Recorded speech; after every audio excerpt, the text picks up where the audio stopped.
everybody. How you doing? It's Lori and Jen. How's everybody doing tonight? We're here. We're finally here. How are you, Jen? I'm well. Hey, everybody in the chat. It's been a long day, but we got some fun to get into. Oh, yes. So let's say hello to everybody. Hi, JT Moore. Hi, I'm with Alice. Hi, Mike. Hi, Samuel. Hi, Corey. Yes, Hey, we have quite an episode to break down here. So first of all, what did you think of it? I liked it. I thought it was really great. I thought it was kind of like we were kind of getting back to from episodes that we're used to, Right. where we're having everybody talk to each other and getting together, and it was nice. I liked that because I was missing that. I think the first few episodes, it was more like focusing on Sophia.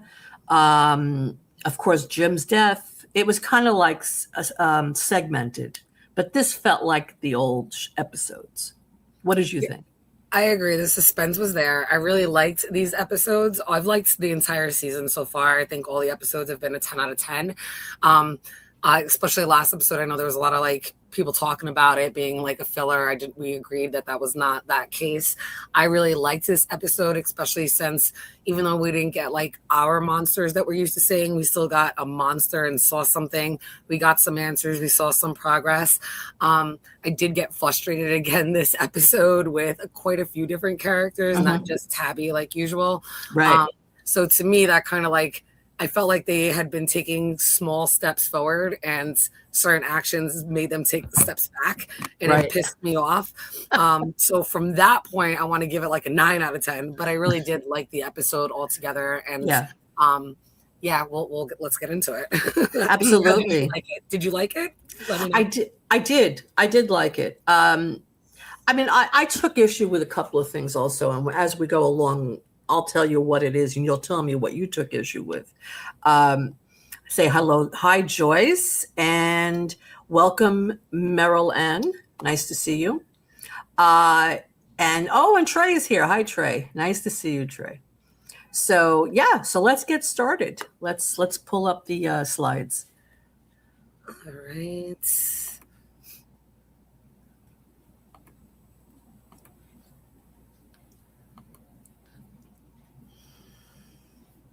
Okay. All right. Okay, here we go. Take myself off camera. All right. So there we go. Hi, Doc. Doc's here. Hello, Doc. Nice to see you. Everybody, subscribe to Doc's channel. Jen, do you happen to have the link handy by any chance? I don't have it handy. I should have it. I got to start writing everybody's links down. Let me pull up Doc's link very quickly before we get started. Okay. And I'll drop it down.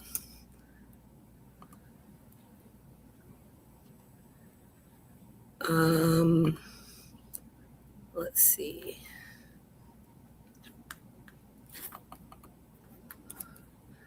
All right.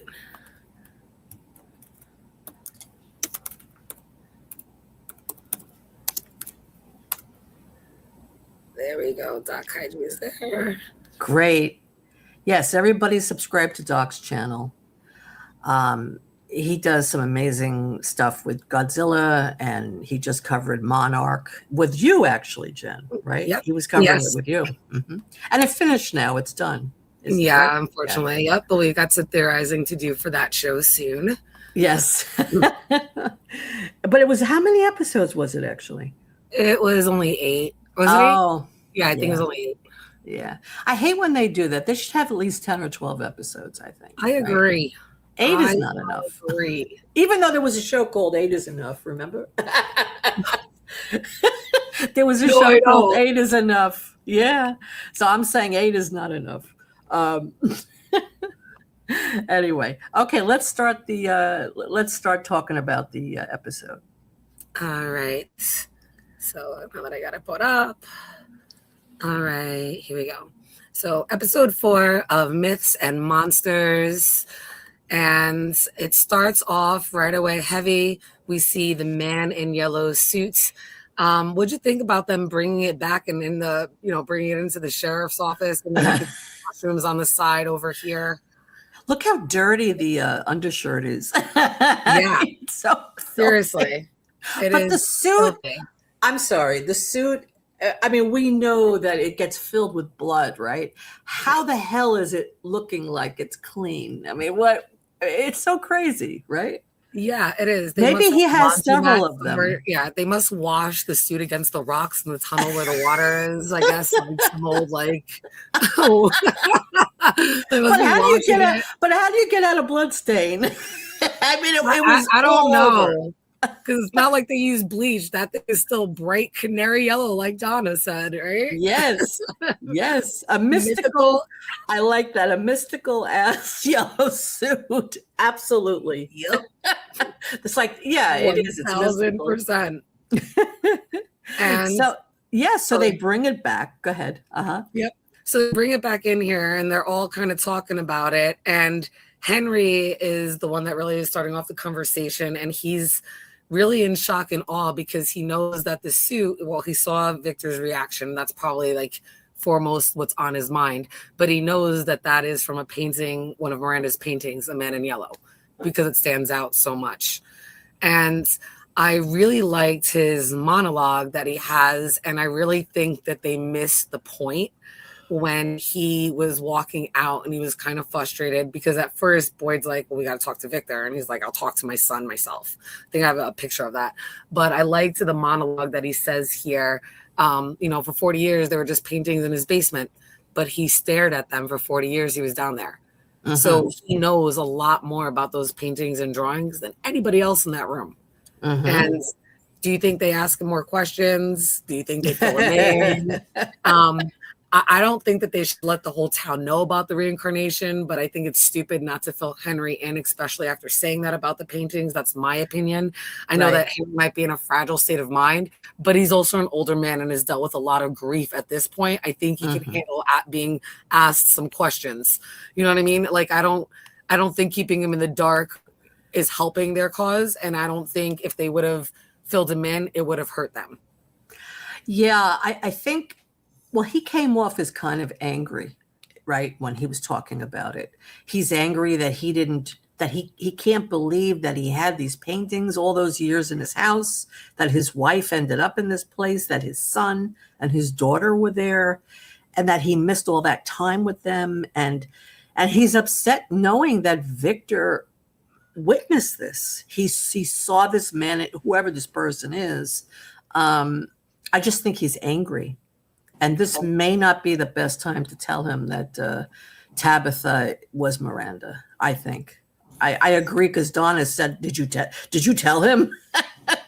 I don't think it's the right time. I don't think they should have blurted out here. But No. I think they should have been like, well, we should probably regroup back up after you talk to Victor, because I think that we have some answers that we should be sharing with you, and just give them like the prep that there needs to be a conversation.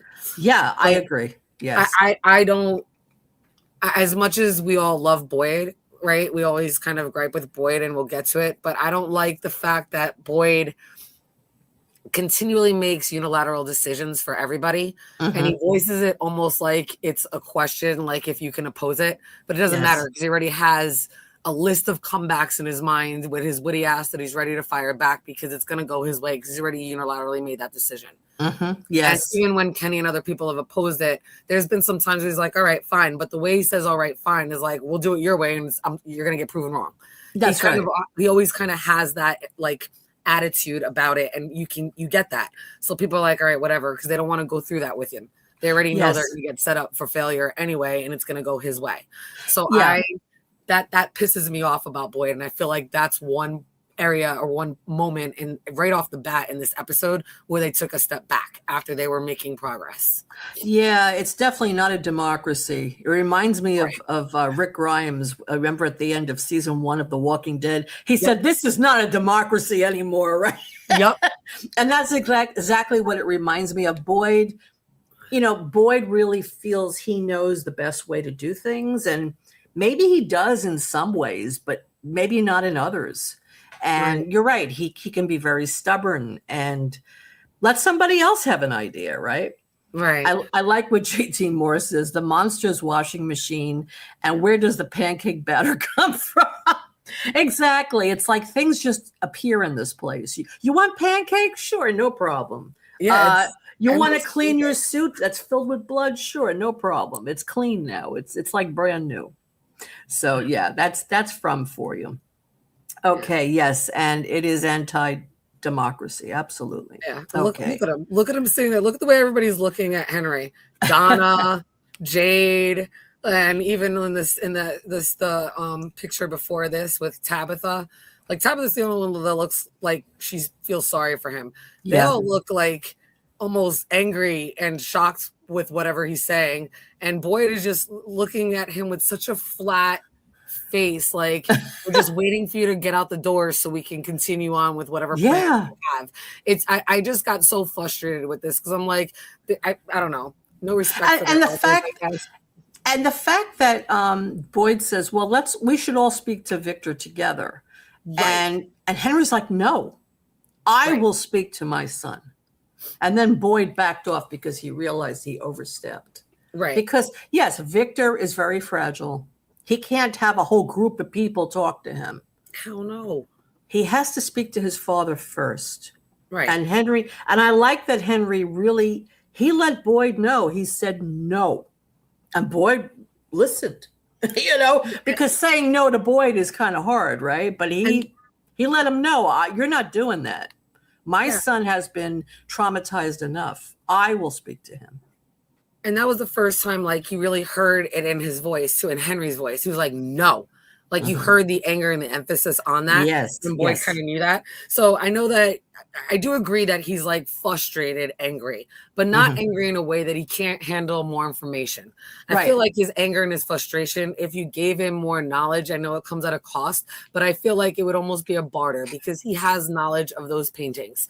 And even though he might get he seems frustrated before asked about speaking to Victor, I think he would have been okay with having a conversation in an hour or two once he's processed it to get more information and then prepping him for that.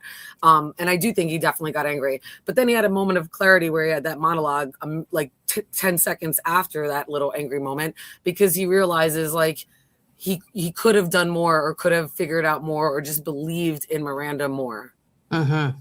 See, I think, getting back to, I agree with what you're saying. I think that Henry, I think that they should have agreed to at least talk again after he speaks to Victor, that they should convene and have another meeting about this. I agree with that. But like Joyce says, I think Henry will take it okay, but it doesn't change much. And I kind of agree with that because I don't know if he knows that Tabitha was Miranda. Is that really going to help him having that knowledge? If anything, it might make him more emotional. It might make him more confused. And I mean, picture it, your spouse died and then you find out that somebody's reincarnated. She was your spouse before. I don't see anything good coming from that personally. I'm not saying that they should hide it, but I don't think they have to go out of their way to tell him about it right now. I just don't see the point. I would just think that him and Tabitha could then look at the paintings or remember the paintings down there in a better way and start listing things that they have not mentioned yet. Well, the thing is, when Tabitha saw those paintings, she didn't know she was reincarnated yet, right? And that's the point I mean. So imagine if she told him that she is reincarnated, he's able to handle it, and they can discuss those paintings to give that knowledge because there's more things to come in this season that we've seen in the paintings but have not seen yet on the show. Right. So that's what I mean. Like he has knowledge and he'd be able to maybe describe it more to try to trigger those memories because he would know Miranda intimately enough to be able to trigger and say things to maybe bring out some more memories out of Tabitha. The way like Jade is like, give me the answers that are locked in my head. Henry is like a small key to some of those things, and they're not letting that connection happen. So that way things can be unlocked from Tabitha's memory. Yeah, I mean, Meryl Ann is actually agreeing with you. The only thing I'm thinking is I don't know if Henry really knows a lot about it. The only thing he knew is that she was painting these pictures.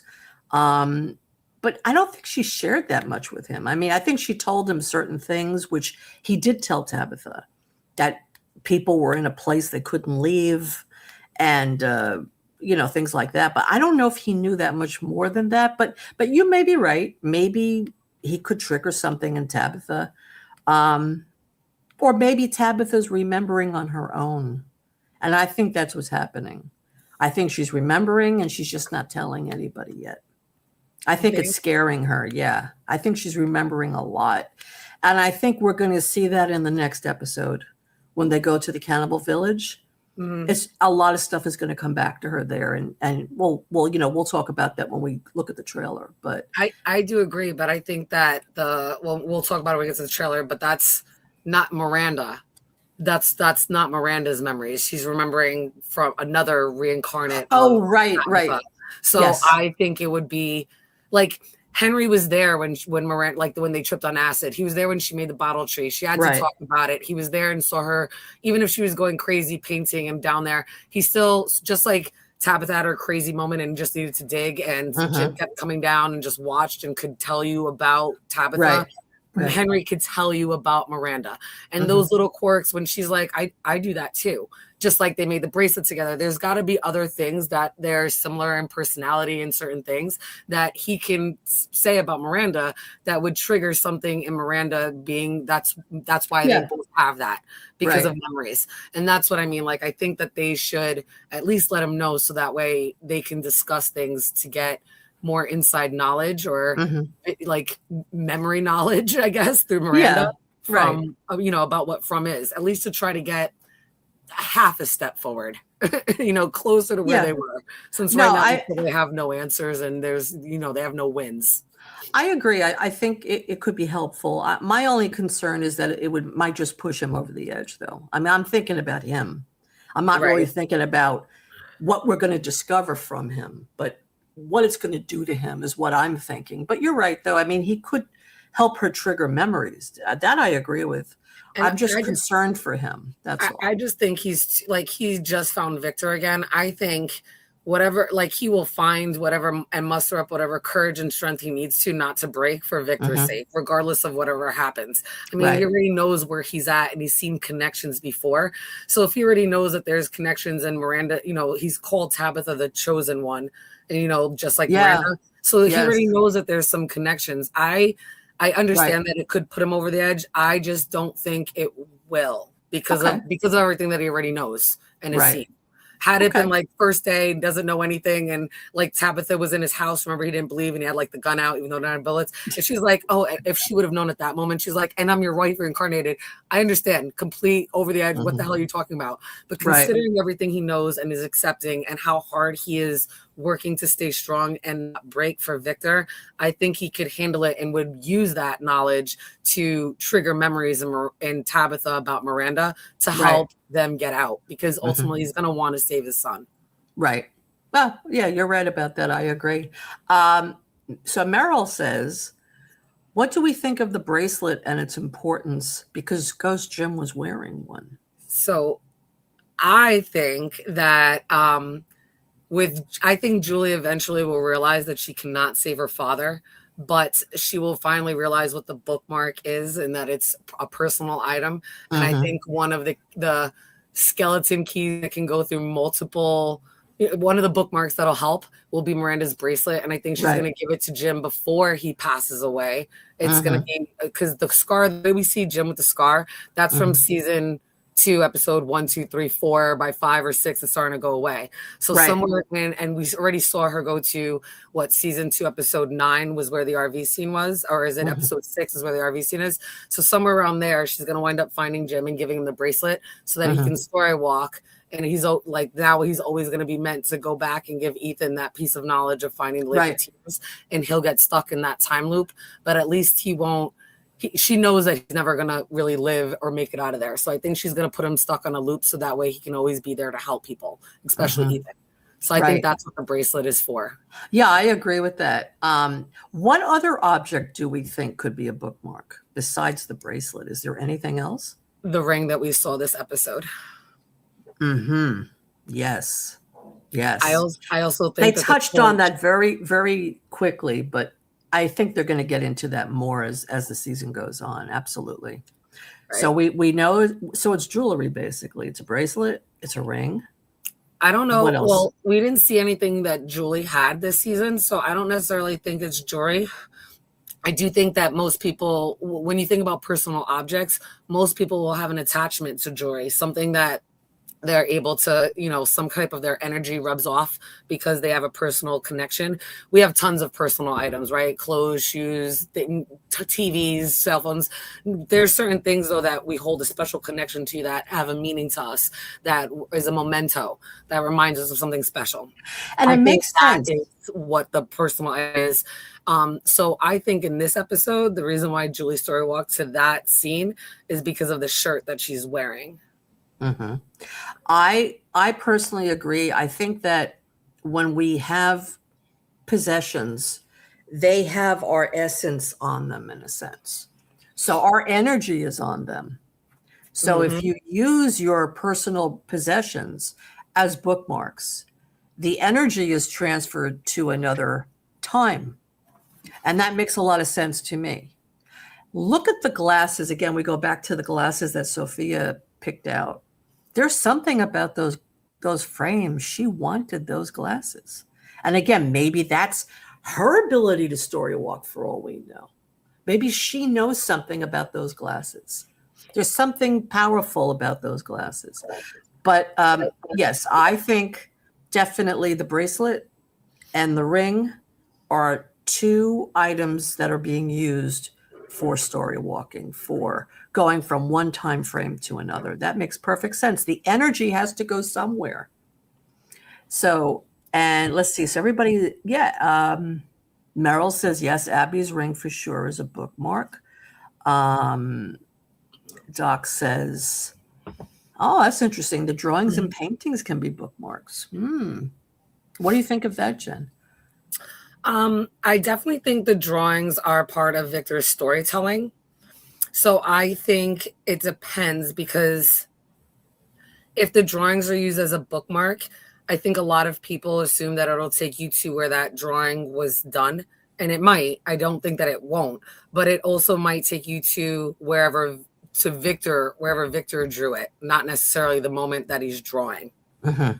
So, Right. but I do think because Victor has poured his heart and soul and his memories into those drawings by creating them, I do think that they could be a bookmark. I do. Right. Yeah. I just don't know if it'll be used the way everybody thinks they'll be used. That, this is from, right? There might be a catch. So the catch might be, Victor draws things later on to remember things. He doesn't draw it like right then and there. He didn't like sit down and draw them. You know what I mean? He draws it later on. Right. So if he's drawing it later on, that might affect where he comes from. You know, Especially and because like Boyd had that slip of paper, the 1864, and that's why he went to Martin. So I think things like that, like it has to have something, there has to be specific intentions about where you're going that the bookmark has to represent. Right. You know, I did one of my Victor videos. I mentioned that maybe Victor needs to go into the future and make a drawing of something, because everything Victor has drawn has been about the past. You know, in other words, it happened and then he puts it away. It's in the past now. But what if he actually draws something about the future? Right. Maybe something he'd like to see happen in the future. Exactly. And that's Not exactly even what I said about Ethan. I'm like, he should just foretell the ending already. Like, we're all going to get out, like put it out there and say it out loud. So it's part of the story. Right. Just like, and then Victor I think can that's the draw same thing it. you're saying with Victor's drawings. Like, He just can draw draw it. it. They're all getting out. Right. But I think it also lends to their, might be out of order. So there might be something that's to do with sequencing. And there also might be, just might speak to their frame of mind. That even though that's something that they want so bad that they can't envision it to manifest it. Right. They don't know that they can manifest it. Right. Everybody there doesn't realize that. The only two people who know that is Ethan and Victor. So if Ethan can tell it and Victor can draw it, I think that's the key to getting out of this place. Yeah. Let's see who else joined us. Oh. Heather joined us. Hi, Heather. Nice to see you. And Just Me. Hi, Just Me. Nice to see you. And Knick Knack Studios. Hello. Nice to see you. Thank you for being here. And who else? I saw somebody else. Well, okay. I think that's it for now. And so, okay. Real quick, going back to the glasses that Sophia has. Yes. So I have a crazy theory that since we heard the man in yellow say, like, what time are you from now? Right? Yes. He makes that thing. So he already knows things that are going to happen in the future. Yes. So I'm wondering if he knows that Julie's going to story walk back to the past at a certain time. And one of the people that she's going to see is the person wearing those glasses. And that way, when he goes, that way he can do something to change that. Mm-hmm. Yeah, he can use it. He can use it to story walk himself, right? That's what I was thinking. Back to that same, like if he knows that he saw her there, right? Just by chance, if he takes the glasses from that person, he's like, I can story walk to her to the punch or to already be waiting there or something of that nature, and he'll be able to change or change an outcome or put an end to Julie's story walking, or that's what he'll think. So I do think that could be what it is. Just a far out there theory. But when he said to Julie, where did you come? No, not where. When did you come from? When?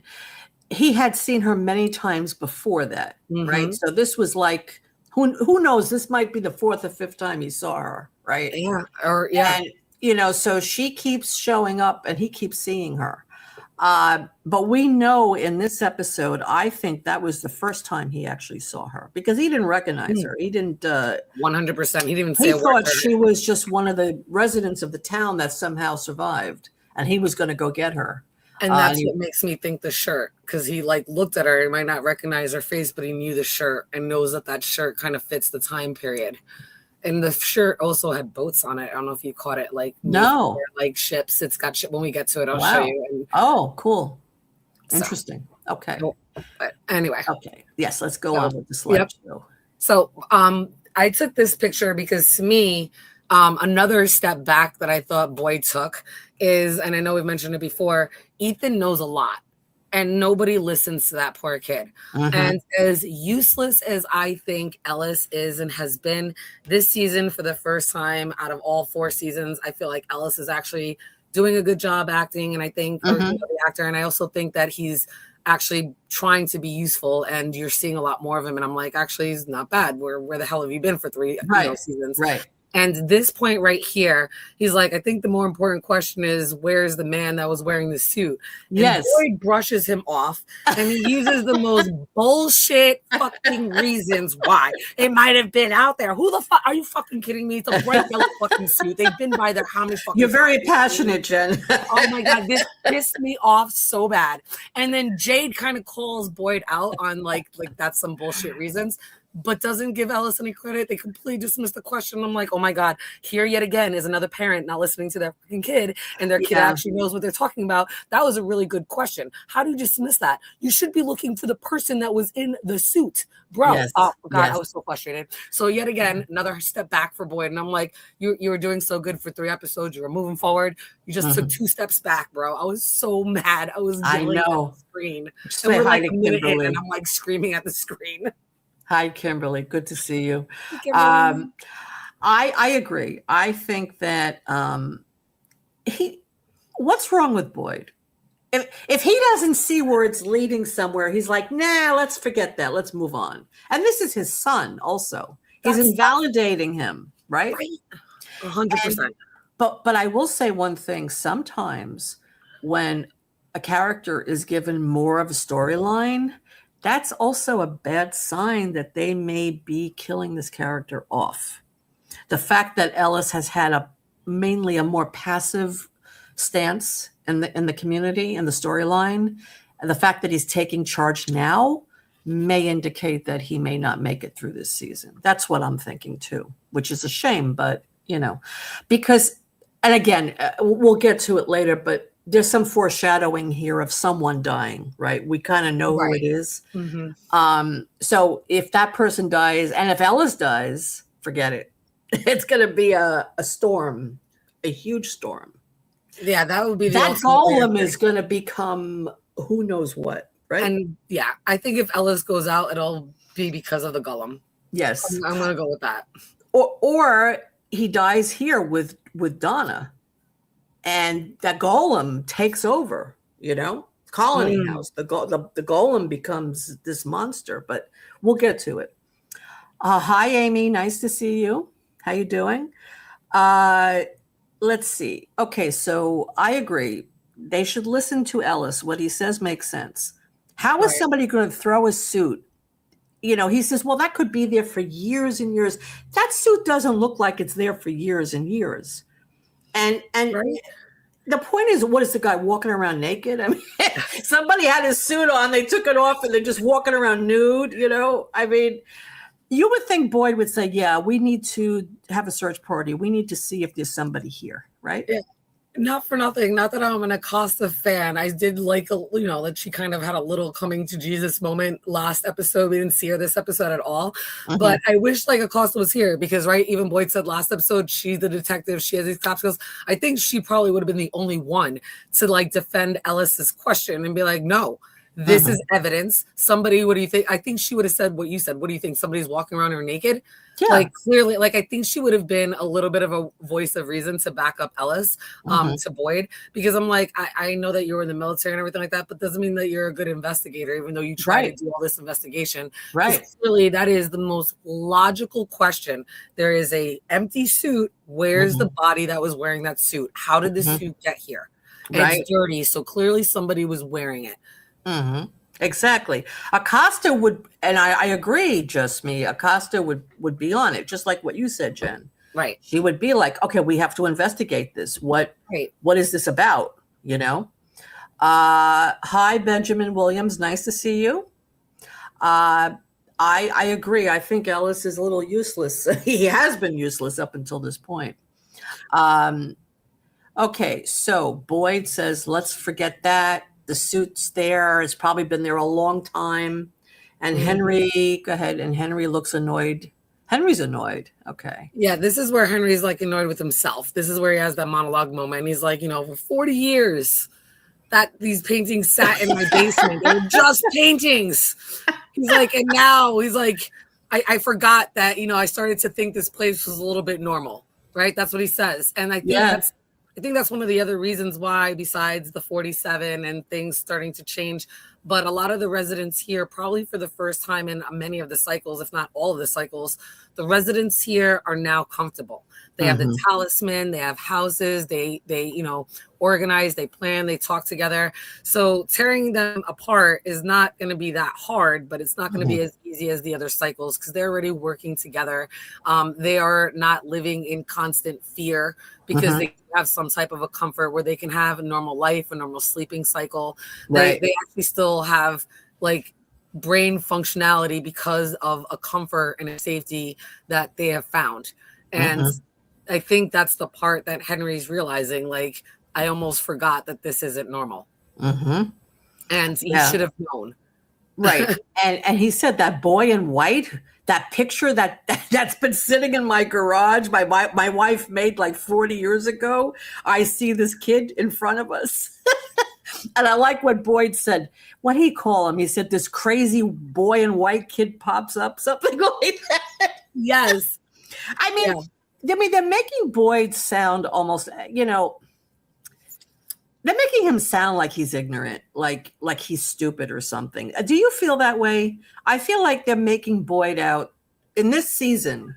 They're writing him in such a way that he seems silly and stupid in some ways. And whereas in other seasons, he was so intelligent. He was the one that had all the answers, right? I think he was less stressed and less and more rested. Now things are ramping up and he feels way more pressure. We don't really know how he was the days after Abby and all of that. I'm sure he kind of probably kind of went this way or he changed is my point. So Mhm. right now he's under a lot more, like he's under a lot more pressure.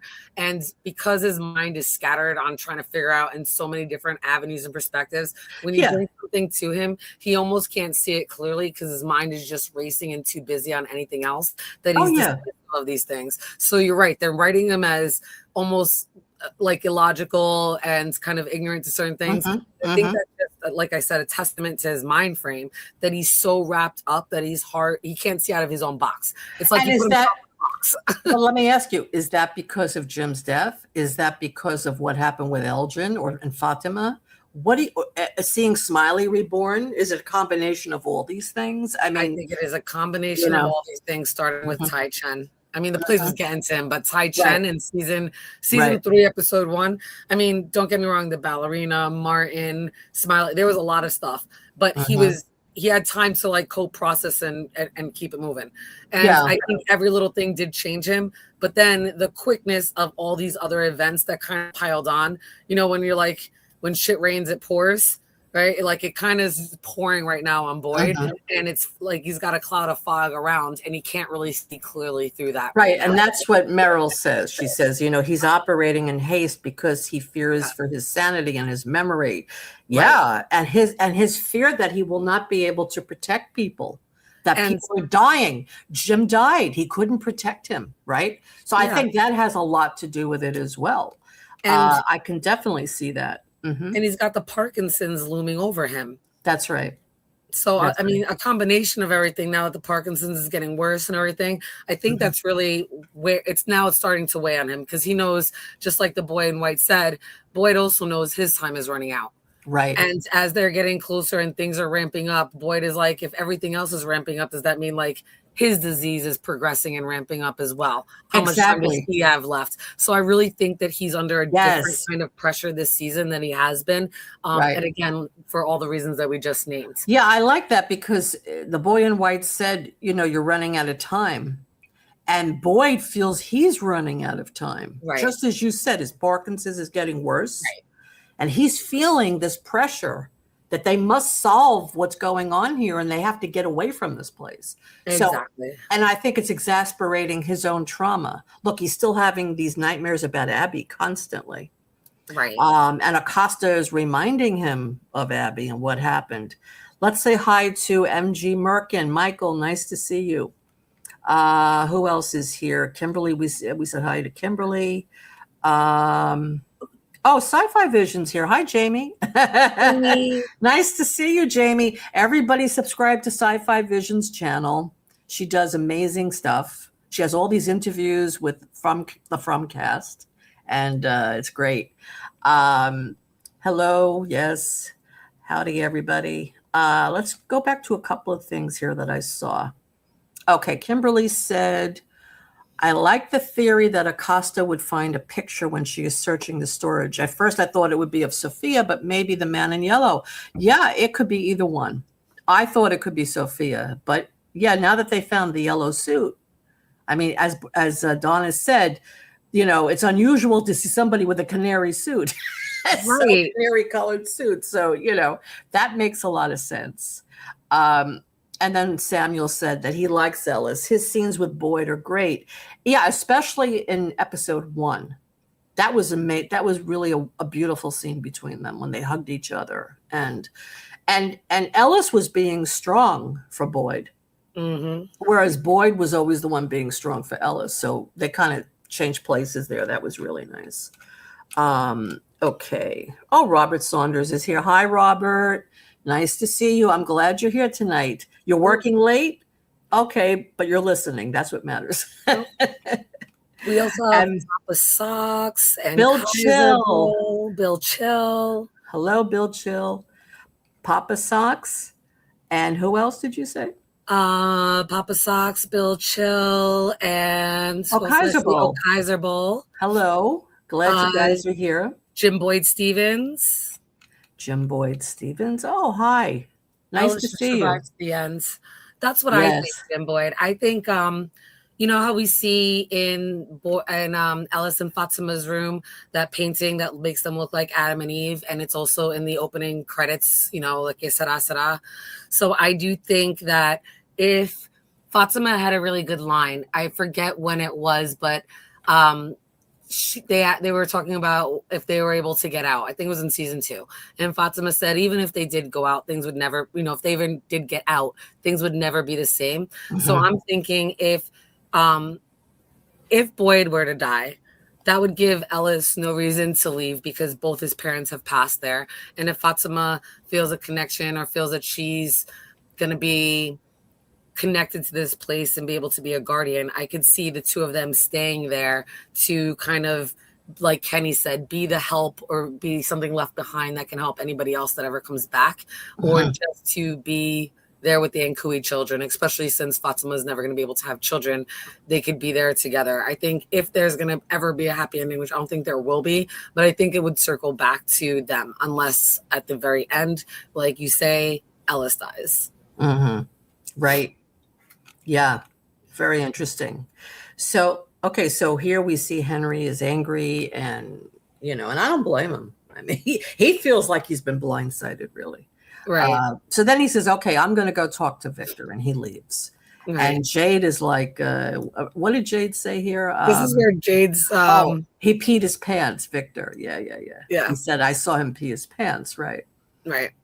I think this is where Tabitha, they mention, now that Henry's left, he's like, this is where Boyd, we get the confirmation that everybody in the room right now that Henry's left, they're the only ones that know about the reincarnation. So you have Jade, Boyd, Donna, Ellis, and Tabitha. So it's just them that know about the reincarnation. And this is where Boyd makes the unilateral decision to keep it that way. And I do agree, like the townspeople and everybody doesn't need to know, but we already spoke heavily on how I think that Henry should at least be clued in at some point during this day. Right. Secrets are not safe. I agree. Yes, absolutely. Kelly's here. Hi, Kelly. Hey, Kelly. Let's see. And I saw Nick is here too.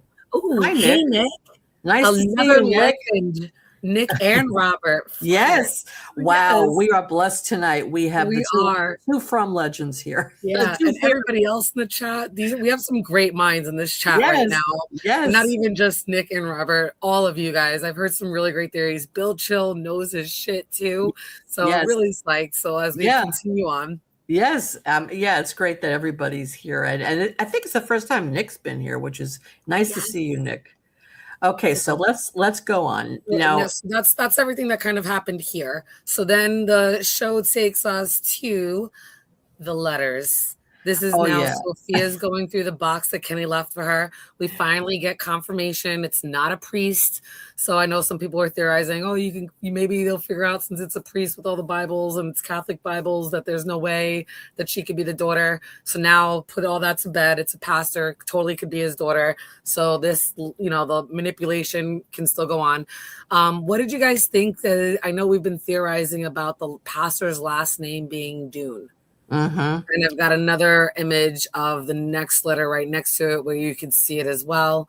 Any theories about the pastor's name? Do you think it's just to show us that it's a pastor, not a priest? I looked up Dune. I know it can mean mountain or mound, right? I couldn't find anything really symbolic of what it could possibly be. Did you find anything, Lori? Well, my take on it, and again, Robert Saunders actually has a theory about the double letter consonants in everybody's names, and Nick also, I believe, worked on it with Robert. I personally think it's actually a nod to from the writers to the audience saying he's done, Pastor done, he's done, he's dead, right? He's gone. That's how I took it. He's done. Right, he's done. Right. That's kind of all right. I didn't think there was too much of a deep theory behind it. Yeah, it can mean dark. Only because she's opening the letters, right? She's finding it, and they made a point of showing us his name. So I think it's just like a play on words. Like he's done. He's dead. That's how I agree. Yeah.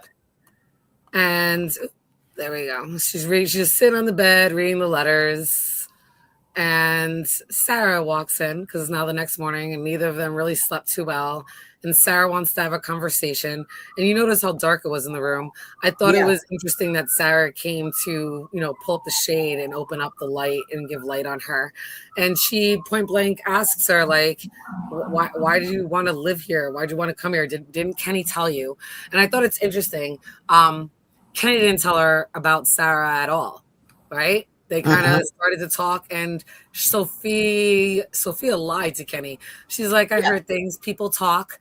Yes. You haven't been around nobody, bitch. Right. Who have you been around? You've been around That's nobody. right. How could she? Who believe that? I was like, she was in a car accident, and then she's at the clinic. Where was there time for anyone to tell her anything? Right. I was like, I don't really like. I thought that was cheesy. I mean, I guess it's kind of believable, but I'm like, if you really think about it, you haven't been around anybody to hear anybody really like talking. You're at a funeral, everybody's quiet. The crows came.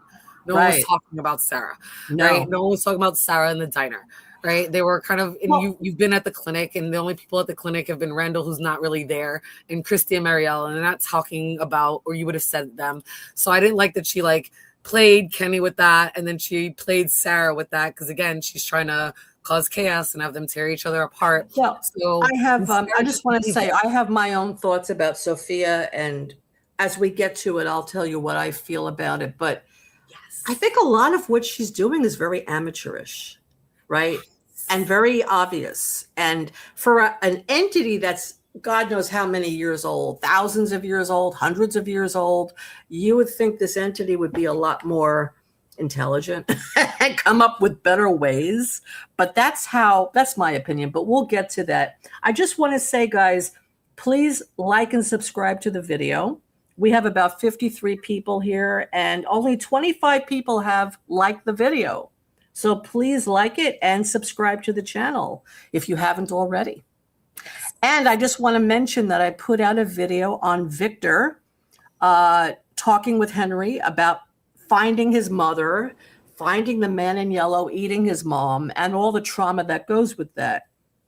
That video is linked in the description of this live. So if you haven't seen it, please check it out, because it's really, really intense. And it talks about all the trauma Victor has been through. But I just wanted to tell you about that. Okay, so let's get back to the slides, Jen. All right. So I just wanted to show, like, when she lifted up the light, even Sarah, her face changed. Like, she looks annoyed and like angry. I know that she can walk in the light.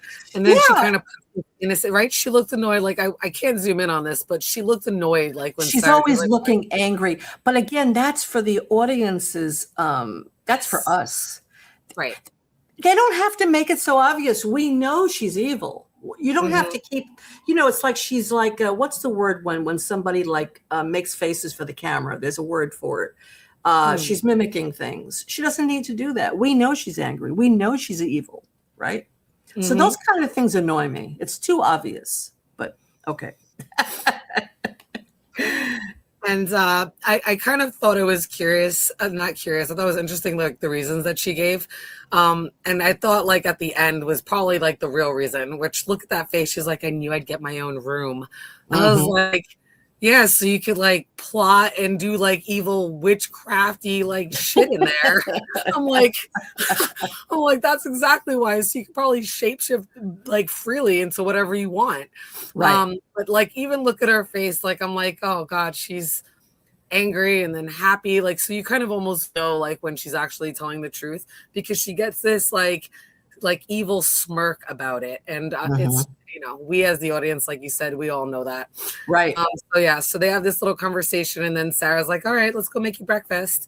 And then it jumps us back to here. And this is where Tabitha asks. Wait, before we go on to this, let's just go to a couple of comments here. Yeah, go back. Yeah, that's fine.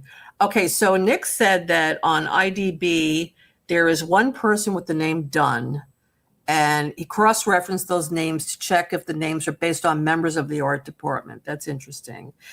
Ethan Clark, who wrote the article for the Missing Matthews family, Krill Cola, Clarice Beaches. It's interesting. Gerhardt Landscaping for Rendezvous.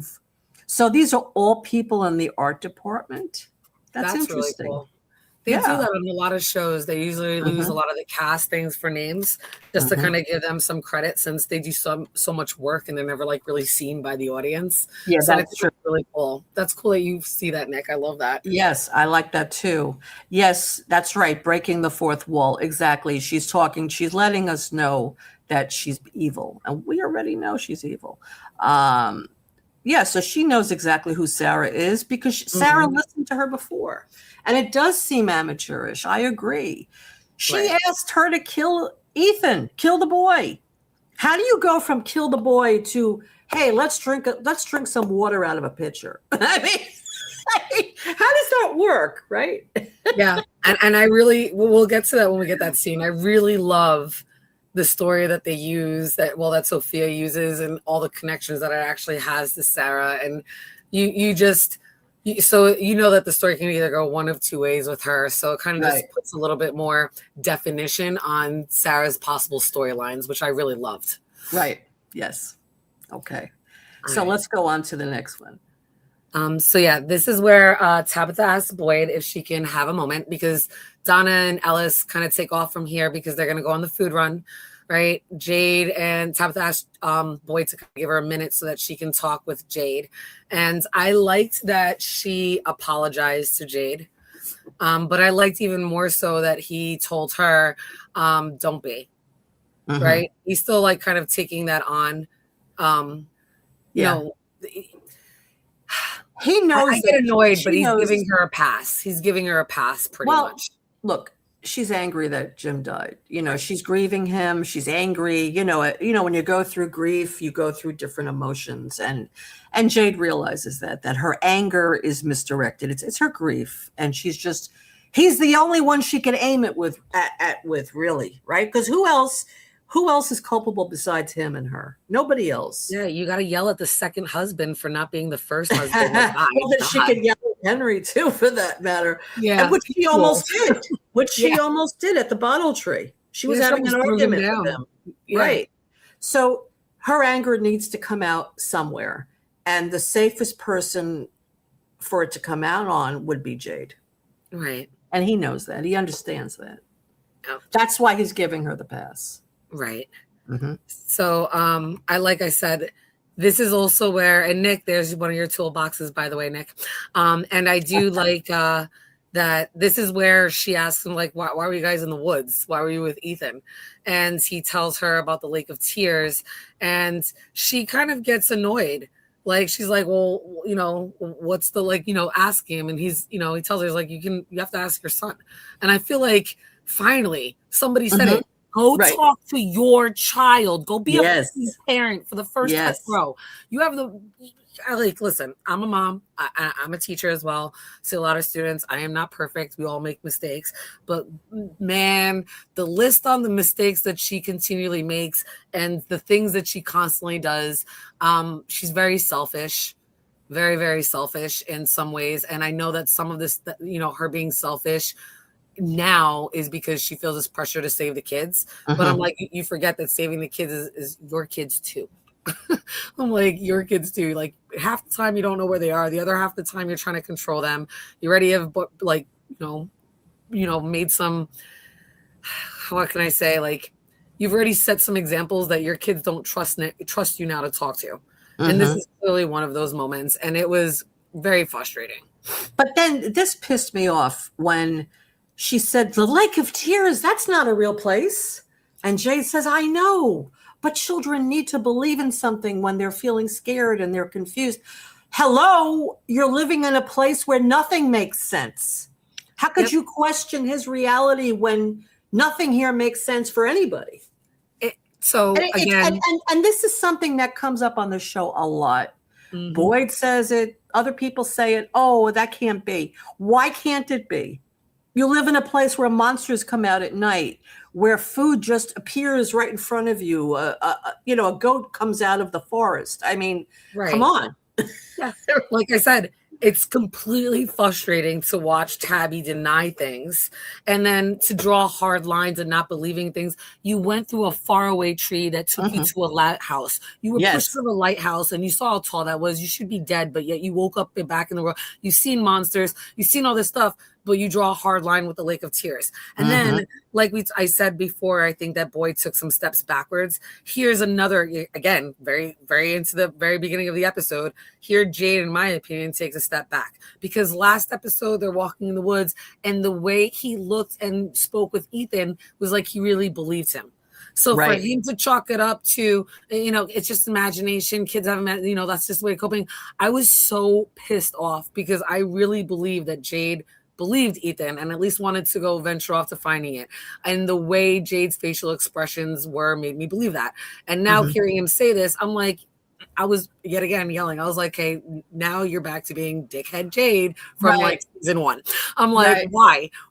And I don't know if he did that just because Tabitha couldn't handle it, or if that's now what he really believes. So now I don't know which way Jade is, but it really upset me. And in my opinion, I'm like, you took a step back. Why are you people not listening to the kids?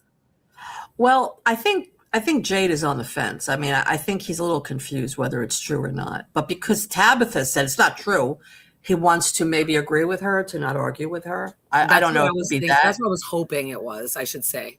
Yeah. So let's look at some of the comments. So I like Amy says, Tabitha's Thanksgiving table is going to be really full. Yeah, I think so. She's going to have 2 ex-husbands there, 2 former husbands. Lola, nice to see you.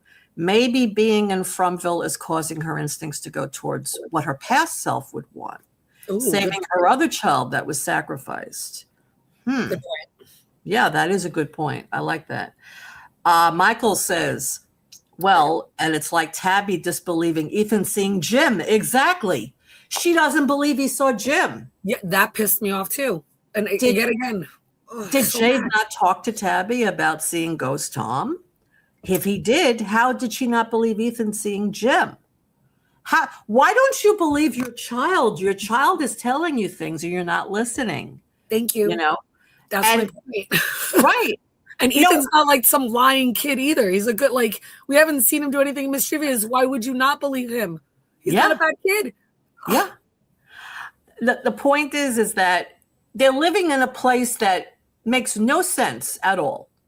So why would you discount anyone's reality here? Right. 100%. That's the point. It's about, well, my reality is right and your reality is wrong. Right. How democratic is that? I mean, you saw your daughter go into a cicada coma and cicadas come flying out of their mouth, but yet you don't.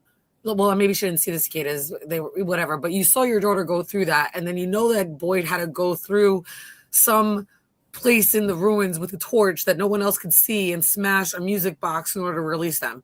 So. But you don't believe that there could be a Lake of Tears and that all of this is connected after you've already been told these things. So Tabitha is just very frustrating, and I'm hoping it's because, like you said, she's just really scared because she sees so much and she knows it's right. But yet again, even if that's the case, you're just wasting time by denying things and not confronting things and handling it. Yeah, I just had a thought that maybe because it's kind of annoying and stupid that the characters keep saying this over and over again. Oh, that can't be true. Oh, that can't be true. Well, you're telling a child that it cannot be true, that it's a child's imagination. And that goes back to what is Fromville? Is it a child's imagination? Is this a story that a child created? And they're being told by their parents and the adults, you're wrong. That's not the way it is, right? The way adults speak to children. It kind of reminds me of that. It reinforces that. What you're saying doesn't make sense. It can't be. Right. Meantime, nothing makes sense. Right. Nothing there makes sense. And I think Tabitha says that in season 1 with the electricity, right? When she started banging holes to the wall. She's like, nothing here, Jim, makes sense. And he let her keep banging on the walls, breaking down the walls and digging the hole. So I'm like, she's had a complete shift on what her mission is, and I think that's crazy because she was way more active when she just thought she was just some person there randomly. Now that she knows that she actually has a connection to this place and can actually be used for something good, now she's withdrawing even more. And I'm like, to me, I think that's crazy. That should pull you in more to want to do something, not whatever. I guess we're just different people, but I know that a lot of people are frustrated with her character on the show. Samuel said the road in town goes in a loop So I understand Tabby not trusting the memories, though. They could have been altered. Yeah, absolutely. I mean, look what happened with Sarah. She even said it. You know, something told her to kill Ethan. She doesn't trust what's going on in this place. I definitely can understand that because they are constantly being gaslighted by everything. So, yeah. But I think she's remembering a lot. She's just not saying it. And that's my point. She's just not hearing voices. Like she's seeing things. Like just like dreams. Like she knows something, and what she knows isn't like somebody just told her a voice. Like she has visions and seeing something. That's not something just to be dismissive of. I think at this point, because what she's seeing has been confirmed and verified by another person. Right. Right. At least that. I like this, Benny. Jade was trying to speak to Tabitha. She was on stabby mode. Yes. Yes. 100%. Right. It's easier to agree with her than to say, no, you know, the kid maybe was right about that. And that's what I'm thinking. I'm like, I hope he was just trying to like pacify her because he didn't want to argue. And he was just like, listen, I already got a win. She's apologizing. Let me just quit while I'm ahead. That's what I'm hoping it is. Like I said, the fact that he kind of went along with her, like I said, if it's because he really doesn't believe Ethan, I'm going to be really disappointed in Jade. Now, Nick said he's pretty sure the fans hate Tabby based on how dismissive she was in the E-Man interview. Ooh, I didn't see it, but see it. I've seen her in other interviews, and she does seem to be kind of thinking she's better than other people. Have you thought that? Yeah, she does give that off. She does give that off, that aura about her. I don't know. I mean, I only saw 2 interviews, but that was my opinion of her. So, yeah, I mean, she might be annoying. The actress herself might be annoying the fans. That's possible. Okay, what if it wasn't Jim, but Man in Yellow making Ethan think he saw Jim? Well, that's very possible. People are theorizing that now, that maybe Jim was really the Man in Yellow and he's tricking Ethan, telling him to go to the lake, but it's really for, you know, not good reasons, evil reasons. I don't believe that, though. I do think it really was Jim. I do, because you figure we only have another, 15 episodes left, and we have to have a direction where we're going. And I do think that Ethan, because he talked about the Lake of Tears before he ever got there, I do believe it. I think that's where they need to go. What do you think, Jen?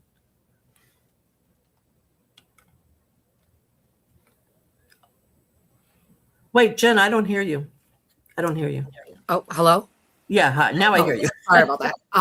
Yeah, I do think that was, I mentioned it earlier in the stream.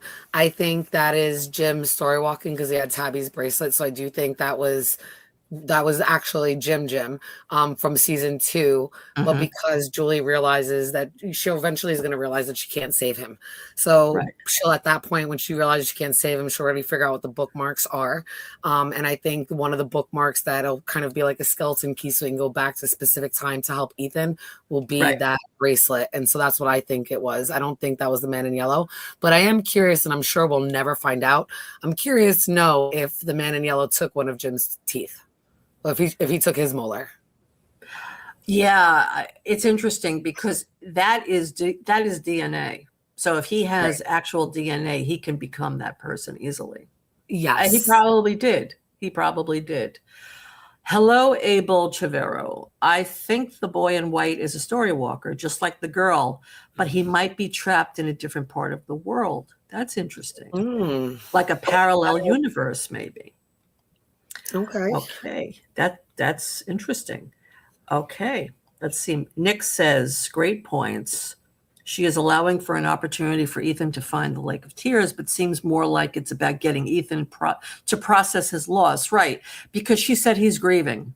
So she thinks because he's grieving that she's going to help him with his grief by looking for the Lake of Tears, by him seeing Jim.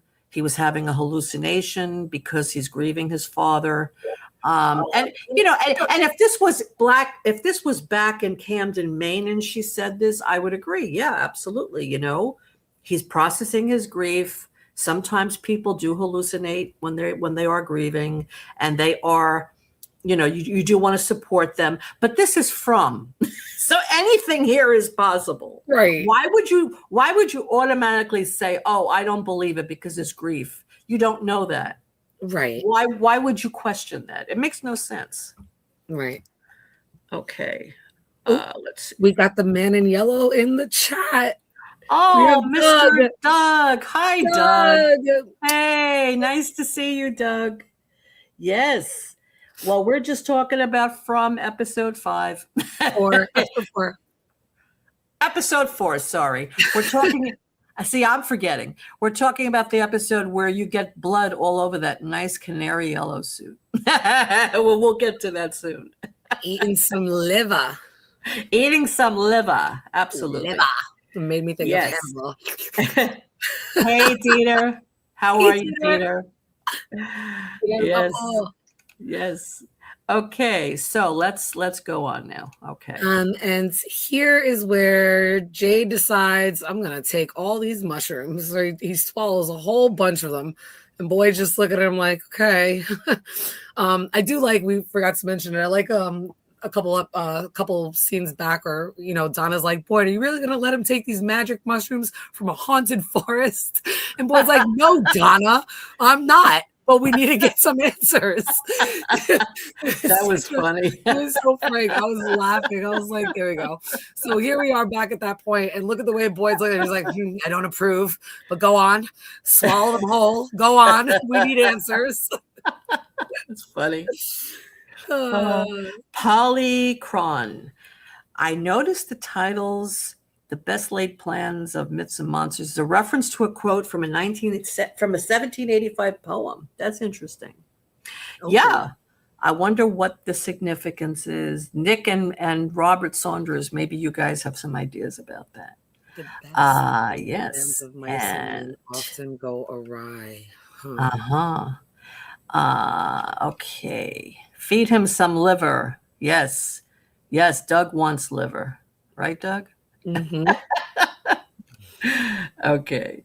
So there was something I wanted to say, and I don't remember what it was. Okay, we'll get back to it. So he's eating the mushrooms, right? And and let's go. So yeah, so he eats the mushrooms, and then we get this scene here with Ethan. Oh, we're going to say something about the mushrooms? No, I wasn't. It is what it is. Yes, they are all in the same hospital. Oh, so you think they're all patients in a hospital? That's interesting. That's interesting. Mm-hmm. That definitely, it could be. Could be. Yeah. Okay. So, okay. So now he's trying to contact his dad. Mm-hmm. I thought this was adorable. I really did. But I think the more insignificant part of this scene is when Tabitha comes up and she hears him, he covers up and hides the radio. Wait a second. You would think the man in yellow would want some fava beans and some Chianti with that liver. Yeah. Yes. That's what I thought he was going to bust out. I did. I thought right away, Silence of the Lambs, Hannibal, as soon as I saw that. And Jamie, thank you so much. Yes. There are over 50 people watching, and there's 33 likes, which is very nice. But please, guys, like the video and subscribe to the channel. And if you have hype points, you can certainly hype the video as well. I would really appreciate that. Thank you. And okay. Hey, Scarlett. Oh, hey, Scarlett's here. Wow. Pam Jam is here. Hi, Pam. Nice to see you. And Scarlett's here. Scarlett. Hello, Scarlett. Nice to see you. Okay. So he's trying to contact Jim on the radio. Yes. And he hears Tabitha knocking and he hides it because he knows she's going to say, what the hell are you doing with that radio? And if he says, I'm going to try and contact my father, she's not going to believe him.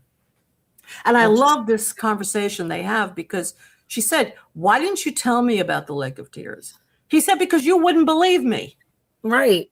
And he's right. She doesn't believe him. 100%. And that's the part that even angers me even more. Like as the episode plays on, she still does not believe him. She's doing this just to appease Ethan so she can keep an eye on him, like she tells Julie, so he doesn't run off and go and do this on his own where he can get hurt or something bad could happen. And I mean, I don't know why you would draw a hard line here with all the other shit that you've seen in all the seasons. I Like, know. why would you draw a hard line here? Doesn't It's make just so sense. annoying. I'm like, that's your son. Why would you not believe your son? Of all Yes. people to not believe, it was very upsetting. It Very is upsetting and upsetting. frustrating. And even Ethan's face, like, he looks so sad and upset. Like, you have to tell your mom, like, I can't talk to you because I don't think you'd believe me, even though I came Mhm. from you. Right, exactly. And Yes. so yeah, so that's their conversation. And she tells him, pack your Pack bags, your we're bag. gonna go. Right. Pack your Pack bags, your we're gonna bag. go on an adventure because she knows Mhm. that he likes the quest and adventure. So you can see she's like, my son needs attention. So I thought this was a good parent moment. Like she's like, I'm gonna spend some time. She's not gonna sneak off or leave a note for somebody to take care of him. She's gonna stay with him. So I did like that. But Yeah. again, the underlining part is she still doesn't believe him, which I wish she did. Exactly. Now, I like what Pam Gem says. Right. Tabitha has been seeing these Ankui kids, right? She's Right. seeing children that are dead, but Ethan cannot see his dead father. That makes no sense, right? It makes no sense. No, it makes absolutely no sense. Right. And Beehive Girl is here. Hi, B. Hi, B. Nice to see you. Hey, B. Yeah, it makes no sense. So it's very confusing to him. Right. It's like, Mom, you believe what you believe. You believed. He even told Jade his mom was dreaming about being a little girl by the Red Rocks. And it wasn't until they got to this place that his mother realized, hey, this is real. So Yep. she dreamed about something that was real. Maybe the Lake of Tears is something that is real. It's here. His father tells him to look for it. Why would he question it? Exactly. Anyway, that's my 2 cents. But all right. So after that, I don't think we have anything else in the comments we need to get to. So after that, it jumps to a really interesting scene that I know MGM had, leaked a picture of part of this scene that we're going to see here. And it kind of like threw everybody into what's going on. They're looking in the book, which we know they're looking through the book to find some answers. And Randall is reading the Gulagog book and he finds something that mentions story walking. And he shows Julie, and that's the picture that everybody's seen. And now we know it says, Fred replied, you need to create a bookmark, right? That's how he story walks. You need to create a Story bookmark. Walker Fred, Story Walker who was Fred. an elevator operator. Right. I like that they made a point of saying that he's an elevator operator. What is the point of saying he's an elevator operator? What significance is that? The only thing that I can think of is, obviously an elevator goes to different floors, right? So if you see like the way it's scaffolded and it goes up and down, it goes to different floors. Maybe that's exactly, instead of it going up and down, we look at time usually horizontally, but it could be done vertically as still timeline. So what if each floor represents a different cycle, or that you can go back and forth through the chapters? Yes. Still, the bottom of the elevator repairman, excuse me, elevator operator, an elevator repairman. But still, he would be able to control the functions and stop and fix and be able to do everything. So I'm thinking that's the relevance. I agree. It is going to the chapters in the story. I agree 100%. Yes, Meryl said that. Different floors, different chapters. Meryl, we're here. Different time. Different time zones, different time. The chapters are different time. Going back, going in the present, and going in the future.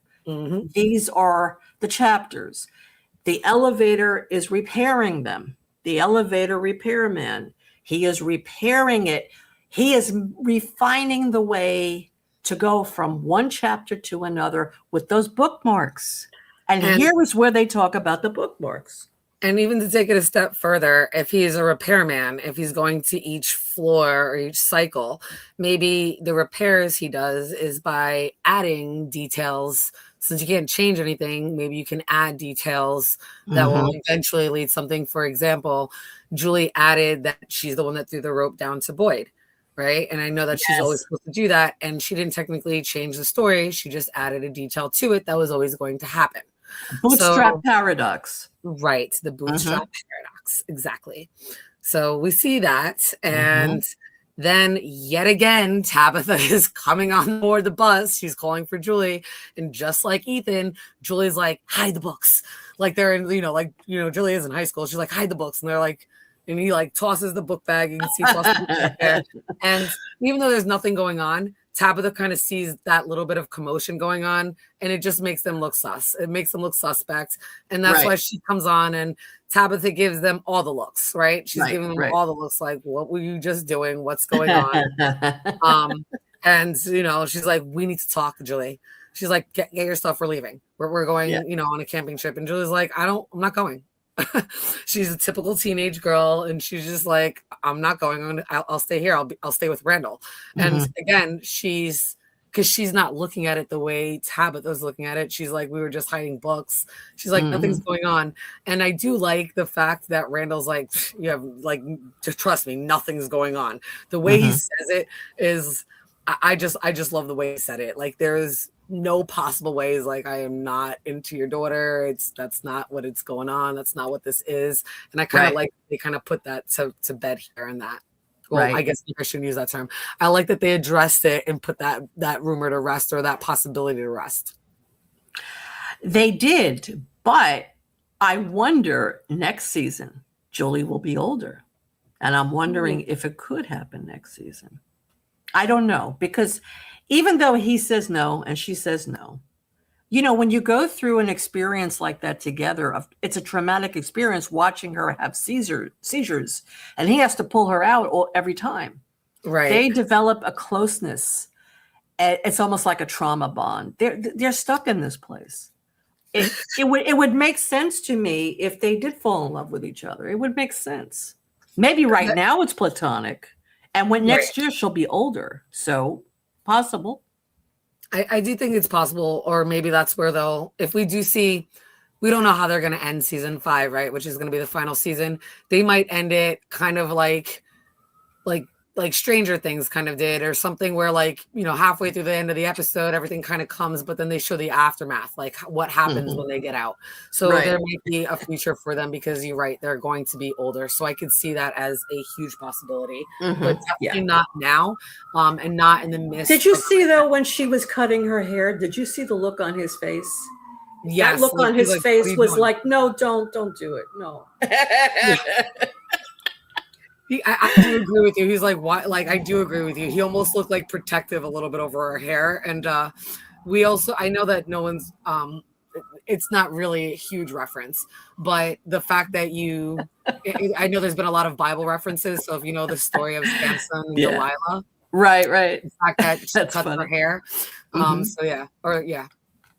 Yeah, but the way I took it was, because a lot of guys like women who have longer hair, right? And I just took it like, don't cut your hair. Your hair is beautiful. Don't cut it. Because I think deep down he does have feelings for her, but he's not acting on it. He's acting more like a big brother to her now, because he knows she needs that. But I do think he likes her on some level. I do. But we'll see what happens. Okay, so she asks Randall, can I see you outside for a minute? A typical, she tries to have a mom moment here, right? Like, she hasn't been like the greatest mom and hasn't really been there. And Julie's had to step up and take her place. So she's kind of been there, not really been there more so for Julie. And obviously because Julie's the older one.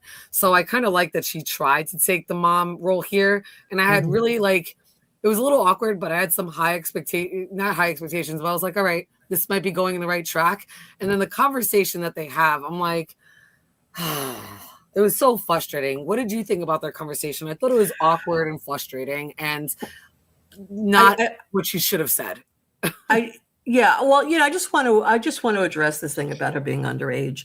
I'm not saying it's going to happen now. I'm saying it may happen if they both survive this place, and they get out of there, and she's a little older by that point.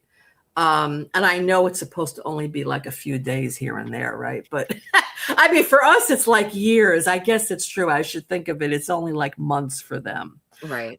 So maybe it's true. I mean, he certainly is not looking to take advantage of her, but I think he really cares about her, though. I think, And I think if she was older, I think he would definitely make moves on her. I mean, I just do. I really do think that there's some chemistry between them.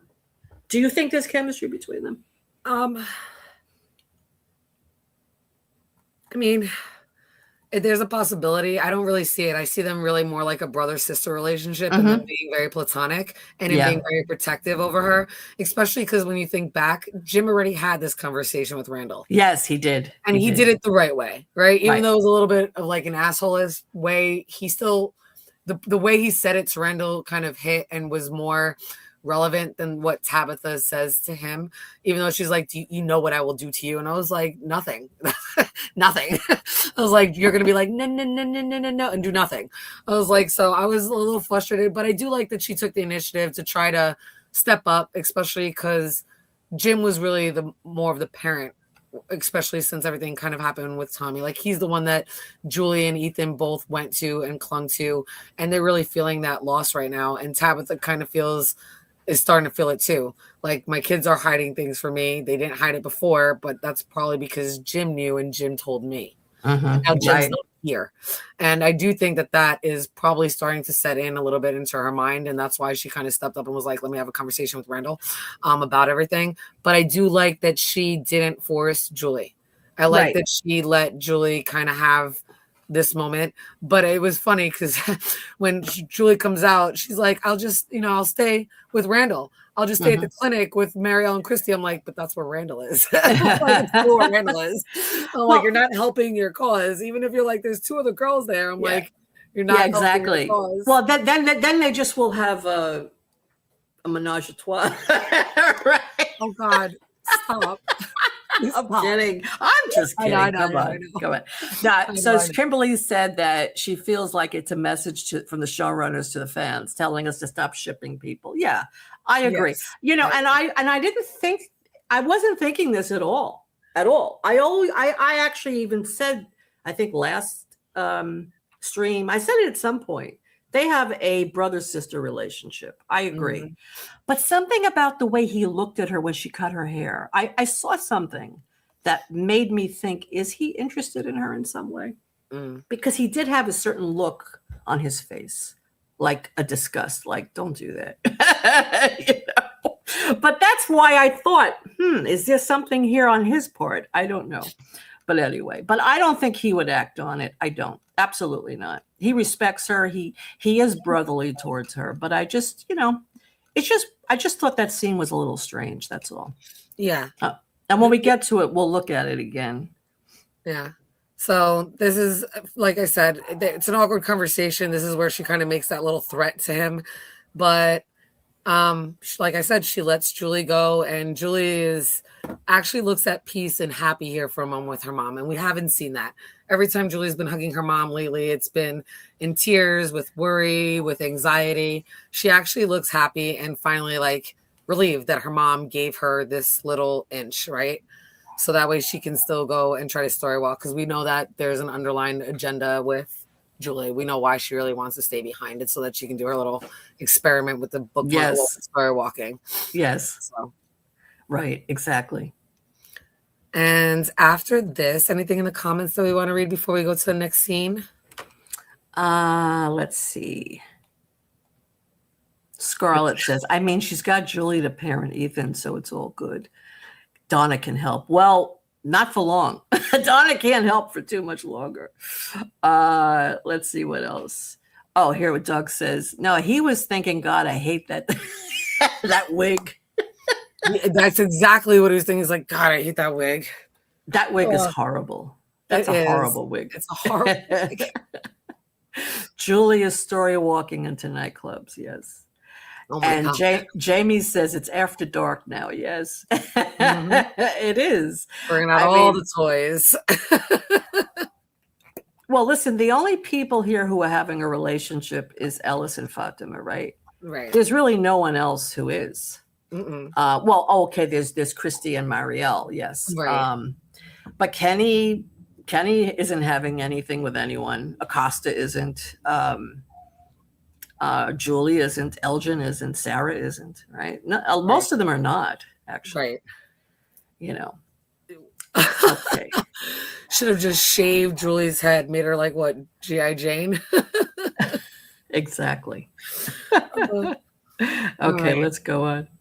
So here, well, we already know that Ellis and Donna had gone back from the sheriff, from the sheriff's station, and they went back, and Fatima's like, I packed you this and I packed you that, and you're gonna have a good time. And Elle's like, I could stay. And again, Fatima has an underlying agenda. We already know that she's doing something with Elgin upstairs. So she's like, no, you have to go. We will be fine. And she needs her space. And I like that she kind of says that. And she's not, like she told Boyd later on in the episode, she's not really trying to hide it from Ellis, but she's not being forthright and telling him either. Probably because she knows he'll worry. He might not believe her. He'll stop her. And she needs to do this. So the fact that this is lining up with him leaving, she needs to make sure that he goes. And he's almost giving her excuses on why he should stay. And she's like, no, I'm fine. Please go. She's like, go, I want to build my golem. Yeah. And I thought, well, like we had we know we're going to get that foreshadowing scene where we all think that Donna's a goner, especially after, hearing Robert Saunders and Nick's theory about the names and stuff. But I like that here, Donna's giving Kenny the instructions. This, everybody's got a job and a role. These people will do all this. And I feel like it's setting things up because if Donna was to leave, I do feel like Kenny would take over Colony House. Colony House will probably be much different, but he's the one that's going to know the roles. And we've already seen him take this leadership role. So after seeing the scene we see later on, this scene made more sense and kind of, in my opinion, was a little bit more impactful. I'm like, oh God, Kenny's going to take over if she leaves, if she dies. Right. Exactly. That's what it seems like. She's like passing the torch to Kenny. Yes. Right. And they give the kissy goodbye. And over here, I just want to point out there's some extras, but this guy here in the olive shirt, we'll talk about him at the end scene. This Roger. Yes. Roger, you idiot. Yes. He should be wearing a red shirt, not a green one. Yeah, right. And we see Tabitha and Ethan stroll up and they ask Donna if they have any room for more. And Donna's like, the more the merrier. And I guess they're all getting ready to head out on their trip. So you see everybody's kind of grabbing their luggage and their bags and they're out. And as soon as they start walking, Fatima starts sneaking upstairs to go find Elgin. And what did you think about this when she's like, it's a good start? And she's like, thank you. And Elgin is trying to ask if he can do more and help more. And she's like, no, we're good. And she almost like doesn't push him out the room, but she definitely used him, made him do like all the heavy lifting. And now that everything's done, I know this is a very personal thing for her, but she's like, all right, get out, get out. I got this. And I feel like Elgin needs a job. He needs something to do. And for a minute, for like a day, he was occupied. He was busy. He was starting to find a happy place. And now he's going to be, idle hands and nothing to do. And I was like, man, even if you let him sit in the corner and watch or something, don't send that boy off into trouble. Well, I think deep down, she still doesn't really forgive him. Even she said to him in the last episode, I don't want to hate you. We both were victimized by this place. But she doesn't forgive him. I mean, she asked him for a favor, which he owes her. Let's face it. And he did. He owes her big time. So he did her favor. And now she says, okay, goodbye. Thank you. You did what I needed. Goodbye. She didn't involve him. She didn't tell him what she was doing. Right. He's like, what do you need this dirt for? She didn't answer him. Right.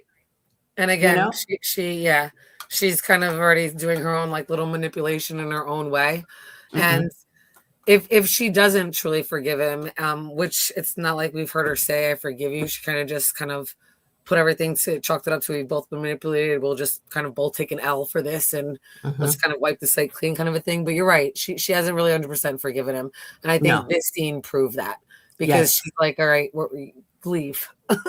Yeah. And I like what B said. She says, I don't blame her for shutting him down. He kidnapped her. She needed someone to keep a secret, and she knows he's pretty good at doing that. And he would understand her asking for something different, right? He would understand her wanting something that nobody else would understand. She knew he would understand it. So that's great. Absolutely. We have a new member. Maze, thank you so much for becoming a member. I do have a membership, guys. There are a couple of different tiers. Some are, you have emojis and badges, and then we're going to have shout outs, and we're going to have also, I've decided I'm going to have a special screening room in my Discord only for members. And I'm going to start this once From ends. I'm going to be screening a movie or a TV show, and we're going to watch it in the Discord in a private screening room. And then afterwards, we're going to have a live stream, and I'm going to, analyze it and talk about it. And I think it will be great, and we'll have a lot of participation. So if you want to join the channel and become a member, that's going to be one of the perks. We're going to have our own screening room right in the Discord only for members.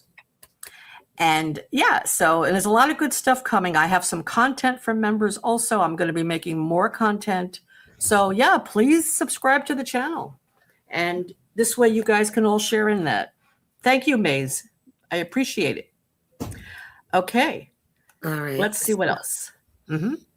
Oh, so the next scene after that, or on the side, I guess, or the back of Colony House, Victor is doing his counting, and this is where Henry approaches him and tries to talk to him, and he's kind of just trying to find an in with Victor right now, because clearly Victor's in a routine and doing something, and if you break somebody's routine with somebody like Victor, it kind of throws them off and kind of puts them on edge. So Victor's kind of looking for his niche in, and I love that he does this, and he's like, well, can I help? Because Victor kind of gets annoyed with him. He's like, I'm counting, like kind of almost like leave me alone. And Henry obviously wants to talk to him. So he's trying to explain to him why he's counting. And I love that Victor shows him how to count, and he shows him with the 1 foot, and they start counting, and you see them walking together. So they're actually talking about what's going on. And he asks him about the suit. Like he wants to know about the suit. So that's where we're at, that he's showing him how to count, and we're going to find out what's going on with that. Yes. And he said that, I should have been doing this all along. I messed up, right? I haven't been counting lately. See, he knows something is going on. He says the trees are moving. Yes. Right. Okay. So I like B says, oh, a secret screening room sounds nefarious. No, not nefarious. It's going to be cool. It's going to be fun. Definitely going to be fun. Scarlett says, the red shirt list. Oh, okay. Yeah, I don't have that red shirt list. If you want to send it to me, we can definitely talk about it. Do you have it, Jen? Do you have the red shirt list? No, I don't. I've seen it. Well, I thought, no, maybe I haven't seen it. I thought somebody posted it a while ago. I thought I saw it on, I believe it was Jeremy's Discord. I could be wrong. It might have just been people talking about it specifically because it's been a while. But yeah, I think that it needs to be updated. I think that's what Robert's saying. So I'd love to see that red shirt list and see it get updated. Right. Oh, and by the way, guys, there is a new video I did on Victor, and it is linked in the description of this video. And if you haven't seen it yet, please watch it, because it talks about all the trauma he's been through, and now his remembering the man in yellow eating his mother and telling Henry about it and Henry's response. And I did a whole video about that, tying it into my other videos that I did about Victor, about his childhood trauma, about how he adapted to staying in this place, staying alive. So if you haven't seen the video, please check it out. It is linked here. Yeah. So Doug, are you going to sleep? Yes. Oh, well, Doug, thanks for stopping in. I appreciate you being here, and have a great night, and we'll see you soon. Yes. Okay. Sweet dreams. Dream sweet. Sweet dream. Sweet liver dreams, Doug. Dieter says sweet liver dreams. You mean like a fatty liver, right? A fatty liver, yes. Okay. And don't let the cicadas bite you. Absolutely. Wow. That's a good one, Samuel. That's a really good one. Sleep tight. Don't let the cicadas bite. I like that. That's great. That should just be a from saying. We should make that an official from saying. Right? That should be sleep tight. Don't let the cicadas bite. I love it. Yeah, I love that too. That's great. Okay. Oh, My liver is a bit fat. Yeah. Oh, my pleasure, Lori and Jen. Night all. Okay. Good night, Doug. Take care of yourself. Okay. Let's Okay. go on. So Yes. next scene is Kenny's kind of doing the lap around Colony House, and he notices there's water dripping on the floor, and he's on the second floor. So he starts to investigate where is this water coming from. So as he's investigating, he gets to the door, and as he opens the door, this is where the big reveal is. Somebody Yes. kind of finds out what Fatima is doing, and Right. he's looking at me. He doesn't have any clue what the hell's going on, and it worries him. It scares him. Right. Right. And he asks her, look at the shock on his face. He's like, what the fuck is this? Not only that, but the whole floor could just cave right in, right? And nobody says anything to her about that. Nobody. They don't say, listen, the water's dripping down. You have to stop using all this water. Nothing. Not for nothing. They can't grow anything right there. I mean, right. Why didn't she go into the greenhouse to do this? It may be too traumatic because that's where she killed Tilly, but still. Yes. Why was she just in a basement? Or I know Acosta's there, but like the first floor, just no, why the third floor? Because if that place comes down, like of all places, I thought it was crazy. I'm like, why would you do that up there? She wants privacy. Yeah, I guess she wants privacy. Yeah. Yeah. That's the reason. Right. So Kenny's like, what's going on? Yeah. And she's like, she doesn't really know what to say to Kenny. She just like looks at him and she's like, I kind of, need to do this. I'm just, doing some sculpting. I'm fine over here. And Kenny's just like, all right. And what does Kenny do? He's going to go run and tell Boyd because that's his daughter-in-law. Mm-hmm. So the next scene, though, we have Boyd and he's in his room and he's starting to question the dream that he had that we saw last episode. Mm-hmm. And he pulls out this box and you could tell this is a box full of memorabilia.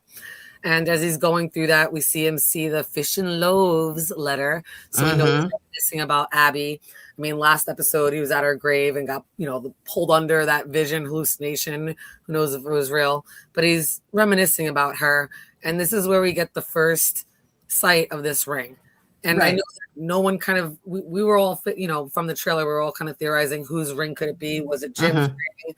Was it Abby's ring? Because the ring is really thick. Yes.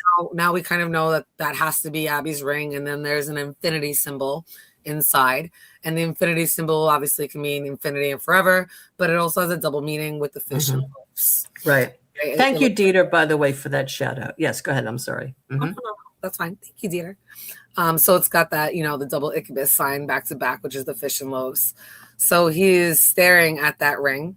And this right here was my favorite scene. It's not the greatest thing, but it's my favorite. Is that Kenny standing there? That was it. He's like, Boyd, do me a favor. Can you tell me if that's Kenny standing there? Like, or am I hallucinating? And Kenny's like, looks at him and he's like, magic mushrooms he found in a haunted forest. Yes. And Kenny's like, what? Right? And then he's like, not important right now. He's like, you need to come see something. It's Fatima. Yes. And he takes Jade with him, and Jade's like, okay. Yeah, and this is where Jade's like, the mushrooms haven't kicked in yet.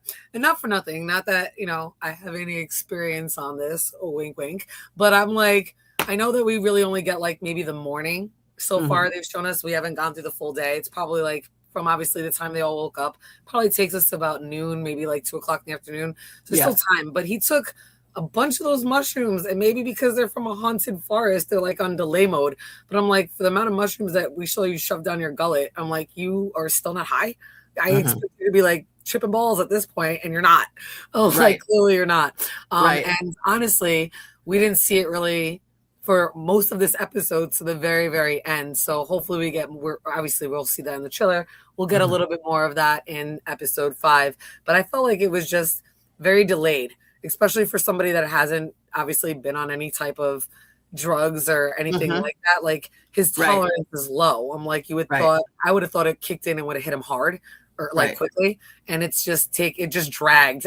We were waiting for it. At least I was waiting for it this episode, and we barely got that. Exactly. So Hi, just Stacy Lee. Nice to see you. Yes. Magic mushrooms, Benjamin Williams. Yes, absolutely. Boyd and Kenny need a mushroom. Yeah, I think so. I think they should join in the party. All three of them. I really wanted Boyd to take the mushrooms too. I was like hoping like maybe like they got ground up and put like in some tea or water that he got to drink. I'm like, Boyd should go on a trip because he's had visions, he's seen things. I definitely think we would get more with the whole Abby thing in his visions. I wish that he would take some mushrooms too, or even Tabitha. Geez. Yeah, I was thinking that, Michael, that he may have a high tolerance because he has done a lot of drugs, but didn't he come in this episode high? Like he was riding around because he was not sober. That's why Toby was driving. And like even Christy was like, "What are you on?" And he's like, "You're so beautiful." I was like, you're on something when you came into town. So he makes a line here. He's like, I wouldn't have taken those mushrooms. I'm like, bro, you've taken drugs before. You came into town high. What are you talking about? I'm like, you're lying. I'm like, all of a sudden 30 days is done what you? I'm like, and even after you woke back up for like a whole day, you rode around town on Clara's bike thinking this was a simulated escape room, still high, like I don't know. I thought it was funny that like now all of a sudden he's like, I would not have taken these drugs. Yes, you would have. Yes, you absolutely would have taken those drugs because you arrived high there. Absolutely. He's trying to take the high road. Right. Literally the high road. Absolutely. Oh, that's so funny. He's like, is Kenny here? Even Kenny's looking at him like, the fuck? He's like, really? I like Kenny and Donna are kind of on the same trip here. They're like, really? This dude, you're gonna let him take drugs? And Boyd just like, yeah, why? God, it's just I thought this was a little comical. So I kind of liked this here. Yes. All right. So after this, the next scene jumps to Elgin needing a place to go. So he goes to the church, and here we find Sarah. I don't know about you, but I personally, if I would open the door and seen Sarah, I would be like, nope, I'm going to back up slowly. Yep. And be the out. She already took one of my eyes. I'm not messing with this chick. But no, he's like, I'm going to go in. I'm going to go test the water some more. And the only people he's interfaced with so far is Fatima, Sarah, and Boyd. That's it. We haven't seen him talk to anybody else but those three people. Right? So I would run. If I was him, I would run so fast. Right?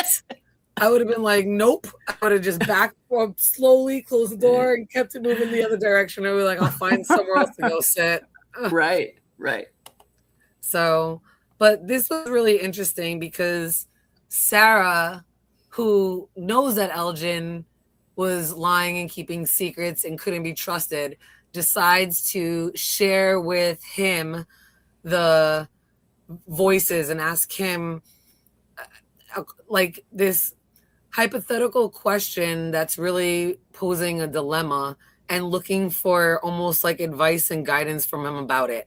And I'm like, wow, what the tables have turned in like 2 days, because you were like almighty rebellious with a screwdriver, and now you're asking the guy you tortured for advice. I'm like, what is going on right now? What world are we in? I'm like, you must have hit an all-time low from those voices. It scared you and freaked you out that much that, like, again, Fatima trusted Elgin with a secret. Now Sarah is trusting Elgin again with something else that neither of them have really shared yet with anybody else. And I thought that was really interesting. Really, you have like some type of like Stockholm syndrome where like the kidnappee is confessing and trusting in the kidnapper. And you have like the, abused torturer is trusting in the torturee. And I just thought it was really a reversal on their roles with Elgin. Like, Elgin's really like flipping the script with both of these characters in this, Well, so Nick far. is saying, is he on a redemption path? Do we think? I think so. I don't think he ever meant to harm anyone. I just think he was poorly taken advantage of, actually. But yeah, I think he's trying to make up for what he did. I do think so. So I was in the first episode, right, when Christy is like stitching up his eye, you can see like he didn't learn his lesson, right? Because he's still thinking like something can get out, and Christy kind of puts him in his place. Right. Then we see him kind of realize that and kind of get over it. And after the conversation with Fatima, I kind of really thought this was him, like he learned his lesson, and now that Fatima gave him something to do, like he was realizing like the error in his ways. And then the conversation here that he has with Sarah, I wanted to drop kick him in the throat. Why would you, like, he's like, it's just water, it won't hurt anybody. Shut the what are you talking about?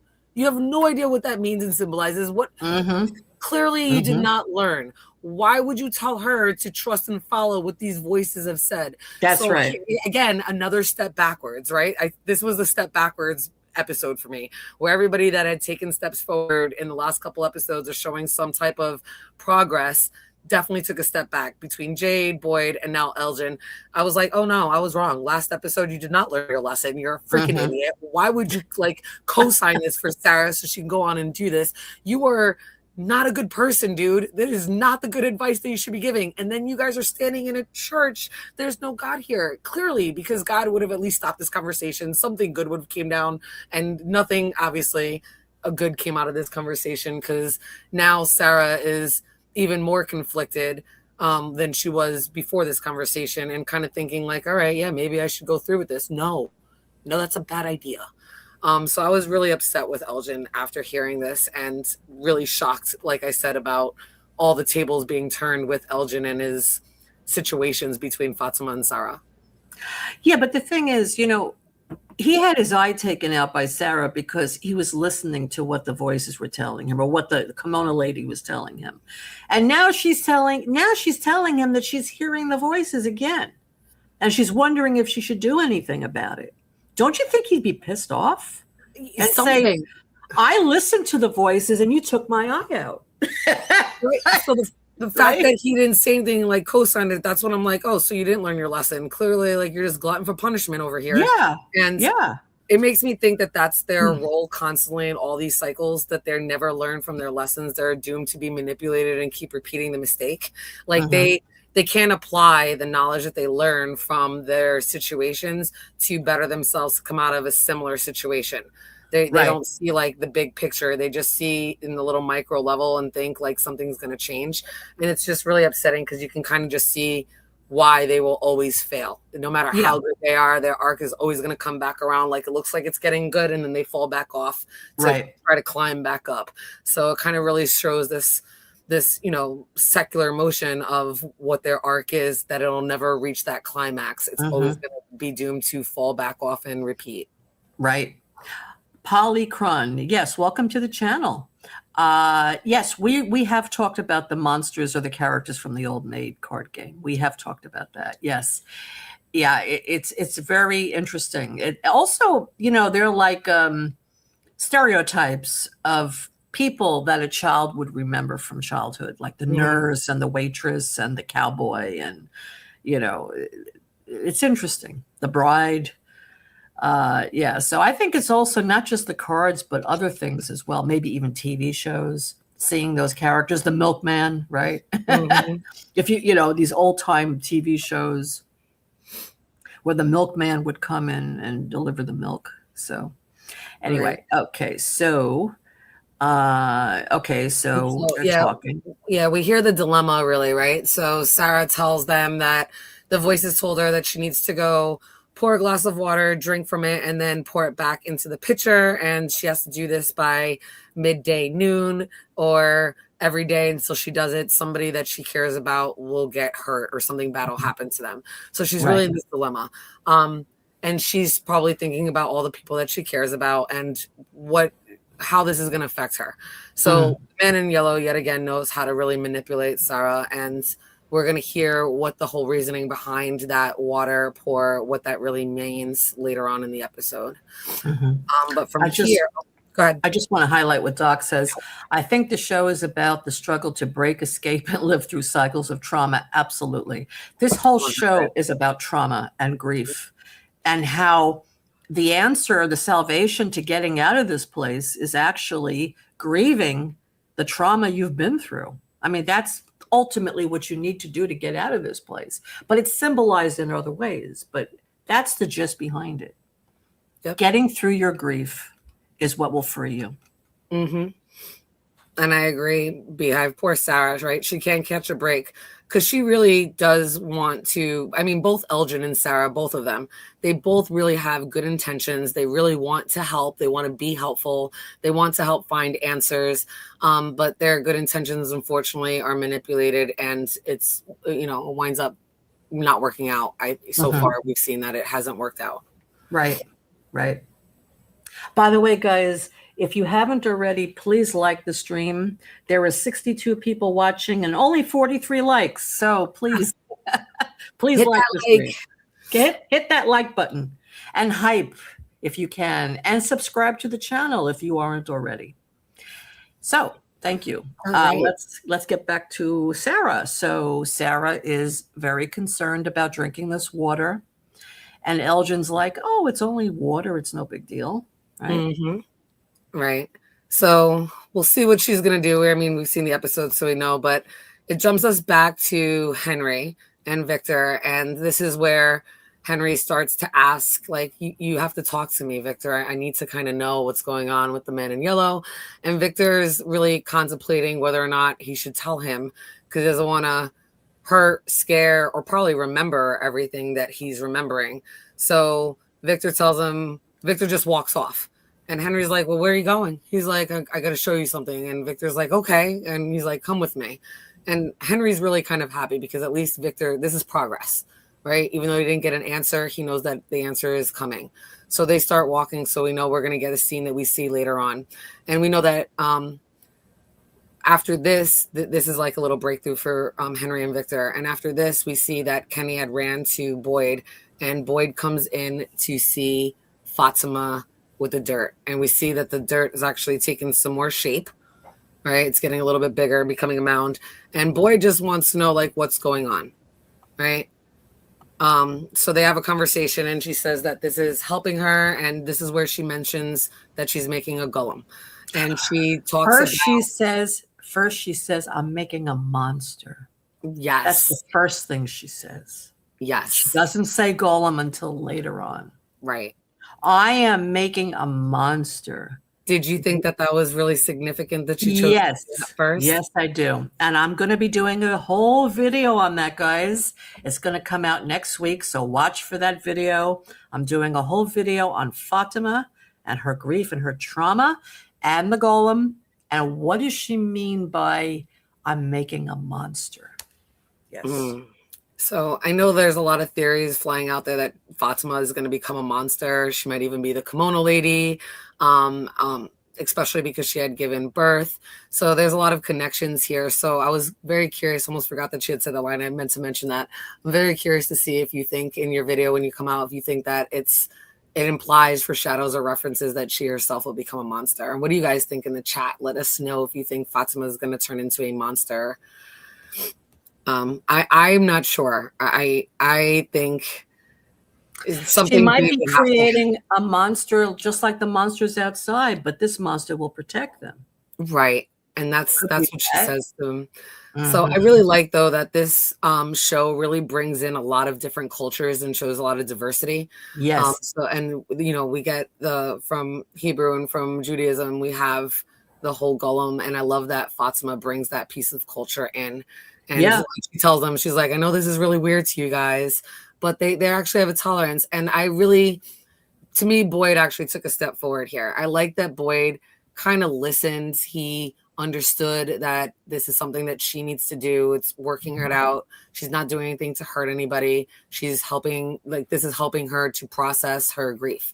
And she needs this to do something.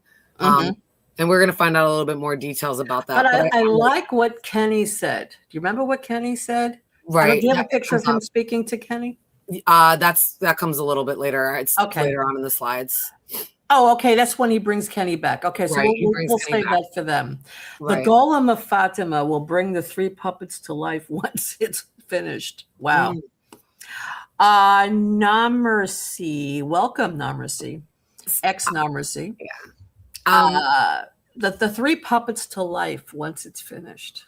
What are the 3 puppets to life? The scarecrow monsters, the Kali Patch Kids. Oh, okay. That's what he's referencing. I see. Yes. A lot of people have been saying that. that they think that there's a connection here with the scarecrows. Well, we're going to find out. Right. Yeah. So basically, Fatima is saying that she feels Smiley. She still feels him, and he feels her, and there's a connection. Right. But she doesn't. She says this later on. Actually, she doesn't Right. say this right now. Right now, she just says, "I'm building a monster." Right. And Boyd is very upset by this. He doesn't know what the hell to think of this. Right. So then he leaves her alone, and he goes outside and he's talking to Jade. And Jade's like, "Oh yeah, she's building a mud monster. I overheard the conversation." Yeah. So Boyd's like, "I don't know what to do." Right. Right. And yeah, I mean, she's terrified. She Yeah. gave birth to this thing. She was violated. In a sense, she was raped, in a sense. I mean, raped in the sense where something was put in her body against her will. Right. And what does she do with that? I mean, we saw in the last episode that she had rage, and she was taking it out on the cars. She was bashing all the windows and everything. But what does she do with this anger? And then she became depressed as well. I mean, she was taking a shower with her clothes on, looking at her stomach, rubbing her stomach. It's like she's trying to wash away what happened to her, and she can't. She cannot. So building this monster or golem is the only way she feels safe. Right. Mm-hmm. And I do like that she is no longer, like, she has a purpose right now, right? Even though not everybody might understand it, she's been given she's given herself a purpose and something to do. And it's almost like she's bringing the hope that she had, that light that Donna and everybody knows her for having. She's trying to find a way to get that back. Right. She's trying to empower herself. Yes. Okay. So the next scene after this, before we get there. So as far as the golem is concerned, I know that she's making, I'm curious because when you're making a golem, and if you know about that type of lore and the culture of it behind it, you need some type of an incantation or a ritual in order to bring it to life. So I'm curious if she knows one, has one, or if she's going to try to find one and would be manipulated by the man in yellow. So even though she thinks she's going to bring something to life to protect her, I wonder if she'll be manipulated to bring something to life that will actually hurt her, go after her, or actually be like a Trojan horse. Because if they can manipulate her and it's already inside Colony House, what's it to stop it from letting in the monsters or one of the monsters taking over, inhabiting it, and being in the Colony House and setting up another massacre? Right. I mean, basically, there is that folklore about, I think it was called the Golem of Prague, was it? Where the Jewish community was being persecuted, and they created a golem to protect them. But because they were so terrified and so upset by what was happening, the golem absorbed all their emotions.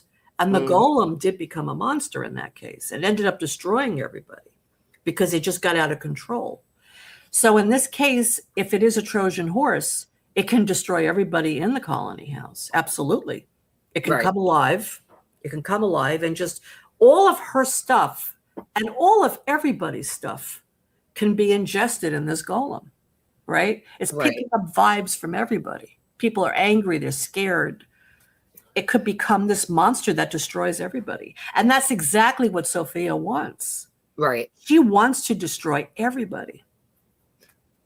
I do like what the chat is saying too. Like, what if the golem if they're not able to bring it to life, what if it caved in the ceiling? So I kind of like that it could possibly cave in the ceiling. And I wonder if where the basement is and Acosta is, if it would cave and go all the way down and maybe cave in any evidence that Acosta finds, or even hurts or kills Acosta that way. And maybe she does find a picture of Sophia or something that can connect the man in yellow. And before she's able to tell anybody, this golem takes her out because it falls to the floor. Like, the whole floor caves in. Something like that could actually happen as well. Yeah, I think that's true, Nick. I think that Fatima may have shared memories with Smiley. Smiley is actually probably the one putting these ideas into her head about the golem. Right. Maybe even the prayers that she'll say to make the golem become a real thing, become alive. Right. And again, Sophia is probably behind the whole thing. She's probably the one feeding it through Smiley to get to Fatima. Oh, and Robert Saunders, thank you so much for the super chat, Robert. That's great. Thank you. Thank you, Robert. Robert says, it never ends well when Fatima initially hides things. Right. The pregnancy, the rotten food, Tilly, and now the golem. I suspect it will not end well because golems can't always be controlled. Absolutely, Robert. I agree 100%. They can't be controlled, and they end up absorbing all the negativity, and then they are uncontrollable, and they end up destroying everybody. Right. So I really like what you're saying here, and she hides everything. But everyone hides everything in this place. Right. But what I don't understand is Tilly. No one is talking about Tilly. Right. There's no funeral. There's no funeral for Tilly's body. No one asks, where's Tilly? Nope. I don't understand that. Right. And I'm starting to think more and more. I mean, I'm still on the fence with it, but I'm starting to lean more and more on whether or not Tilly was the man in yellow. And this, Sophia shape-shifting into Sophia is not the first time that he shape-shifted. I'm on the fence with it. I think it could be a possibility. I don't know if it has to be that. It could just be a red herring because there's a lot of coincidences. But especially seeing the crows and how angry Sophia got from seeing the crows. And there's another shot that we'll get to later on in the slideshow that makes me think so even more, that it's a possibility that Tilly could have been the man in yellow and that the man in yellow has been around. He might still... I still agree that he could actually bury himself in the dirt, and that's part of this thing because I think he does have a link with the cicadas. But I do think that he might have been around the town a little bit more and just been more laissez-faire, like hands off. But now he's coming back into town and needs to do some more damage, especially if he was Tilly until he got killed off. He needs to come back in as somebody different. So I think that that's a possibility because she did come the very next day. Yeah, it's interesting what you say and she was the one who was with Fatima through the whole pregnancy. Right. And the crows crashing in and then the tarot reading with the hangman and that being Jim. So, I mean, and the way she did that rain dance, Elgin seeing her and kind of him confiding in her with the kimono lady. Yes. Her knowing about Fatima's pregnancy before anybody knew. She did play a very interesting role here with Elgin and Fatima. Those are the only two people she was really close to. Right. And look what happened. And, if the man in yellow is there to cause chaos, you could see him having, this plan where he's setting and pivoting certain, putting certain pieces, aka characters, into positions where certain things will play out until he did that. So, I mean, I can see it. I can totally see it possibly, the man in yellow had shapeshifted in because we don't know anything about the bus. We didn't see the bus see the tree.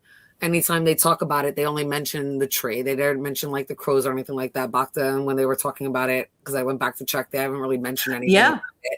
And did you notice there weren't any crows when the pastor came?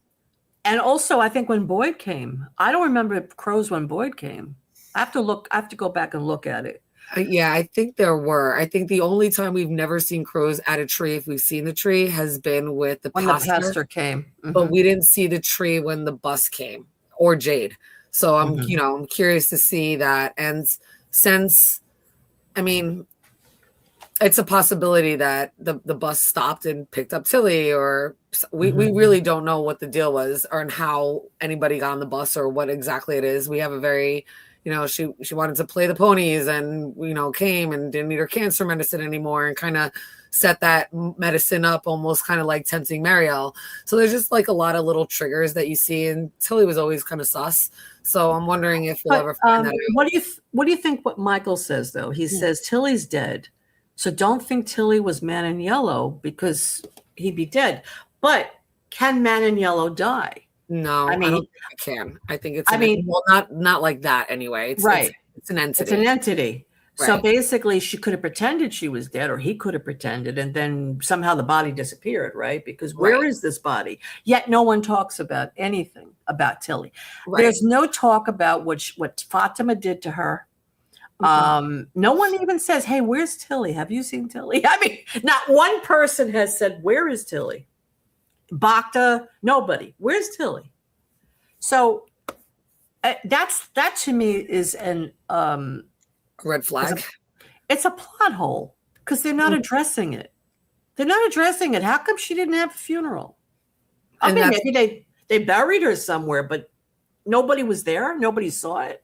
Right. And that's another reason, like I said, it could be a possibility because we don't know anything about it. It might not be a plot hole. It might just be something they haven't told us yet because it's going to play a bigger role or give us a clue or an answer to something that we need later on. Listen, Robert, good night, Robert. Thank you so much for being here. I really appreciate you. And hope to see you next week and keep crafting with us. Absolutely. Yes. And next week, we're going to have a doozy of an episode. So make sure you're here, Robert, because we're going to be doing a lot of brainstorming. Have a great night. I like what B said, too, right above Robert's comment. She said, I really think that Tilly was a threat to the man in yellow or evil entity. That's why she had to go. That's why Fatima ended up killing her. Tilly wasn't scared. I just never saw her as sus. I like that. Definitely a different perspective. And I can see that. Absolutely. She might have just been overly helpful and just these all coincidences that are red herrings. And Smiley knew, and, because Smiley was growing inside, Fatima and the man in yellow. And maybe she was a threat and they had to take her out like they took out Jim. Absolutely. I could totally see that as well. I really can go either way. That's why I'm still on the fence. Yes. I don't know. But I could see it going either way. I could see the perspectives. I can see the evidence on where, but so it's not really a definite. I do like that theory as a possibility. I personally don't believe Tilly was the man in yellow. I personally think she was just an older woman who had cancer. She was dying. And she wanted just to be motherly towards Fatima. I mean, she said she had a lot of kids and grandkids, and she probably just missed that connection, basically. She liked nurturing people, I just think she was annoying, and she was a busybody, a gossip, a busybody, but I don't think she was evil. I don't. I think the man in yellow's first incarnation is this one after Christopher. I believe he was Christopher, though, in the other timeline. And now he's back. Okay. Good night, Joyce. Oh, good night, Joyce. Thank you for being here. Hope to see you soon. Okay. All right. Elgin hit Tilly's body. That's something else. Boyd said to him in the first episode of this season, Boyd said, you're going to tell everybody you lost your eye helping Fatima. And if you don't do it, I'm going to tell everyone you killed Tilly. Right. He said that. Yes. So what do people think happened to Tilly? There's no mention of Tilly. To me, it's very weird. It's like a real plot hole. Right. It doesn't make sense. Jamie, well, guys, it's been fun, but I need to do some work. Might stop by again if you're still going. Good night, Jamie. Thank you for being here. Everybody subscribe to Sci-Fi Visions channel. She does some great stuff, and she's covering From right now, and she's had some great interviews on her channel. Harold Perrineau. I think she had Tabitha also, and also Hannah, the one who plays Julie. Yes. Mm-hmm. Okay. Let's see. Okay. JT Moore says, it is established that Tilly is dead because Kenny said that he did an investigation, which that's how he knows there were 47 people there. Yes, he says that in the very first episode with the 47 people. So we know there was an investigation. We know that Boyd mentions it too.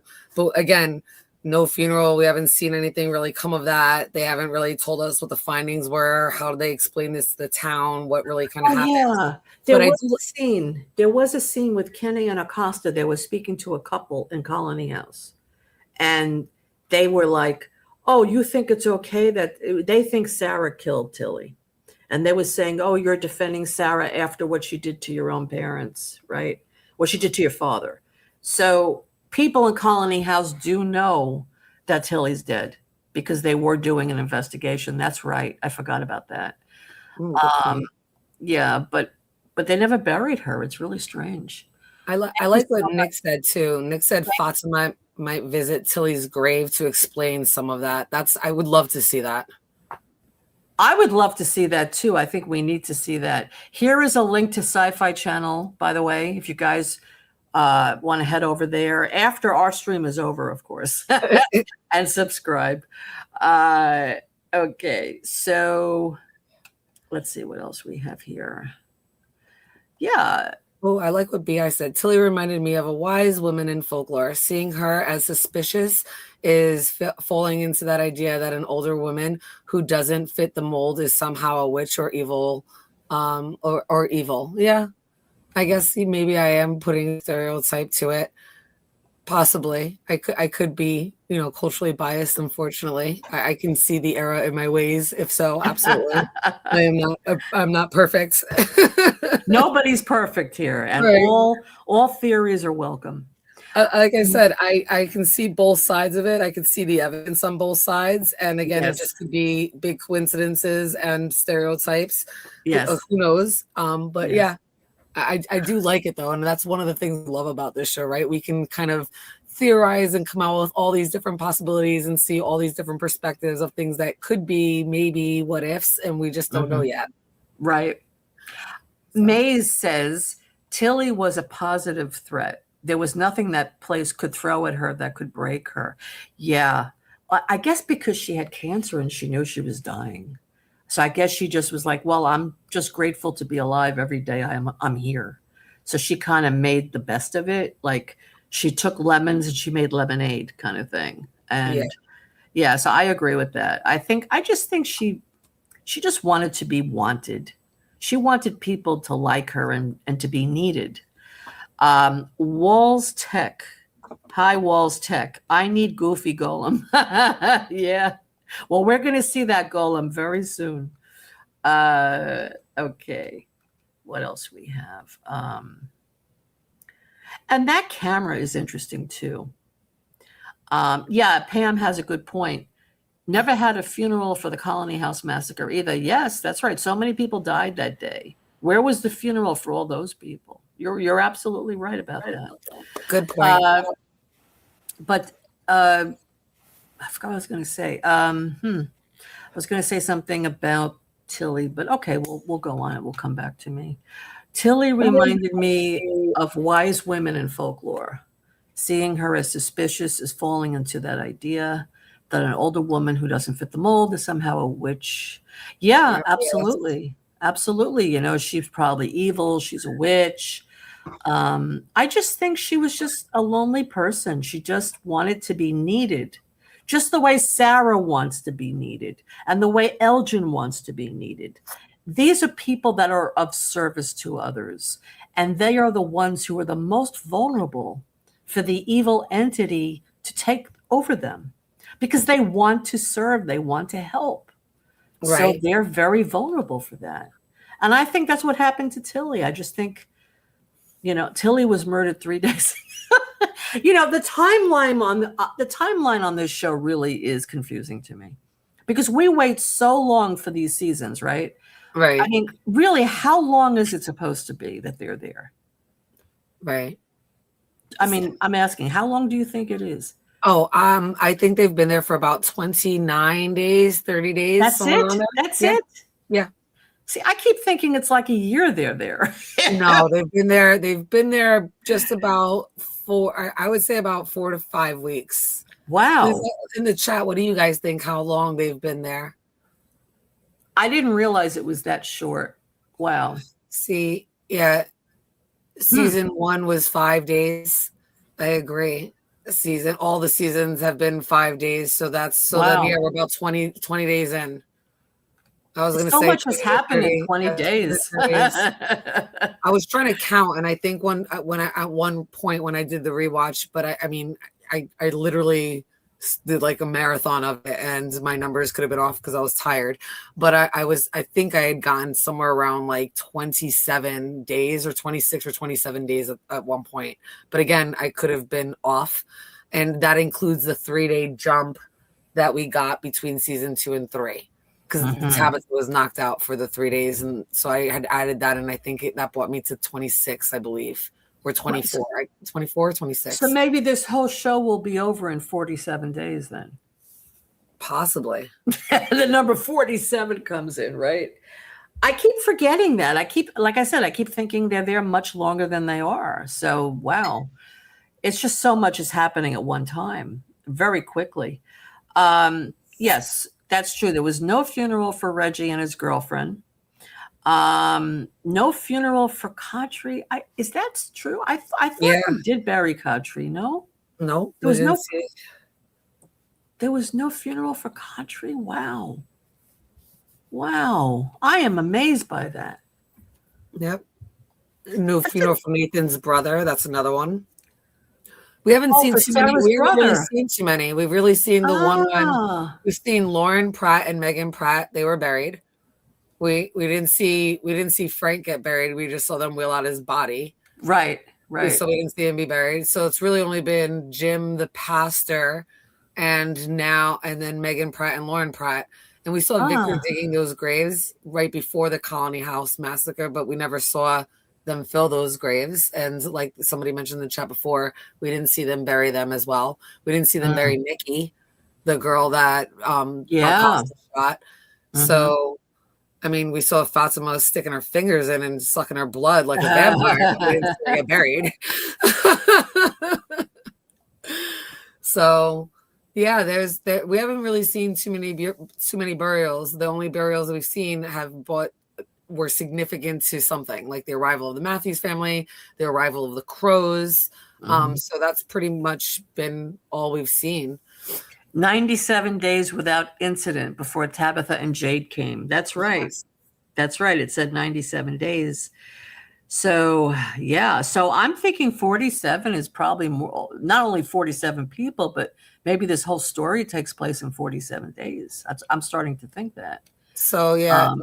Nomer, you have a theory with the 17 days, and we're on day 17, right? And this episode is going to be night 18. I agree. If that's I agree. Like with the numbers might be off, but I agree. If this is day 17, like you're saying, it's 5 days per season, right? So that would be 15 days, and then we're 2 days into this season. That would be the 17. So you said I like that theory. I wonder what more has to do with it. So I wonder if that is significant, what the number count's going to be, if that's a reason why the man in yellow came in on that certain numbers and everything. So I'll definitely look into the number theories. I love numbers. That's very interesting. Yeah. Thank you. You gave me something to research and look into. Yes. So maybe we have something. Thank you for that. And let me know. Definitely join in the Discord if you're not, and become a member so we can chat in the Discord.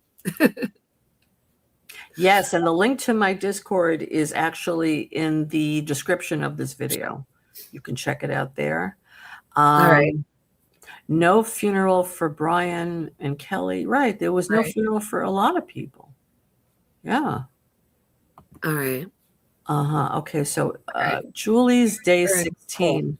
The night that they're in the RV, that was day 16. Is actually day 9. Then in episode 4, we see her in the past when Victor was a child. Look at the cars. Right. But how is it day 9? Day 16? Because day 16, when Julie's story walks back to season 2, episode 6, that's day 9. Oh, I see. Got it. Right. It's interesting. I'm picking up what you're putting down. Okay. You're writing it down. You're gonna research it. Right. So we have to figure out, I don't know how we'll be able to figure out, but when Julie just story walks back, which we're going to see in this episode, what day that is in that cycle, that would be cool. Yeah, but that's the thing. What about the seasons, right? Victor, Dieter has a good point. Victor said it was cold, right? And now the trees are everything is green. It's springtime. It's warm. What about all the seasons? How long do these seasons last then? Days, apparently. So strange, right? So what? In season 3, we saw the snow. In season 1, when they arrived, everybody had on like fall attire, correct? Like it wasn't too cold, right? Or like the end of summer, and then maybe fall, winter, and now it's getting warm again. right? But they, because she has a t-shirt and a long sleeve shirt, so we're getting like into like maybe like spring weather. So Yes. it's each season, each it's like a few days. Each season is a season. Days. That's so wild. All right. We're gonna move on to the next scene. Okay. Dieter, thank you for posting that. That's the link to my Discord. So if anyone wants to join the Discord, there it is. Thank you, Dieter. I appreciate that. Clowntum's got a theory. Clowntum, nice to see you. I have the wildest theory. Nathan was Man in Yellow and faked his own death because he is the only one who wasn't killed by monsters. And we still didn't see any ghost of his. Every other normal death had ghosts. That's interesting. Nathan was the Man in Yellow. Well, it certainly got him close to Sarah, that's for sure. Well, we saw Acosta killed Nikki. That wasn't a monster attack. Right.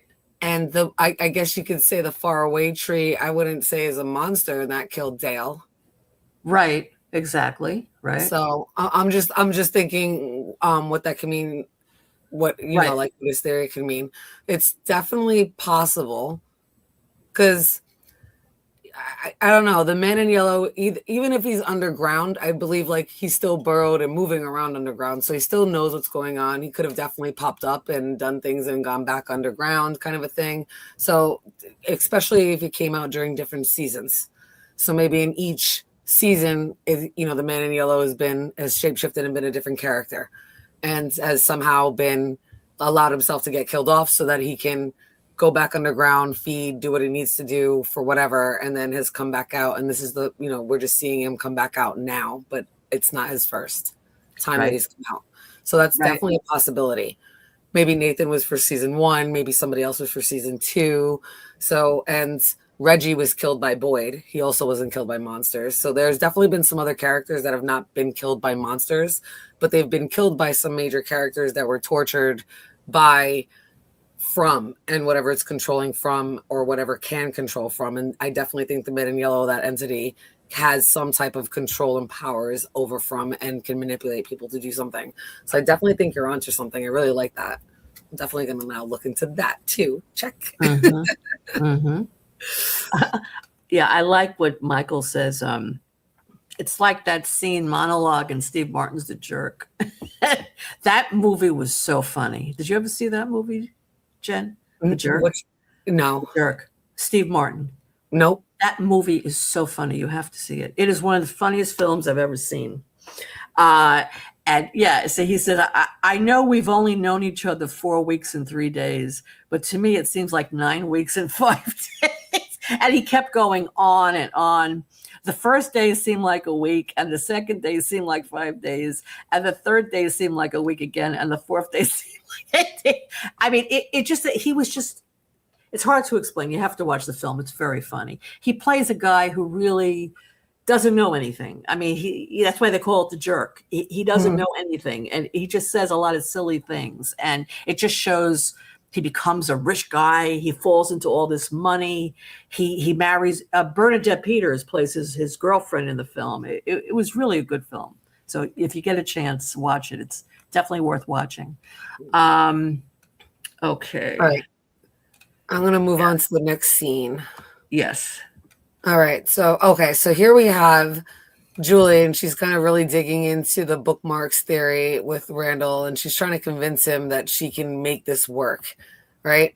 And we see the book here. And do you see the ships on her shirt? Yes. I didn't notice that before. I see it. Yeah. Mm-hmm. Wow. And this is where she has that great line that we all saw from the trailer. And I didn't take a picture of it because I think it was in the trailer. Everybody saw it, and we did it in our trailer breakdown. But this is where she's like, everything else that is impossible is here. It's here and it's real, and we have to do this. And she really convinces Randall, and he's like, all right, so how are we going to do this? And I like that he goes along with it after she has her little monologue breakdown moment where she's believes this so much so that she is that persuasive, and he doesn't put up an argument. Right. Yeah. Because again, she's saying what we're all saying. Anything is possible in this place. He was saying, it's a children's book, first of all, and there are many books written like this. And she says, yeah, but this is the book that Ethan brought with him here. So again, she's the voice of reason, and everyone's saying no. Why are you saying no, Randall? You were attacked by monsters. They slashed your face. I mean, Nick says she estimated that from start to episode 4 of this season, it's 26 days. That's interesting. Mm-hmm. I think I got something like 24, 26, but somebody else had mentioned it's been like 28, 30 days. So it's somewhere in between there. And I did this, it was like really just like kind of trying to figure out what the days are. But I do like, so again, I could be wrong. Obviously somebody else did it as well, but I do still like that theory with the numbers with that Noximer put up there. I definitely would like to see, I definitely need to go back. I want to go back now and definitely count, because it was like kind of off, and it's in a notebook somewhere in this notebook that I can probably find. That's the black and white notebook that I have, is all my from notes. I have to find my notebook because it was from a while ago that we randomly did it, because the 2-year wait. So, but I have to go back and find out. Nick, that's so the whole show is from February. But I don't understand. What about the seasons? How could it be cold for only one day, and then it's sunny and bright for 3 days, and then back to cold again? Or I don't know. It doesn't make sense to me with the seasons. It really doesn't. It's kind of strange. Is February 19th the day that's on, I think, is that the date that's on the flyer for the Matthews family, Nick? Is that how you started that counting? Because I used the dates from, I was looking at the dates from the different wanted posters that they posted back, I think like in season 2 of all like not wanted, the missing posters. Wanted, wow. The missing posters. They had one for Sarah, they had one for Boyd, they had one for the Matthews family. Who else did they have one for Donna? They're in a bunch of different Discords, but I used a bunch of those dates to try to figure out stuff too, and that was written down to see what that meant. I couldn't figure any out. I was trying to look for patterns. Right. Now, going back a moment to the Man in Yellow, I was surprised not to see more of Dr. Mabuse connections. Yeah. So what do you think about that, Jen? I think that's really interesting, because I know that there's been quite a different content creators that have mentioned it, and I've seen it in the Discords, and I know a little bit about it, and I have seen the references, and I almost didn't really think about it. I forgot about it until you just mentioned it, but I haven't seen it. I have to, I guess I got to go back and look to see if I've missed anything. But if you're mentioning it, I'm going to assume that you've been looking too and haven't seen one. So I'm sure if I would have seen something, it probably would have triggered my memory. But there's been some connections with that, and saying that it's, that's who the Man in Yellow is. And I really like that theory. I'm sure you guys know about Dr. Mabuse. That's really interesting, Maze. Yes, we have to look into that more, because I heard about that connection, but I don't know all the ins and outs about it. So we're going to look into that. Right. I don't want to get too, like, you can go down a huge rabbit hole, and we've already been on for 2.5 hours, and we're like not even halfway through. So I'm like, I don't want to go down the rabbit hole of it. That's winter in Texas. We'll get some below freezing days, and then suddenly it'll be in the 70s. Yeah, it's true. I mean, some places are like that, but I don't know. I mean, we saw them wearing winter coats quite a bit. And then, and then all of a sudden it's summer. I don't know. We'll see. Exactly. Okay. JT Moore says less than a month. And Donna says that Tabitha and her kids are like family already, but Jim, not so much. Trauma bonding at its best. Yeah. Well, exactly. That's why I was so aggravated. I'm like, you wanted to leave your kids with Donna, and then the whole monologue, I was like, wow. Yeah, that was ridiculous, but we'll get to that. Nick says that's the day before the Matthews showed up, when Megan and her mom died. Okay. So that's like a day or two before they showed up, actually. Right. That's the day before. Right. Okay. All right. Let's go on. Yes. Yeah. So she convinces Randall, and that's where he turns to her, and he's like, all right, so about this bookmark, and I like that's where we leave them off on the scene, so we know that she Yes. gets some confirmation, so we know where Yes. that's going. Right. And this is where Boyd is. Boyd hasn't left yet, right? This is still a conversation where he's like, I just need to know that you're okay because this doesn't kind of look okay. And this is where she really goes into the story with the Goldman, explains everything. He's like, all right, I'm gonna let you be, and he tells Kenny. And Okay. I got really aggravated with Kenny in this moment. I know that Kenny's known Fatima obviously for over a year, right? But he's like, that's not the Fatima I know. He's like, he doesn't agree that Boyd's going to allow her to keep doing what she's doing. Mm-hmm. And he's like, that's not the Fatima I know. He almost wanted to convince Boyd to stop her, to stop her from doing what she's doing. And I was so annoyed by that. I'm like, how much time have you really spent around her? I'm like, you really don't know her. She has a man. She lives in Colony House. You were never really there. You know that that she's positive, but look what she's just been through. Mm-hmm. You really kind of obviously don't have much concept of that type of trauma, even though you have your own trauma or about females. I'm like, you can't sit there and say, I don't, that's not the Fatima I know. I don't think you should have let her do that. I was just really kind of ticked and annoyed with, like I said, this whole episode, everybody did something that kind of like frustrated me, that I was like, right. Really? So I was kind of upset that and disappointed in Kenny, because I'm like, you can be so comforting, like to Christy and to Sophia, but not to Fatima. Well, I agree with you. He came off as not understanding her trauma and not really understanding her. But could it also be a hint to us? Because he does say Fatima, that's not Fatima in there.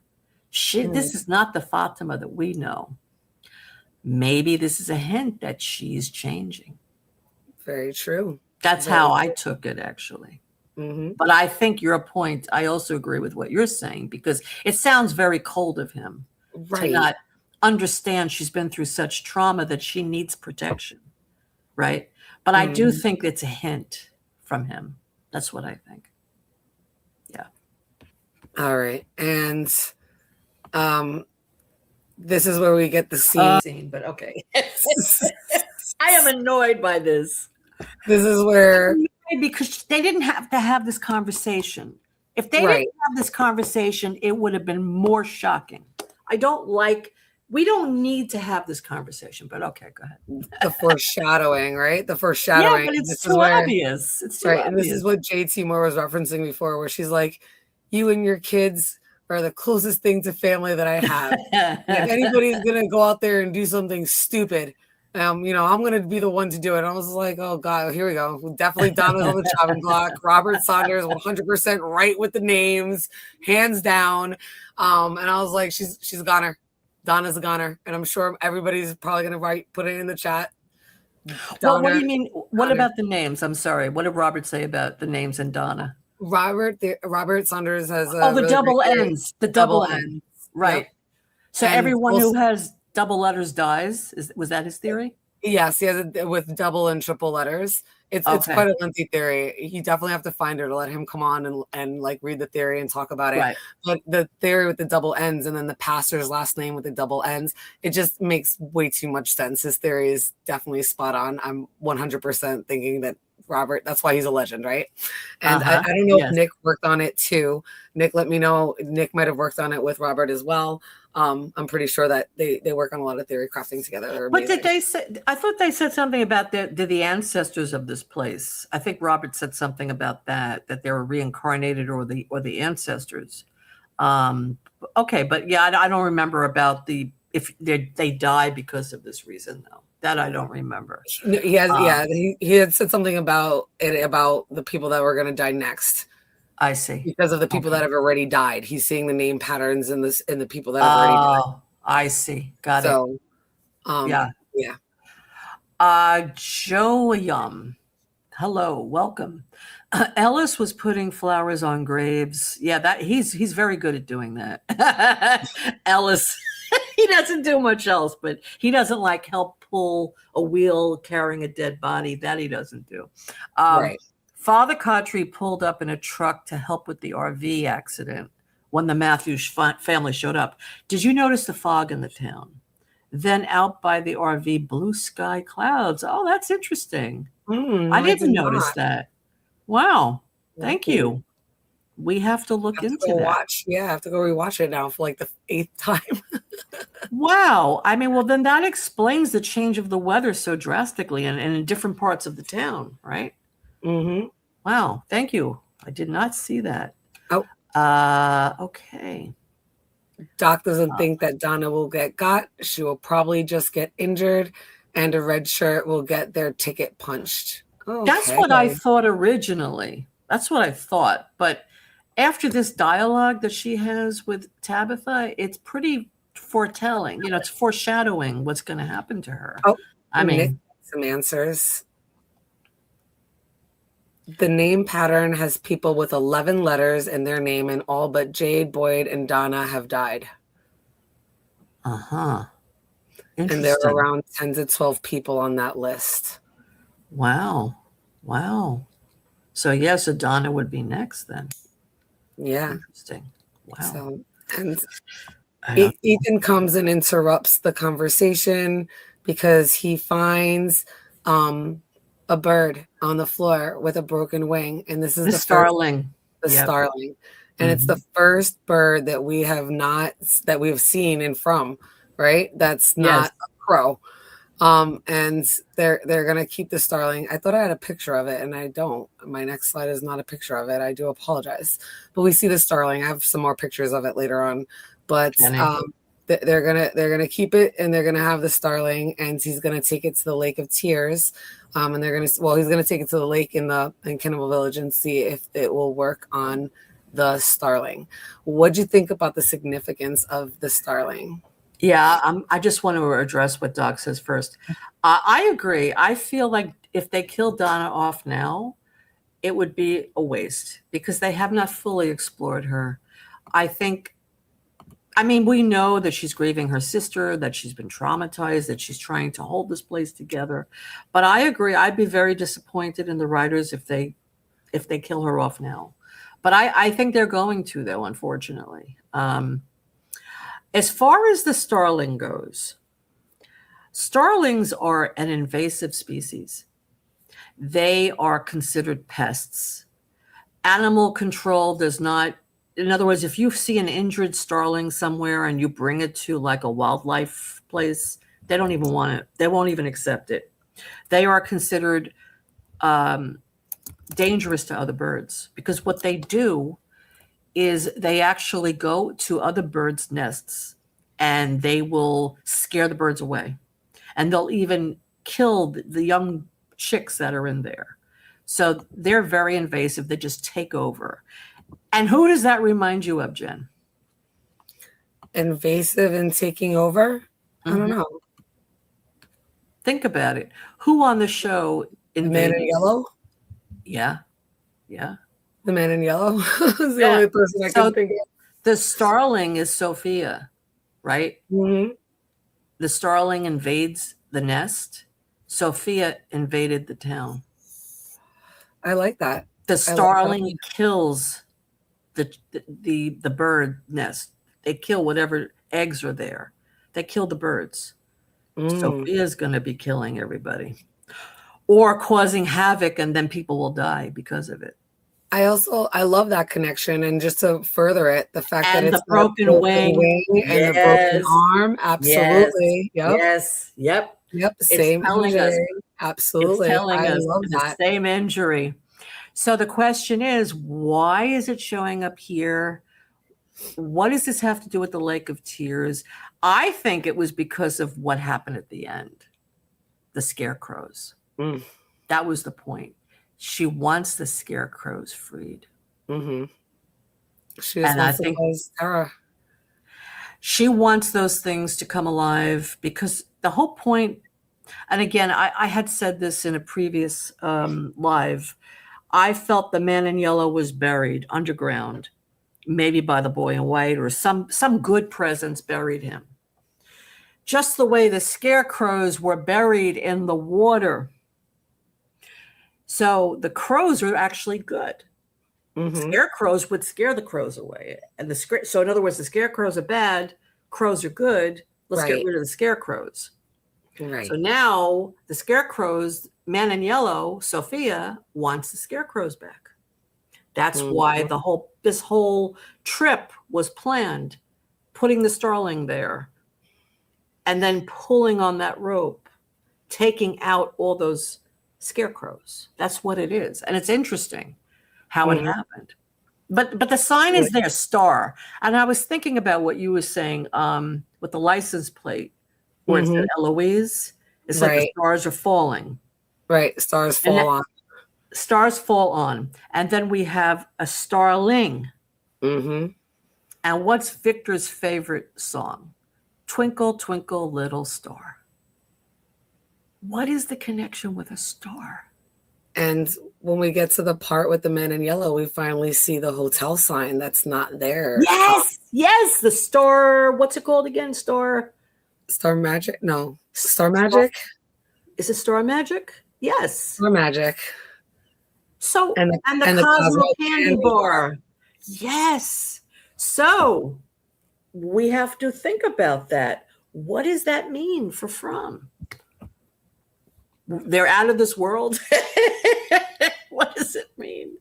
Maybe the Man in Yellow was an entity that came from the stars, like Pennywise. I don't know. Could be. They need to look more at the stars. Maybe that's how they get out of here. They have to look to the sky. I don't know. Interesting. Yeah, Star Magic, right. I like that. Oh, yeah, the cover of the Gulagag, the Grand Gulagag's got stars falling, correct? Oh, wow. Yes, that's right. Got the stars falling. Yep, that's right. That's a good call. So maybe he is an alien. We don't know. He came from another galaxy, right? Oh, that's wild.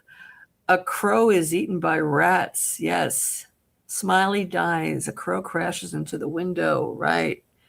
And then Smiley's born. The crows are with the Man in Yellow. See, I think the crows are actually good. I mean, that's my opinion. I don't think they're bad. I think they want us to think they're bad. I'm going to show you something when we get to the pictures. I'm going to show you something that Fletcher found on Discord.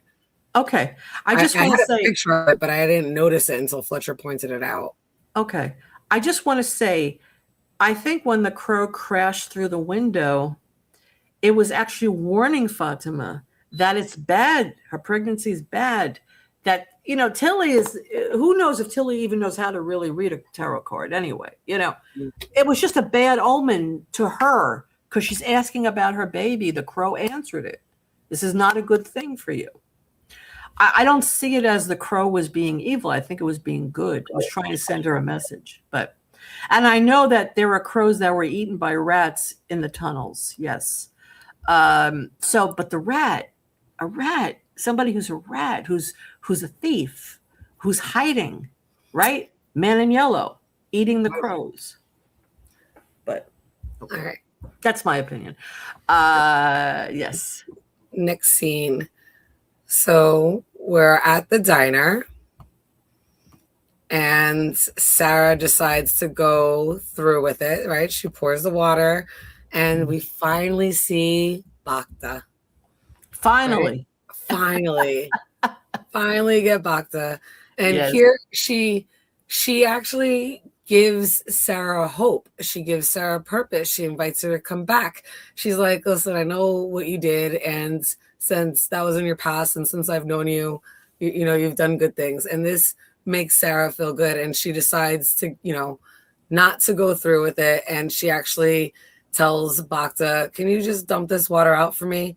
And as soon as she does that and Bacta walks away, we hear the scream and we get that scene that we all were worried. Like everybody was trying to figure out what was going on in the pool that we saw. And look at this actress. Look at her. Julia Doyle does an amazing job. I was so mad though that this is what it was. I was like, really? She's flung herself into the pool. Yes. I was like, wow. Yeah, that was my reaction. I did not like this scene at all. I didn't. I think like I was saying before, an evil entity who's been around for hundreds of years or thousands of years should come up with a better plan than that. I just think it's kind of lame in my opinion, but And then, of course, But it she has her works. broken arm. It Right. worked, but again, how do you compare that to before Kill the Boy? How do you compare that? Yeah. There is no comparison, right? But yeah, so we see It just it really seems kind of amateurish to me. I don't know. That's my feeling about it. it's very Mhm. simple, Mhm. right? It's Yeah, very, yeah. very simple. Too simple. Too it- simple. like as much as we know that the man in yellow is this huge trickster, they're very simple things that he does to manipulate and make people believe him. And Mhm. I think, and I think you're right. It's kind of childlike because he's always probably appealed to people that were more simple-minded in different civilizations that kind of were more gullible or more naive. And this is definitely, even though this is a more modern time, it's crazy, but these simple little things based on all of the anxieties and pressures and stressful situation that they're in because they're not in their normal comfort zone, definitely these simple little things work. Yes, absolutely. And I understand that psychologically he's trying to create havoc and turn people against each other. I fully understand that's what he's doing. And this is why he's not telling Sarah to kill someone. He's playing mind games with her. But eventually this may lead to her actually killing somebody. But again, I think it could have been done differently, personally. I would have liked to have seen something different from her. I just want to read a couple of comments. Kaiser Bowl said, "The Lake of Tears is the reflection of a falling meteorite star event." That's interesting. You're right. The way the reflection looks, it looks like rain, like teardrops. Absolutely. Yeah, it does. The crows are aligned with the boy in white, I think, associated with the tree and the crossing over. Boy in white's painting seems to have a bird mouth. Yeah, exactly. That's another thing that makes me think that they're aligned with the boy in white. Okay, let's see. Stronger every day. Hello, welcome. Yes, they can never see the stars or constellations because they cannot go out at night. Ships navigate by the stars. That's very interesting. They can't find their way out. They can't see the stars. They can't go out at night. I love that. I love that. That is amazing. Thank you. That's a great observation. And Amy says, a fallen star, Lucifer. He was a fallen star. Yes, Amy, I like it. And it makes perfect sense. RCO16G, hello, welcome to the channel. And Michael says, I think there's like 12 stars on the cover of the Gulagog, right? 12 stars. We have to look at that. That would represent the 12 original monsters. Right.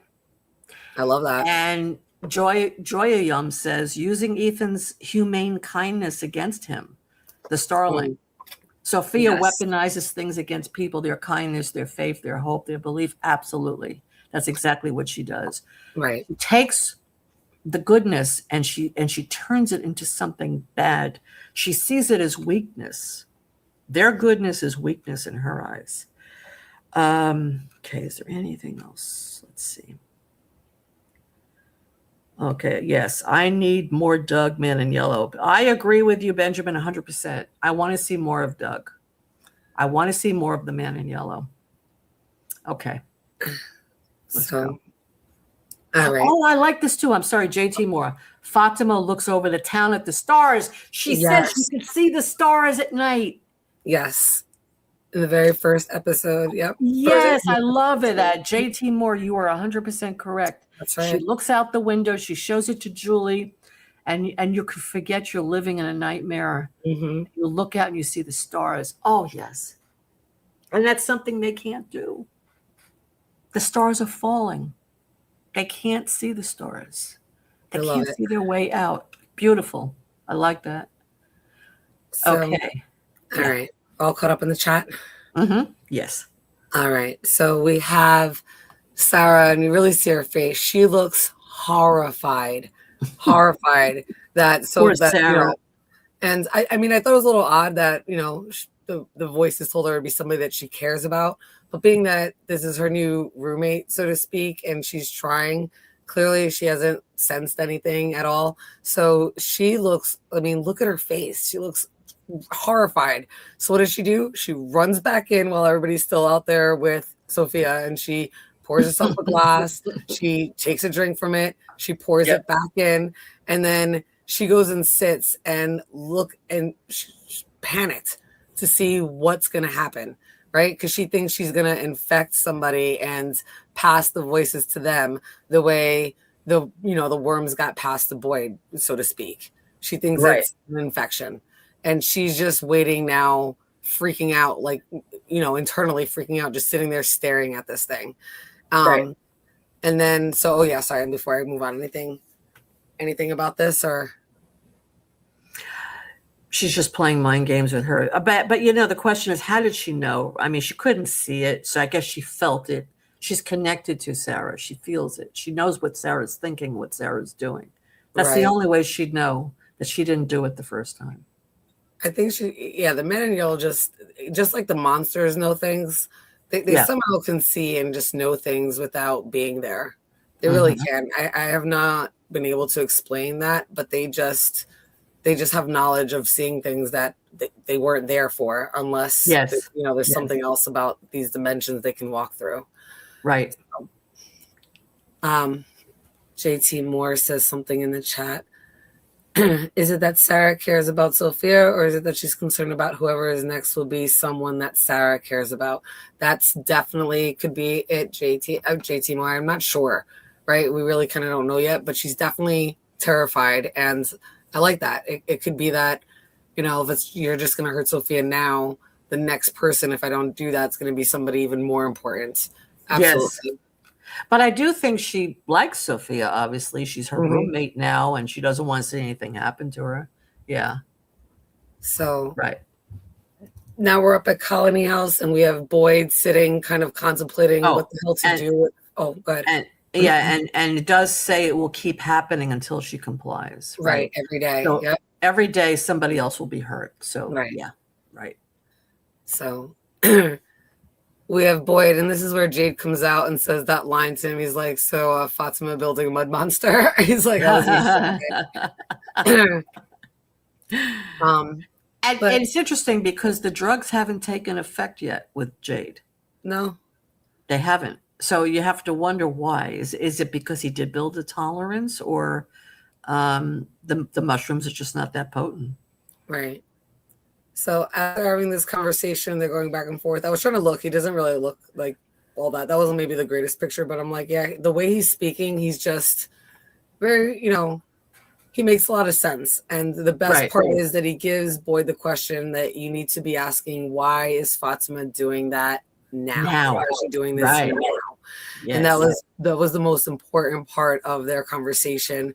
And just the fact that he was able to kind of tap into Boyd and give him this like sense of reality. I really, really loved this, and really gave him the next step forward. So whether he's like getting there, not sure, but I thought this was a really great scene between the two.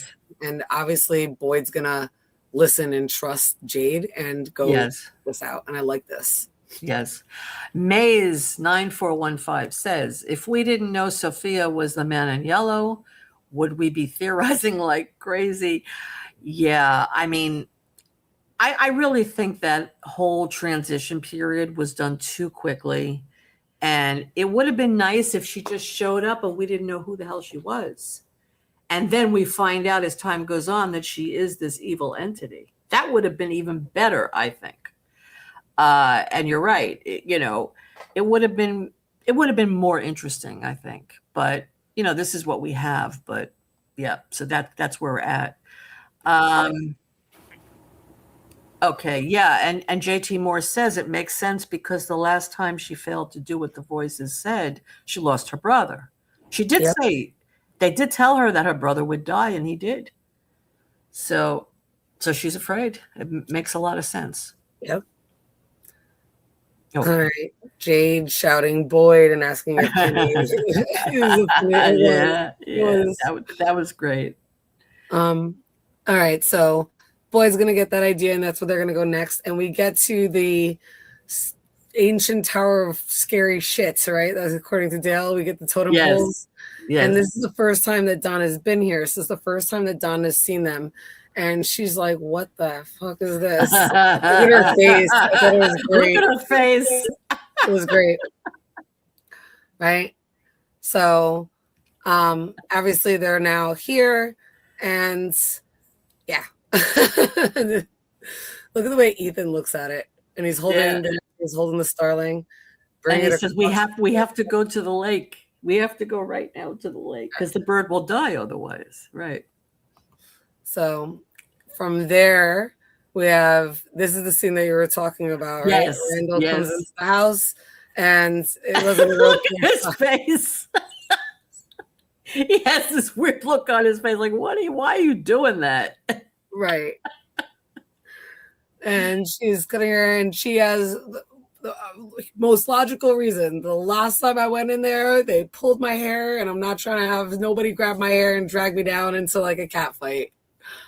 I mean, all she had to do was put her hair up in a bun or ponytail, ponytail or anything, right? Right.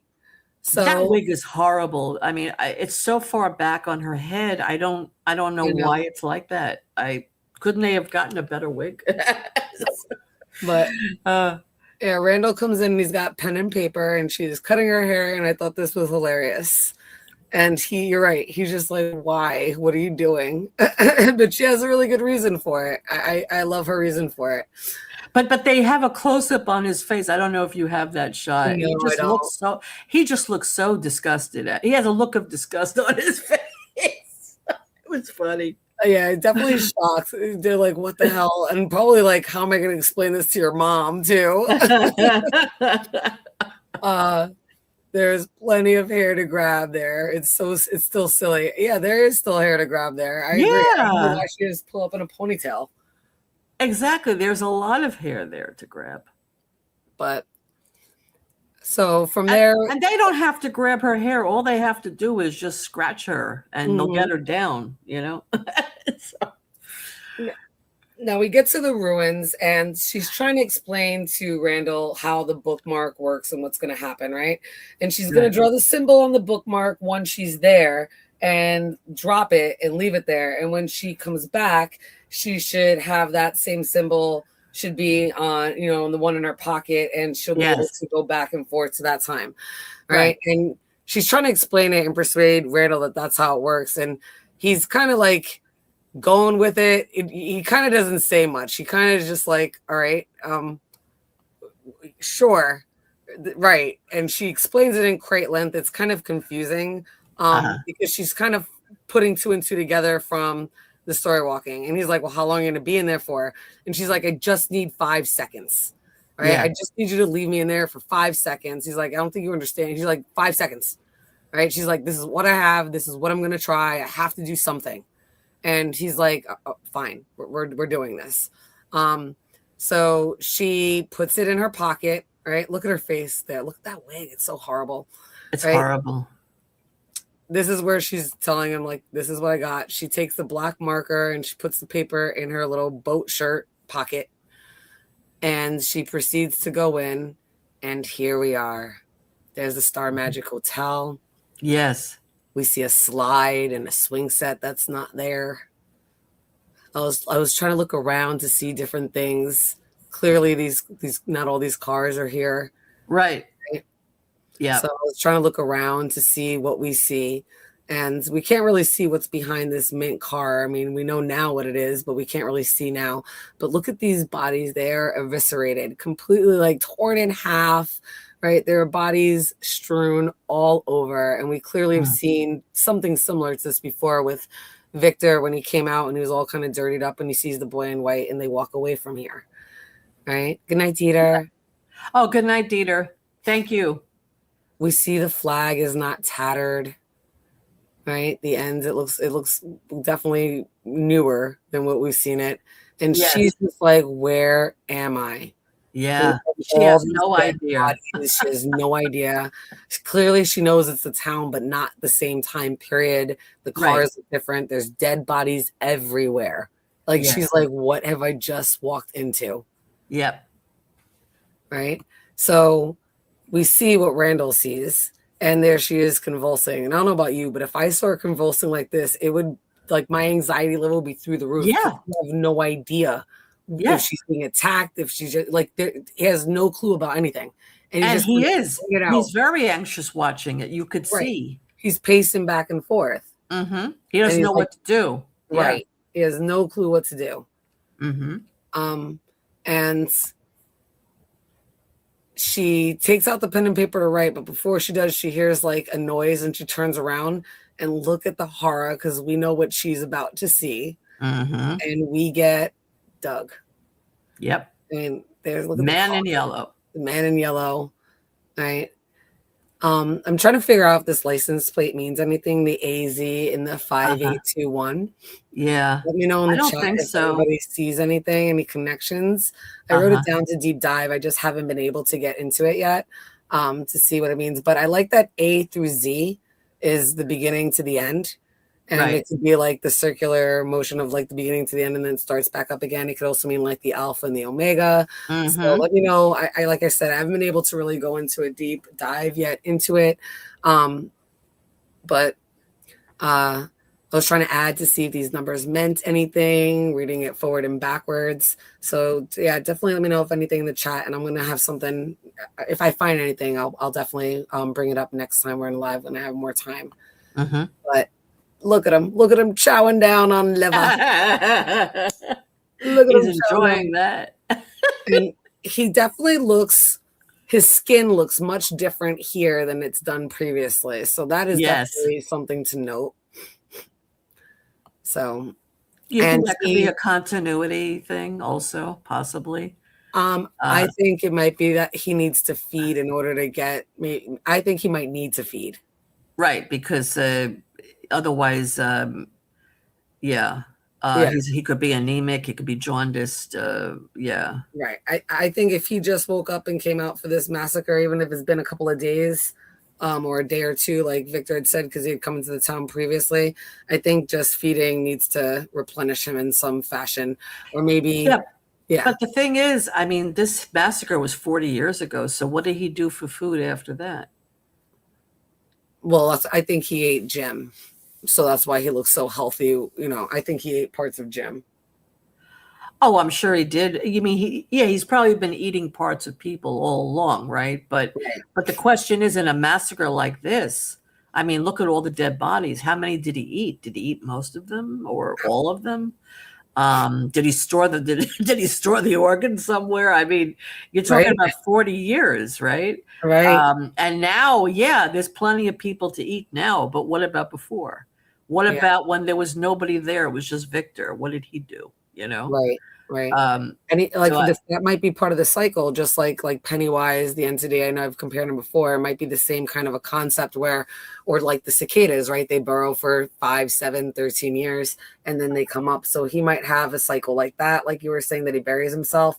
So he might have just popped up because when she first arrived, I mean, it took her a minute before she heard him. We don't know if he just popped up or if he had been there, but he was much quieter for a couple of seconds than he is now. And clearly he's taken like 3 bites, which look at those bite marks. They're like perfectly round. I know, right? It's great. I mean, so he's eating the liver now, I believe. Yes. Right? Yeah. And they're pretty close. He's not that far from her. Yes. So he stands up right away and he looks confused and shocked. He's like, I thought I just killed everybody in the massacre. I thought everybody was dead. So I definitely do think this is their first encounter.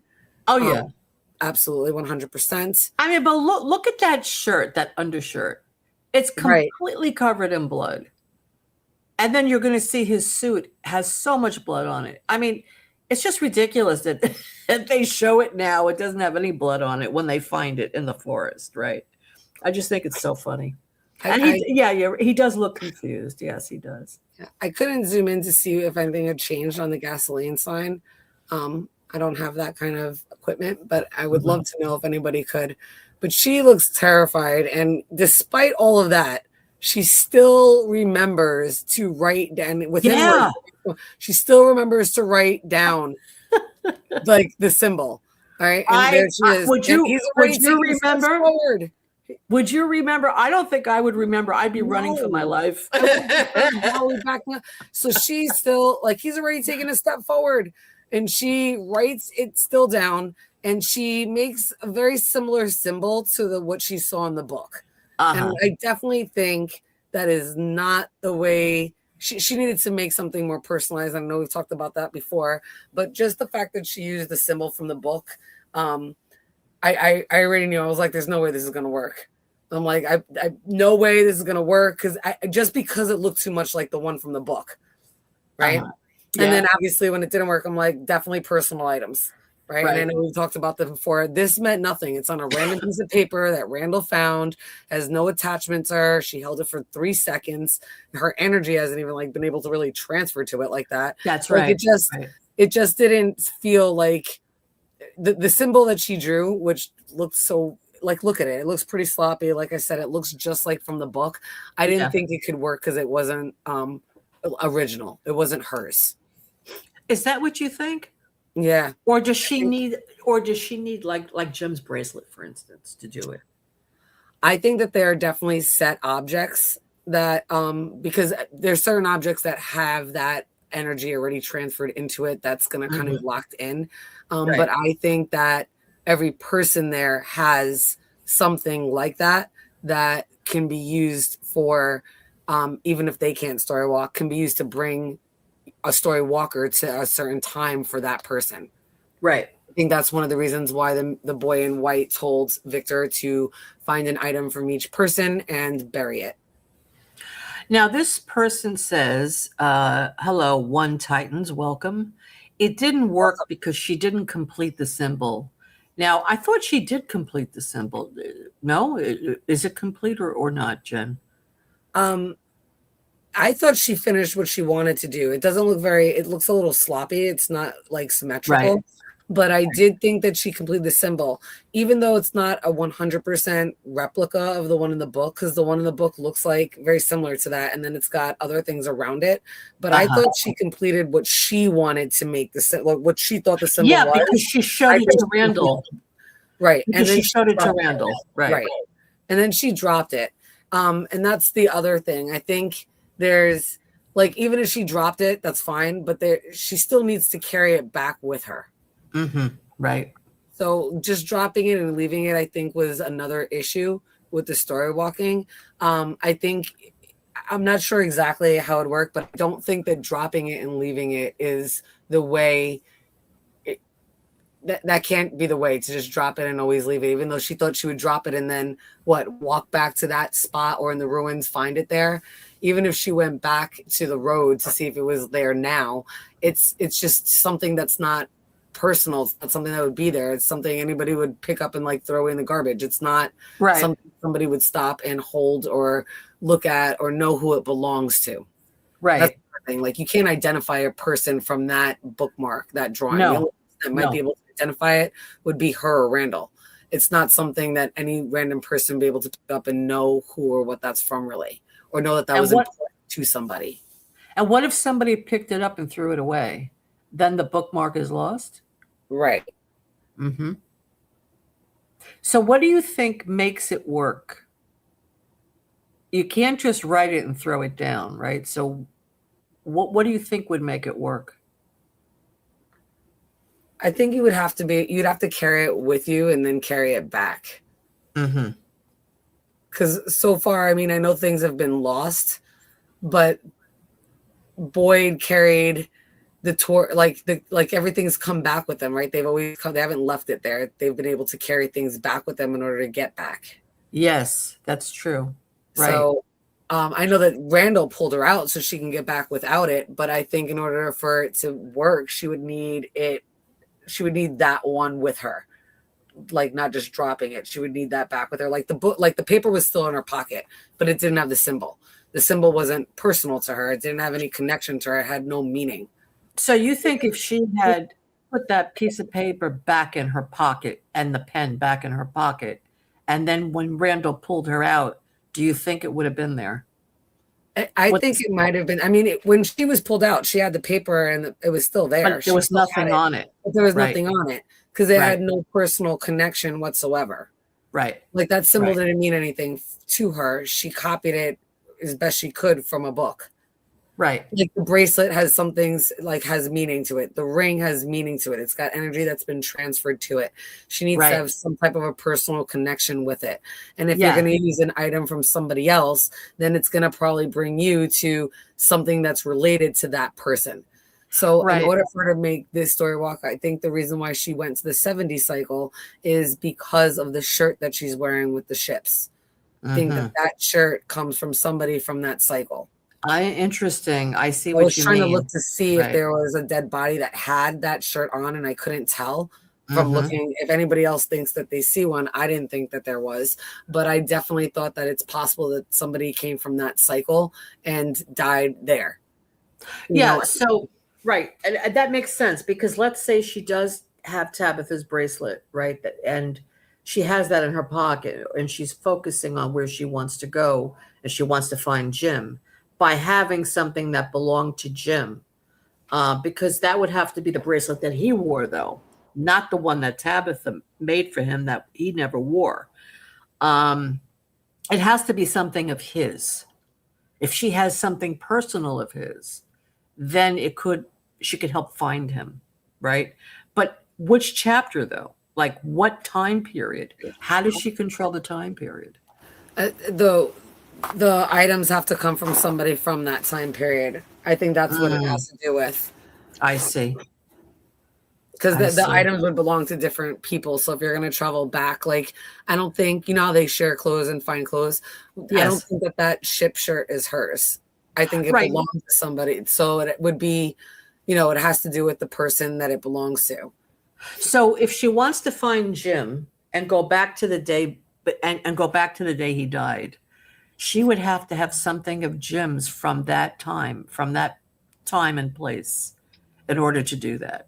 I think Right. so. Yep. Yeah. And the question is, what would that be? Right. Right. And Yeah. Yeah.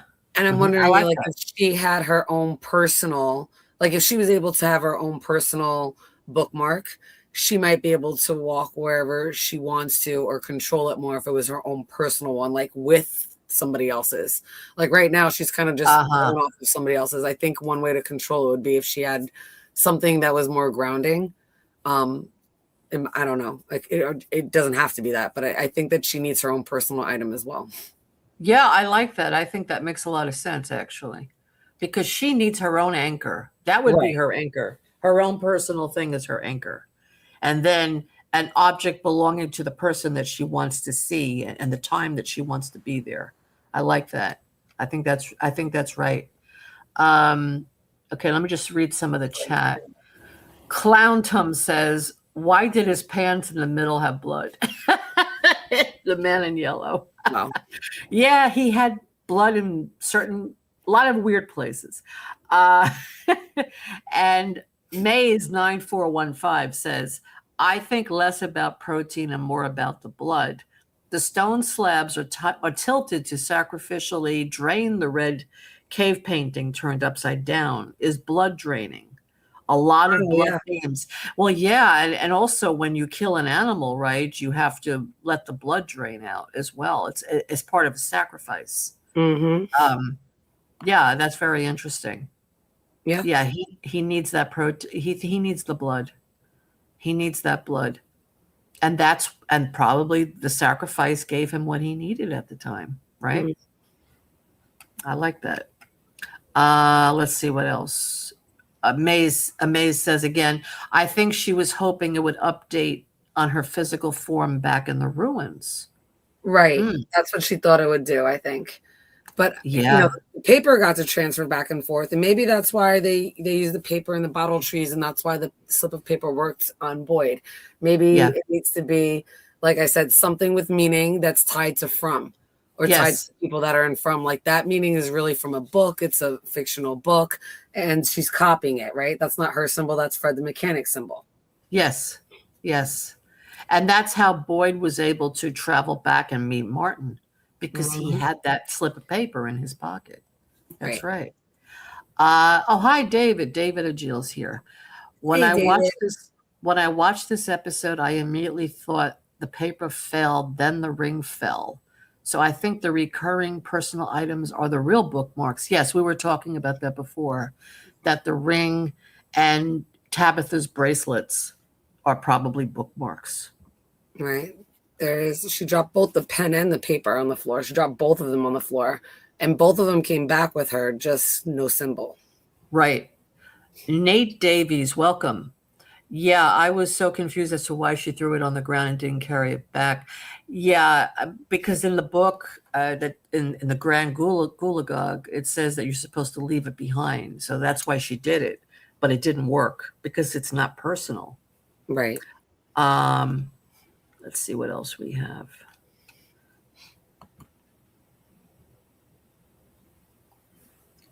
The watch that Christopher has, Victor showed to Sarah in the fortress. Mm-hmm. I think it's a bookmark. Yeah, I think all those things that are in that suitcase that Victor had buried are bookmarks for all those people. And it contains their energy, basically. So actually, the bookmark is like the essence of the person, right? But it's transferred onto an object. So, and I agree with what you said, Jen. I think it's a personal object. It can't be a piece of paper, unless that was personal to the person that you're looking for. It has to be something personal of that person. Okay. Let's go on to the next one. There's Men in Yellow. Yeah, there's the blood spots. I went back through the episode quite a few times, and I could not see what this sign is, but I'm pretty sure that sign is not in our cycle. Uh-huh. But I have not been able to figure out what that is either. So let me know in the chat if I am wrong or if you've seen this, but this I don't recall. I could be wrong. Yeah, and also Norma says, and the bookmarks of the man in yellow are the teeth. Yeah. Oh, good call. Yes. Good call. Yes, we talked about that before, Yep. actually. That's why he wants the teeth. Yep. And is it just bookmarks? It's also his way of transforming into that person too, because that's their DNA. Oh yeah, definitely could be. Mm-hmm. So, I mean, I'm not gonna lie, Doug looks great there. Look at that face. He's ready to chow down on her. But Randall pulls her out. And despite her freaking out, she doesn't freak out for too long. Like when she realizes it, look at her face. She's horrified. Yeah. She is. Right. She pulled out the paper and there's the marker, but no symbol. She flips it back and forth and there's no symbol. And she is pissed.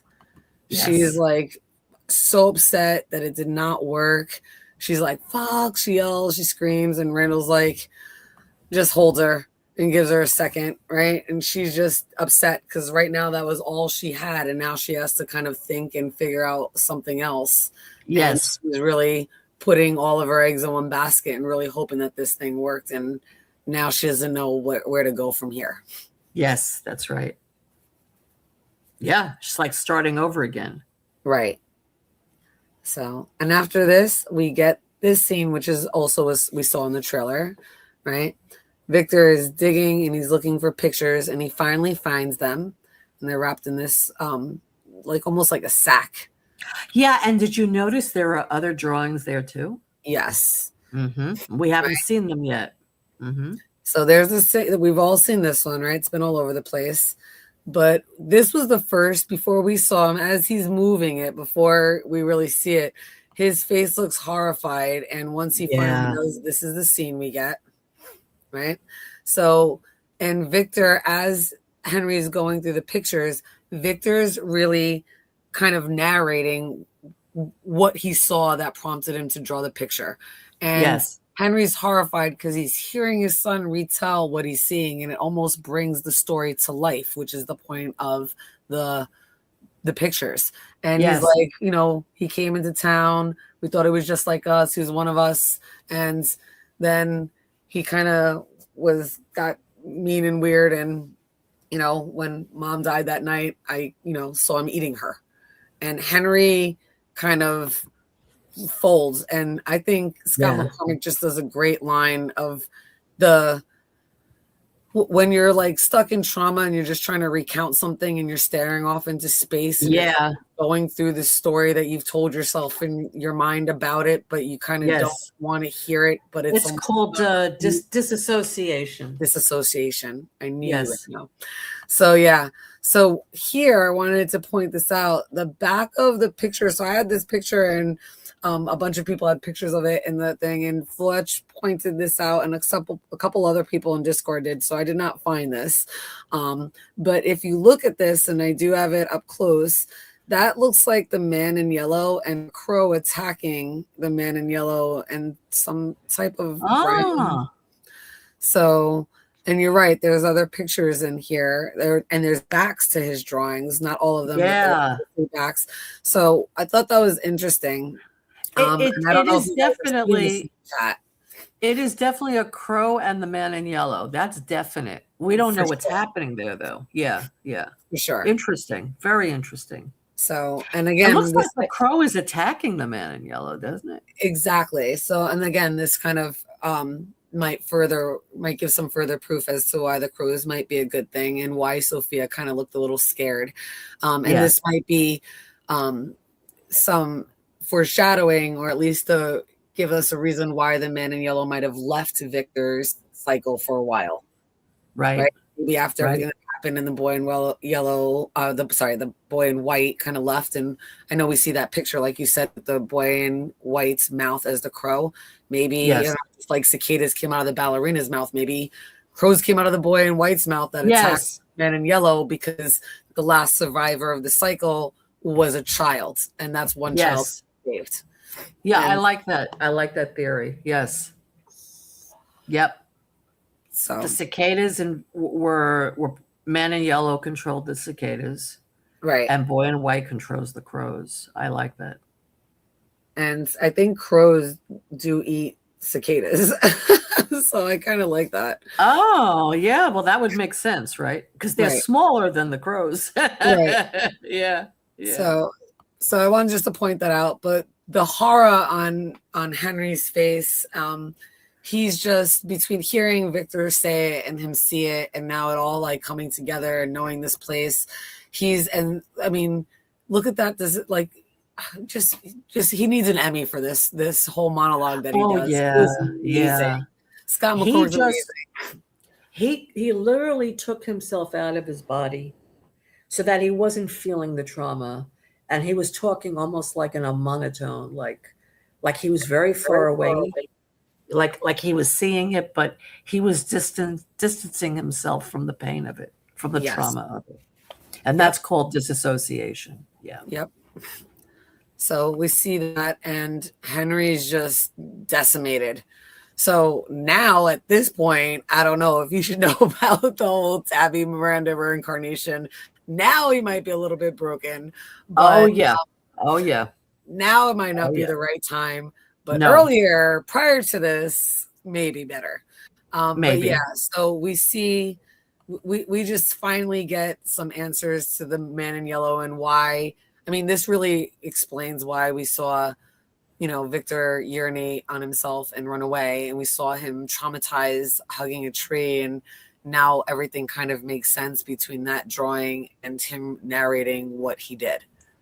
Yeah, and also I did a video on this, and it's linked in the description of this video on this particular scene in this episode. It's all about Victor's trauma and how, telling the story to his father about seeing his mother being eaten, how traumatic it was. So please check out that video. So let's talk about what happens to Henry now. Henry knows his son witnessed this. So not only does he see that his wife was eaten by this thing, right? His son saw it. And Victor had to process that all by himself. There was no one to take care of him. Right. What is Henry feeling right now? What could he possibly be thinking right now? He's just broken. He is definitely broken, and just, how do you explain all of that this nightmare? He was sitting in his basement while his son was going through all this. His son has been internalizing this, revisualizing this for all of these years. And now it kind of explains a lot of the quirks that he has. It's not necessarily anything that's to do with development. This is a trauma-induced reaction that's been brewing and developing over decades at this point, and he just feels helpless, especially after hearing and seeing that thing. I think he finally feels broken and helpless and kind of understands why things are the way they are with his son. And it's the reality check, not just the I understand this is how things are, but now he kind of really can feel that and why it is. Yeah, and in a sense, he may start to disassociate. Yes. Because it's just too overwhelming. He's being flooded right now with feelings of regret, guilt, anger, everything you can imagine, that he was not there to protect his child. Right. That he was not there to stop Miranda from dying. That they left him. Don't forget, he felt abandoned all those years. Right. So I suspect he's going to disassociate himself, and he may go into a rage himself. He may be so angry that he just can't deal with it, and we don't know what he's going to do with it. I'm concerned that he's going to do something to put his life in jeopardy, not purposely, but by trying to save Victor or trying to save somebody else, or just acting out of anger. It might actually cause him to lose his life, unfortunately. But well, I also think that once he, now knowing this, once he actually finds out that Tabitha was Miranda's Tabitha, the reincarnation aspect, I think that would now put him to be even more protective, like he was last episode with the bottle tree with Miranda, with Tabitha. Yes. Like subconsciously, I couldn't save you. I couldn't save her, then, but I can save you now. Yes. And that's why, and that's why I didn't think it was a good idea, because he won't see it as Tabitha now is going to solve this issue. He's going to see it as, I have my wife back again. I must protect her. I can't let this happen to her again. I can't let her die. And it would actually interfere with what Tabitha needs to do. That was my thinking about it. And you just said it, so it kind of, I definitely feel that way now. I absolutely feel that way now from this point on. But like we said earlier on, when especially on the first watch, I was kind of very disappointed that they kept him out at that point for the reasons. But now at this point, seeing this, absolutely not. It would not work out well. And I guess that's kind of what happens, right? You had your opportunity, and now that you didn't, these are the consequences. That's kind of where things are. And that's, again, why I was so upset that Boyd just unilaterally made that decision, and kind of everybody went with it, even though I didn't agree with it. I thought like Boyd was just rattling off excuses for whatever they said that wasn't what he wanted in, earlier on in the episode. Right. But, right. I mean, you already saw it when they were at the bottle tree. Tabitha wanted to go in, and he wouldn't let her go in. He said, "You're going to have to go through me." And he didn't know anything about her being Miranda at the time. He still doesn't know. But yet he wouldn't even let her go then. Imagine if he knew she was Miranda. Miranda. Yeah. Right. Imagine if he knew that Tabitha was Miranda. How much more intense that would have been. How much more intense everything would be. Right. So so it's like a wait and see game here, But I feel bad. I feel bad for him. I really do. I think it's horrible that he's going through this. Let me show you some stuff in the chat. Somebody said that sign that you pointed out earlier. Yeah. Is that the pineapple sign? I don't remember seeing a pineapple sign. Do you? Yeah. I do think there was when the Matthews family first drives into town. There's this, you're right, maybe it is a pineapple sign. I almost forgot all about it. There is something with the pineapples. I gotta find it. Okay, so we gotta look into that one. Maze 9415 says, I like all the bookmark theories, but the theme of clothing with Julie since season 1 has been bugging me. And that damn shirt she is wearing to the 70s is like screaming at me. Right? Absolutely. Yeah. Well, they don't have a big choice in clothing here, though. It's like whatever is there, actually. they can't do much about that. Okay, let's see what else we have. Scott McCord has done an amazing job. Yes, he I has. absolutely agree. He deserves an Emmy, a Golden Globe. Absolutely. I hope this time From is nominated. It has never been nominated for an Emmy or a Golden Globe. Yeah, I know. So many horror, and the horror genre is just so under. It's like so underrated. It's never really used and seen in a lot of categories. It barely ever wins. Kind of really sucks. I know. David says Victor was trapped before he could ever discover himself. Absolutely. He was trapped, as a very young child, and unfortunately, it stopped his development. And he's still that very young child trapped in an adult body. He's terrified.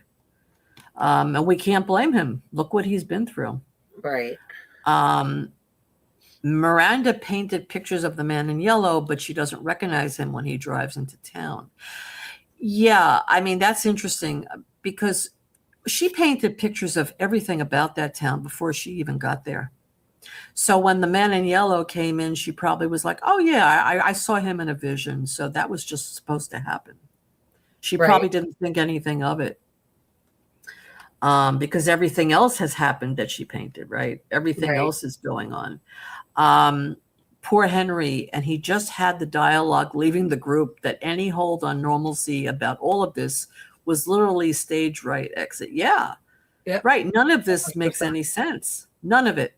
And like I said, I fear that he may have a breakdown. I really do.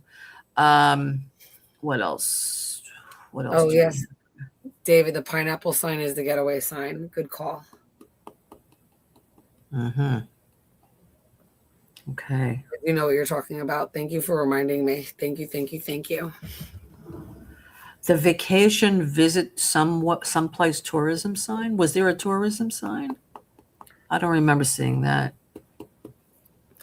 I'm not sure, but I do remember saying something about it. Well, because it's a vacation, something with the getaway. I do remember saying the getaway or something. I'll find it for you, and I'll find it for us for next stream. I do remember it's in the very, very, very beginning.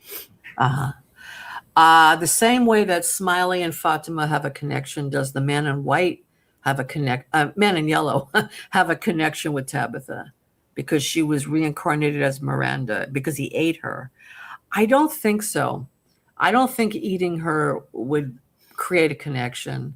Smiley was born of Fatima's body. I mean, she carried him for like, a month or two or something. So there was time to build a connection. That's a little different. I don't think that the man in yellow has a connection to anybody. I think he's just able to intrusively invade people and manipulate things because this is his realm. Yes. Okay. Let's go on. Yeah. So the next scene, from there we jump to the scene of Mariel and Christy tending to Sophia's broken arm. And this is where we get her monologue about Abraham, another biblical reference. And and I love the way that they shot this. So as she's telling the story of Abraham, right, which is in the Bible. So Abraham was God's most devoted disciple, man of God, followed everything. And God wanted to test his faith. So he sent him to kill his only son. And at the very last second, God sacrificed a ram instead and, told him not to sacrifice his son. And he didn't. It was all about a test of faith. So, and that's exactly what the water test was. So Mariel and Christy have no idea what the story of Abraham is. So, and, Sophia's like, I know you guys think this is silly. And it's true, right? Certain stories and certain morals and even like Aesop's fables and like Red Riding Hood, certain children's stories were really meant to warn people of things or to explain things. And that's what a lot of the parables in the Bible do, to explain and warn things and to test things. So Sarah is still sitting this entire time staring at that freaking picture, and she's seeing different people walk by. No one's taking it. And then finally, Bacta comes and pours out the water, right? As Sophia is making this whole monologue, and she pours the whole water out, so no one took any drink from it. No one was going to get infected. It was just a test. And Sarah's face is just in shock because she doesn't understand it. Or what do you guys think? Do you think it made sense to Sarah? I think she's still clueless and in the dark and doesn't understand what's going on. Oh yeah, I think she's very confused, but she, it was like a cause and effect. If you don't do it, someone's going to get hurt, and she saw it happen. She saw Sophia fall in the pool. She said somebody pushed her, right? So she's understanding if she doesn't listen to the voice, something bad is going to happen. Right. And, it's a lot different from before, right? Right. When before she was given an actual command to do something. Right. And she said, if you don't do it, you won't go home. Or if you don't do it, somebody's going to get hurt. So again, it was the same thing if somebody's going to get hurt, but she didn't have to kill anyone for that. Right. Mm-hmm. Right. So, David Jill wrote, Man in Yellow is manipulating them like God did Abraham, but God's intention was always for Abraham to sacrifice the lamb. With the Man in Yellow, we don't know yet, but it's assumed he wanted them to sacrifice the children. The dark inverse mythological structure. Yep, I agree. Mm-hmm. Yeah, absolutely. Game board. Boyd versus Man in Yellow for Sarah. Ooh, I like that. I do like that, Maze. All right. So in the next scene, this is where Boyd comes back with Kenny to follow through with what Jade suggested he should be asking. You should be asking Fatima, why are you doing this now? And I like that we've seen 3 different stages of Fatima's sculpting. So now we see it even bigger, right? We see exactly what she's doing, and it's getting bigger and bigger. And this is where Kenny's there looking, and he's like, I need to know why it's happening now. And she's like, but I told you. He's like, but I need you to trust me and like really tell me what's going on. And this is where she says what you wanted to say. And this was a really good line. She says she still feels Smiley inside of her. And it goes both ways. Right. It feels her fear, but she, and she feels it, that it's enjoying it, that Smiley's enjoying it. So she needs to do something to make her feel good and feel like she has power, because that's the only way she knows how to fight. Right. Yes, I agree. Yeah, because she feels that he feels her pain and he's enjoying it, her fear, and he's loving it. And that makes her feel, again, invaded by him, right? First, he invaded her body and her mind. Now he's continuing to invade her mind, and she needs protection. And nobody can do that for her. Right. So she's building this golem, this monster, to protect her.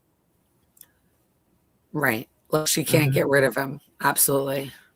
Right. Right. And Kenny looks like he starts to kind of understand. What did you think about Kenny's response? Kenny didn't say too much, but he kind of let it go. Much. Well, I think he started to understand. I think, when she explained it, why she was building a golem, that he seemed to understand. Did you think he understood that? I do. I think that there's a connection in his own culture where he kind of completely understood what that was, or why she was doing it. And even the way she explained it shows that she's trying to empower herself. And if he wanted to claim earlier on in the episode that that's not the Fatima that he knows, hearing this now, he should know that this is the Fatima. This is her. This is her having that hope, having that light, considering everything that she's been through. And I think Kenny hearing her say, I still feel it inside of me, I think that kind of like snapped Kenny back to reality. Because remember, she was pregnant for days, 2 weeks. You know what I mean? Like, that's not normal. And I think Kenny kind of forgot that for a minute. And that was like a little reality check, because his face changed when she said that. And he kind of started to look at her in a more understanding way, that, just kind of keep an eye out for her and see what's going on. I'm hoping, right? Right. Right. Yeah. I mean, yeah, we're seeing her hope again. You know, she had to go through the rage in order to get to being hopeful again. That's why that scene of her smashing the cars Right. was so effective, because she was able to get out the anger, and now she's able to be a little bit more like who she is, who she was, you know. And I think Kenny sees that now, when before he hadn't seen that yet. Right. Right. So they're going to decide to leave her alone and not a problem. And Kenny decides to spread the word to leave her alone and not to come upstairs, which is what I definitely thought was why he kind of understood now. And he was okay with it. So he does that. And as he's ready to leave, as Boyd ready to leave, this ring comes bouncing out from from an empty room, an empty hall that's right past where the door was. It comes bouncing out and it lands on the stair, and Boyd picks it up, and it looks exactly like the ring that we saw earlier that belonged to Abby, that was in his personal box. And I like, how did it get here? How did it suddenly get here? And he's realizes it, and he starts running down the stairs. He sees Jade. He's like, we gotta leave right now.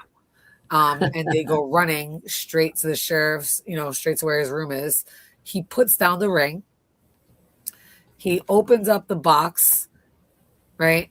He goes through the box, and in the box on the very bottom, he finds his ring. And he goes to look to the right, and we see it's the same exact ring. He goes to look to the right, and the ring is gone. Right. What do you think? It's a sign, it's a message that Abby's telling him, I'm here. You asked for me, for my help, and I'm here. But you can also say it's a bookmark, right?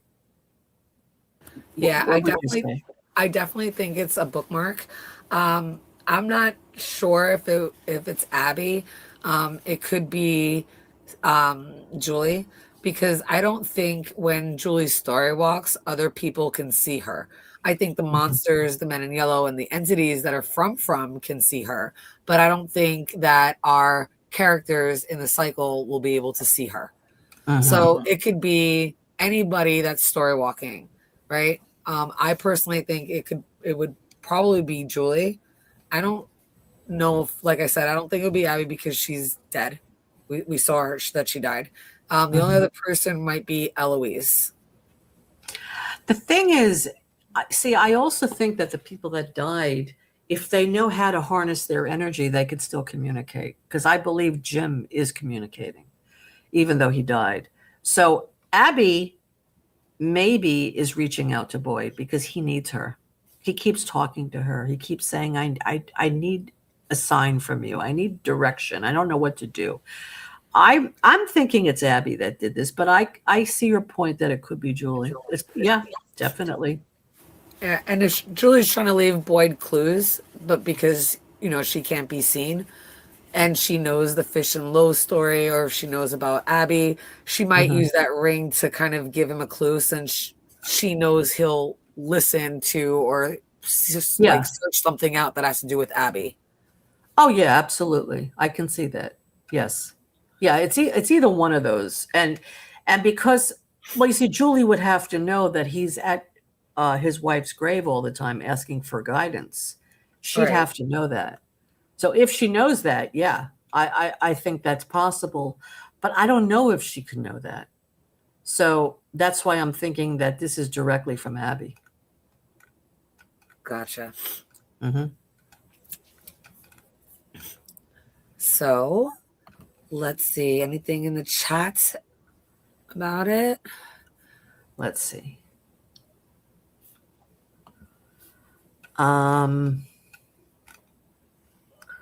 Jim saw her. Oh, Jim saw her. Yeah, that's right. Jim didn't see her. Yeah, when she came back by the RV, when the man in yellow came and killed him. Oh, that's true. That's right. Yep. Ooh. I definitely didn't think anybody saw her when she first story walked. But you're right. The thing is, though, but Jim was already dead by that point, because she traveled back in time to try and stop it. So technically, Jim was already dead, right? True. Maybe that's why he saw her. Possibly. Mm-hmm. Huh. It might also have Possibly. been possibly. Yeah. That's a good point, Amy. Good point. You got me stumped. You got me stumped. All right. So from this point, obviously Boyd is shocked, can't explain the ring. It jumps us to the very end where we have we see Cannibal Village, right? They're digging up some cabbage, collecting the food as quickly as they can. We see the lake, Ellis actually being funny and useful. And along the side, we have Ethan with the starling and And Donna. did you hear the starling like make noise? The bird. It was really cute. He was like, "Beep." He's making chirping noises while they're immersing him with the water. Yeah, Yeah. I saw that was like cute. he was enjoying his shower. Yes, he was enjoying it. Yes. Right there it is. They're putting with water, and Ethan, I don't know what he was waiting for, right? There's a starling. They're just waiting to see if the broken wing is healed. And then we get this freaking character, Roger, over here. He's digging up to find more stuff, and he finds this rope. And without saying anything to anybody, which was so freaking frustrating, he's just like, yeah, I'm just going to pull on this rope. Right. And so he pulls on the rope as hard as he's just going to tug on it. Don't warn anybody. Like, you're not the leader of this group. And why would you pull something like that out of the water? You know what this reminds me of? Lost. What? Oh, yes. Lost, this happened. Yep. It did. And, that kind of bothers me that they're taking it from Lost. But why would he do that? Who told him to do that? Right. But anyway, he pulls on the rope and we see a massive stuff with seaweed all over it comes up. And we're not sure what it is, but of course we know because we've seen the trailers, right? Right. Everybody stops. They hear this thing bubbling up. You can see it. And we see this is the last thing that we see. Mm-hmm. This is the last image and it fades to black. And of course, we all know what that is. If you haven't seen any of the trailers, you might look like Dead Body or something, but we know that there are three, is it 2 or 3 scarecrows in there? I think there's several. Yeah. Right, there are quite a few of them. Right. Quite a few. Yes. And yeah, Maze, it's that guy, Roger, that led the raid on Tai Chen's house for food. Oh, that was him? What other? Okay. Yeah. And what else was he in? What other episodes do you remember? He does. There's another episode that he's in. He's in the food raid. And hold on, it'll come to me. I'm really tired. I'm trying to remember right now. Holy. That's okay. So there's the food raid. I'm sure somebody else in the chat. There's another point that he comes and he does something. He's in the last food run too, I believe. Okay. The one with Jade ripped off the leg. Yes. Thing. Yes. He's in that food run. That's okay. 2. I'm trying to think of anything else I remember him from. So this is like the third appearance. If I'm missing one, maybe a 4th. Right. Okay. So he's been in a few. Okay. Interesting. Roger is a PC 100%. No Let's go through the chat for a minute. Okay, David says, Man in Yellow is manipulating them like God did Abraham. But God's intention was always for Abraham to sacrifice the lamb. With the Man in Yellow, we don't know yet. But it's assumed he wanted them to sacrifice the children. Yes, I believe that. I believe, he wanted them to sacrifice the children. And unlike God, he allowed it to happen. He didn't stop it. He wanted them to show their allegiance to him. Because in a sense, the Man in Yellow seems to be like Lucifer, but somebody who's very aware of Scripture. Right. And he wants to be in power, and he uses Scripture to control people because he likes to talk about the Bible a lot. Yeah, and all the fallen angels, they all knew the Bible well. Yes, they do. So that's him. He wants that kind of power. So I can see that happening. Let's see what else we have. If Julie dropped the ring and the ring is the bookmark, then Julie is trapped in a time loop. What do you think of that? Yeah. Possibly. Yeah, and then she wouldn't be able to come back. Or she might be dropping it so that way she can come. Like maybe she needed to get from Colony House to the sheriff's office. Mm-hmm. So maybe like she dropped it, walked back through the ruins, then went back to it, kind of a thing. Or maybe she's testing that theory of how to get it back and forth. So it might be that. Right. It might be a way to like travel without physically walking through, if like she knows there's a bunch of something's in the way and she can't be seen going through there for whatever reason, something of that nature. Now this is really interesting what JT Moore says. Does anyone think that Boyd has been switched out? How did Boyd get to be behind Kenny in the tunnels? Wouldn't Boyd have gone back up the stairs instead of hiding in the tunnels? So what you're saying is you're wondering if Man in Yellow assumed Boyd's role. He became Boyd. Or switched out for a monster. Or switched out for a monster. Well, how would that work, though? How would they look like him? I don't know. I mean, only the Man in Yellow can shapeshift. I don't think the monsters can shapeshift.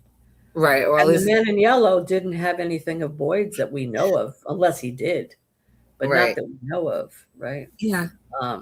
Yeah, I don't think so. I think, don't forget, we saw Boyd break down with Ellis. He was crying. Right. I just think Boyd is traumatized, and he had his own little breakdown. That's what I think it is. Okay.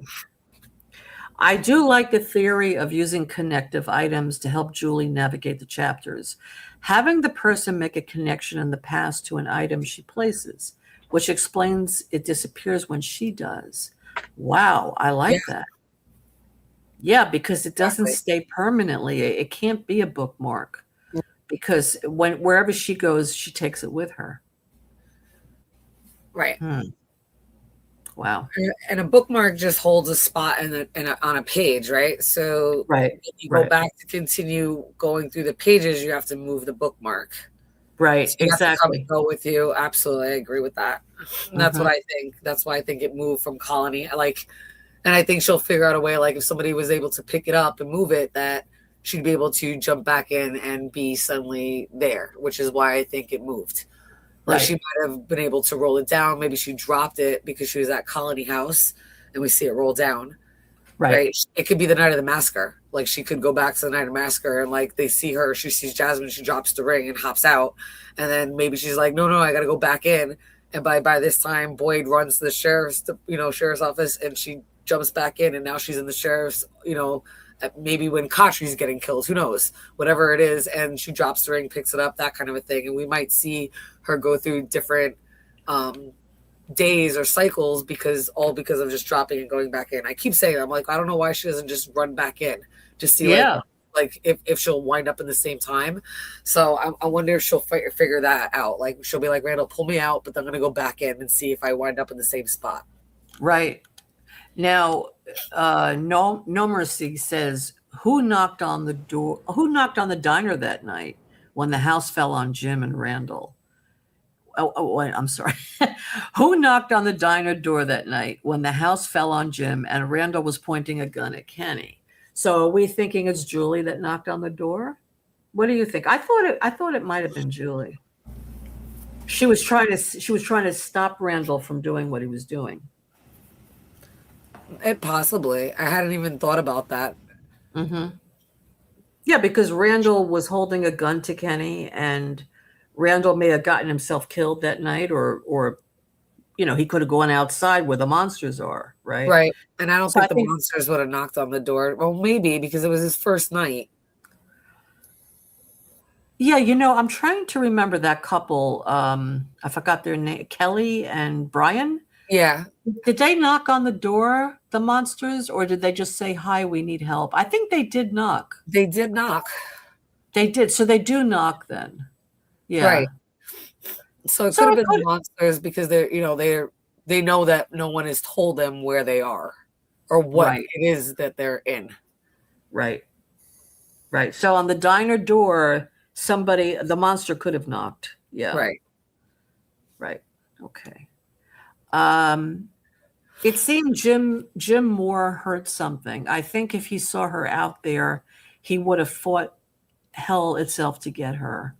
Oh, you mean when she was by the RV and she saw him inside? I thought that Jim heard something because he was looking around when she yelled "Dad." Right. I don't think he Um, saw her. no, I don't think he saw her, but he sensed something. Right. He said something, but Amy's right that obviously she story walks and finds Jim, obviously when Jim is killed at that moment, but not the first time she story walks, which again it might have something to do with the bookmark and how it's carried. Hmm.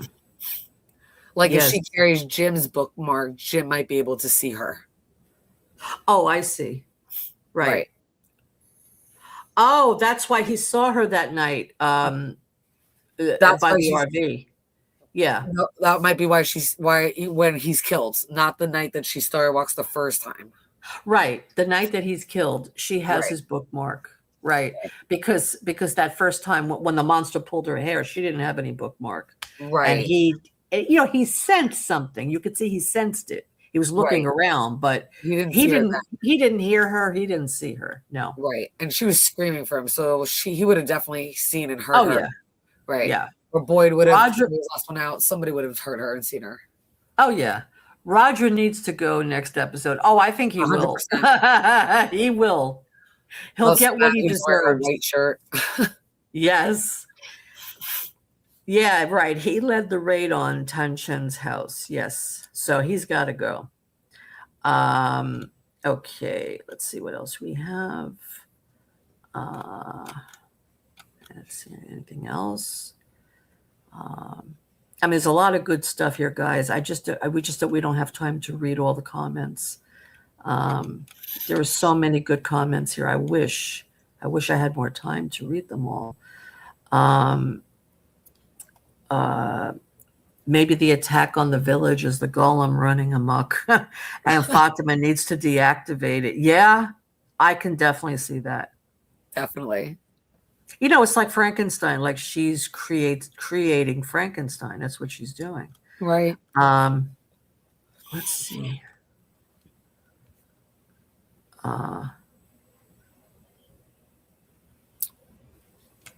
In the original scene, Jim hears a monster scream when Julie yells "Dad." Yeah. Okay. That's I gotta go interesting. back and watch it. And Yeah. even JT Moore says that Jim heard Julie at the RV and Tabitha heard Julie in the tunnel with Victor. I gotta go back and watch. Huh. Go back and Interesting. watch. Well, Julie heard Tabitha in the tunnel with Victor. Right. Right. But did Tabitha hear Julie? No. Julie heard Tabitha. Okay. Jim heard Julie, but I don't think Jim heard Julie. I think that if he would have heard her, I thought he would have gone for her. There's no way he would have just not looked. Yeah. He didn't hear her. He sensed something. He sensed that somebody was calling him or contacting him, but he didn't know who it was. It was just like a flash, like, when you get intuition about something, that kind of thing. But he didn't actually hear Julie. Okay. So we finished the episode now, right? Right. So we're going to show the trailer, the teaser trailer for the next episode. Yes. So I'm going to give a warning. Spoiler alert. This is not a leak. This is the regular trailer that aired on TV right after the episode. It's on the Instagram. This is their official trailer. But it's very spoilery. Yes, this is the official MGM trailer for the next episode. It does have spoilers, so if you do not want to see any spoilers, you shouldn't watch it. Yes. And I have to give this warning because I don't want to ruin it for anybody. Right. Okay. So, okay, guys, get ready. So we love you, and if you have to jump off, we love you. Mute, silence. If you have to jump off, thank you for coming. But we're going to show a trailer, and then that's the end of Well, Yeah, yeah, then we're going to discuss it, and then we're going to end the stream. So this is coming towards the end of the stream anyway. yes, this is it. Yes. The one more Okay. slide, which is the video. Okay. All Okay, right. guys. That's it. Okay, we're going to start it now. 4, 3, 2, 2, 1. 1. Here we go. Show me what I used to know. Show me what's in here that'll help us leave. Is there something in that lake that we need to be afraid of? I think I've seen them before. There's something old here, and it's feeding off our suffering, and it doesn't stop. The answers you sought come wrapped in painful truths. How does this help? How do I stop it from happening this time? Let's play it again. Okay. Show me what I used to know. Show me what's in here that'll help us leave. Is there something in that lake that we need to be afraid of? I think I've seen them before. There's something old here, and it's feeding off our suffering, and it doesn't stop. The answers you sought come wrapped in painful truths. How does this help? How do I stop it from happening this time? Okay. Woo, that's quite a trailer, huh? Mm-hmm. So let's just go back and just we'll talk about each part of it. Show me what I used to know. Show me what's in here that'll help us leave. All right. So I definitely think we're finally going to see Jade get high. Right. And he's obviously pulling out, and he wants to see something. And obviously he's going to get what he asked for. Right. Yes. But Boyd is not looking too happy with this outcome right now. And I know that's in part of the synopsis of the episode.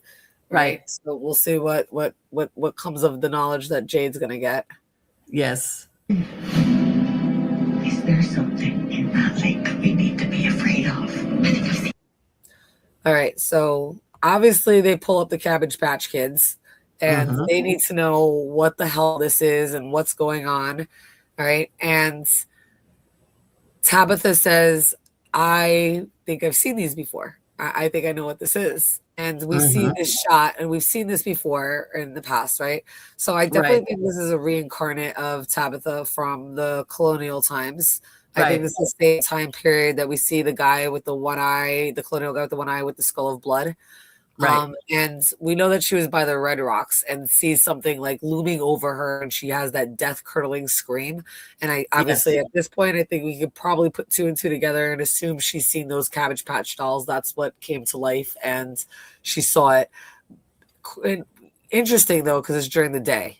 Right. So these things can obviously come to life possibly during the day. But when we saw them in the trailer for season 4, it was at night. So I'm curious to see how that'll play. Right. And here she's standing right now in front of the totem. So we know she's definitely from or been to Cannibal Village. And this is the reoccurring dream that Tabitha had as a child. Right. And Julie references it earlier in the episode. So do you think those are the scarecrows? Or is it that other doll, that Cabbage Patch doll? What do you think it is? I think they might be the one and the same. Okay. I think you think they're one and the same? Yeah. I thought there were 2 different things because one looks like Raggedy Ann, but because there's 3 that get pulled up, I'm not sure what all of them look like. We kind of only really see one. So it's possible. If not, then there's the Scarecrow monster. But we see the Raggedy Ann doll at night going like through a cornfield this season. Yes. So again, definitely we see them at night. I'm not sure if they're all going to be from the same group or we have 2 different monsters that are going to be attacking. One because they pulled it up, and the other monsters attacking because Jade pulled off part of the totem, which I think definitely is going to like screw things up for them maybe at night because the totem is not complete. Right. Right. So, but I definitely think that this is a vision from her being a different reincarnation. Obviously not Miranda, just somebody from a cycle further back. Right. It's one of her incarnations, and it was pre-Miranda. It was like from the 1500s, you'd say, right? Right. And No Mercy says, "Oh my God, Tabitha's dress matches Victor's drawing of when he says man in yellow ate Miranda." Oh yeah, actually it does. Holy crap! Good It eye. does. It does. Good eye. Wow. Thank Wow. you. That was a great. I didn't even realize that. So just now, you're 100%. Yeah.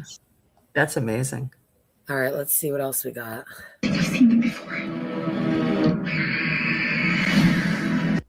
All right. So that was the end of that. So this part, I'm going to just run it back. This is the next part I kind of want to talk about because we saw part of this in the trailer with Marielle. There's something old here, and it's feeding off our suffering, and it doesn't stop. The answer. All right. So do you think she's having a dream? No, she might be having a vision and not be seeing what is really there, like in the cicada coma, which I think that's what, like this, there's a person right here, right over here. There's a person. I think that's Sophia. Yes. So clearly Okay. Sophia is doing something to Marielle. Okay. She's causing something to happen to Marielle. I don't think that Marielle gets triggered from Sophia because obviously she was helping mend her arm, so she wasn't triggered then. I think that the man in yellow is going to touch her, do something that's going to induce this. Marielle's going to say something, and either the statement that she says, it's ancient, if something's been here and it feeds off of our fear. When Marielle says that, I'm not sure because the way they cut the trailers, if that's going to be knowledge she gets from this torture or because she gets that knowledge, maybe she finally speaks about the cicada coma, that as a consequence for her finally talking, this is what happens to her. Yes, I like that. That makes sense. Yes. Right. Yep. And I don't think that it's a vision. I think she might no longer see what's going on, like the manual might change that for her, but I think this is very real. I think she really is tied up. I also think that, each one of them got their own personal gift from being in that coma, right? So Julie's a story walker. Randall just has the cicadas with him all the time. And which we haven't really seen that this season, though, actually. Right. And I think Marielle has the gift of foresight. I think she can see into the future. I agree. And I think that's what's happening here. I think she can see Sophia or someone torturing her. Right. We might be seeing what she saw. Oh, yeah, that's another good point, MG McGurkin. We might be seeing what she saw in the cicada. Yes. Yes. What vision she gets. That I hope so, because that's been a mystery, a huge mystery. We all don't know what they saw. Or even if they saw the same thing. Right. That's right. But I also think that she can see the future. So I don't know if this will tie into that, but we'll find out. Right. What they saw might be specific to the gifts that they get. She might have seen something in the future, Randall in the present, and Julie something with the past that she just doesn't understand at this point. There are the same shackles at the settlement on the outside of one of the huts. Really? There are shackles at the settlement? That's interesting. I didn't know that. Got to look at that. The night ones are not the lake ones. So you think there are different scarecrows, different monsters there? Huh. Well, we'll see. I mean, it's possible. We saw the Cabbage Patch one, right?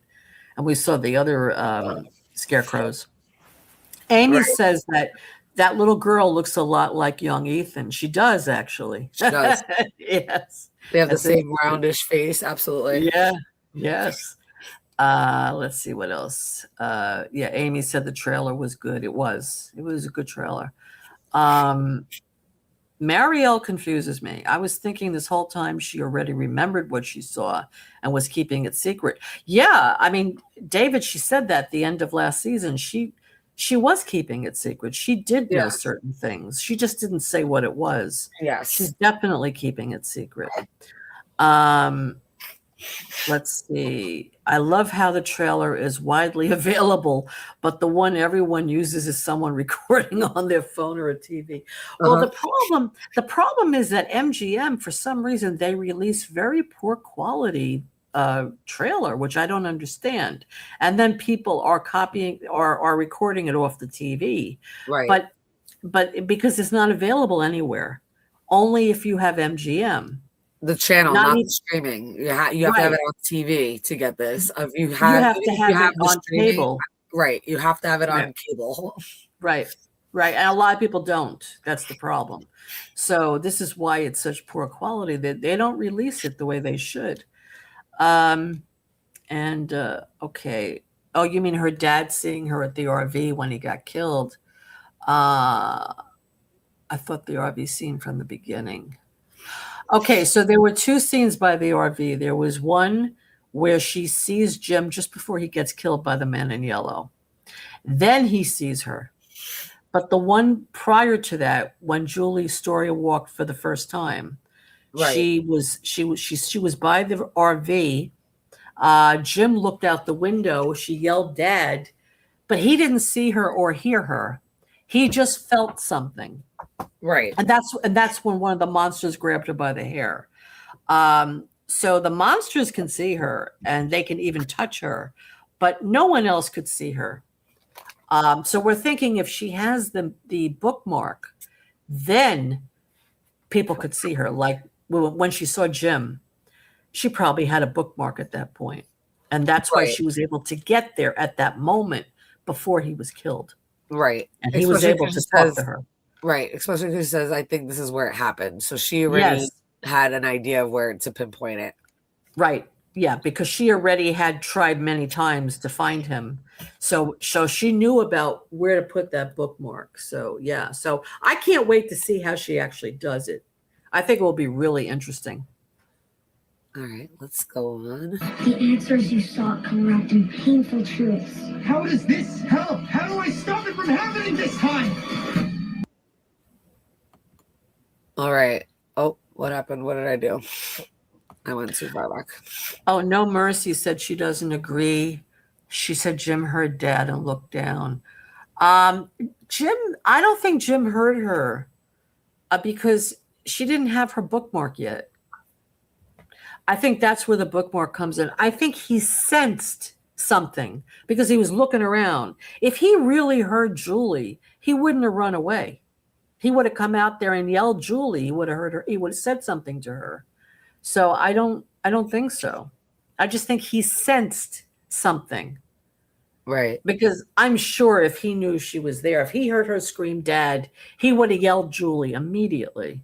So, and that's why I don't think he actually heard her. Yeah, he turned his head, exactly, because he sensed something. He doesn't know what he sensed. So she was able to penetrate in a way. She penetrated that scene. Yeah. But he didn't know exactly what he was feeling. He just sensed something. Because until she has a bookmark, I don't think anyone could really see or hear her. Would you agree with that, Jen? Yeah, I do. That's exactly what I think. I think she needs to have a bookmark and a specific one to the person that can see her or to see her. Mm-hmm. Right. And what was the thumping under the RV? Now, that could have been Julie also, right? There's no space under the RV. You'd have to be under the ground. I think that's got to be the man in yellow. Yeah, that's right.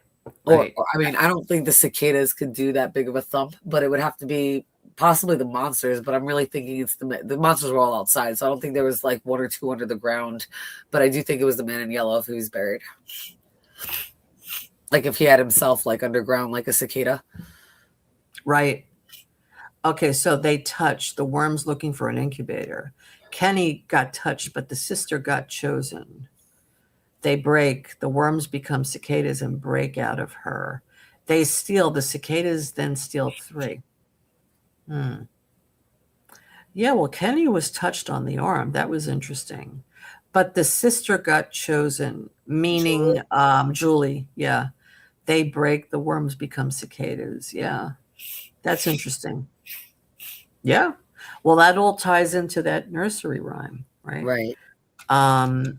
Okay, let's see what else we have. Okay, I think that's Show it. me. So Let's let's go go on. back to right around this area here. Where was it? So we see if you watch The Institute, that's Avery.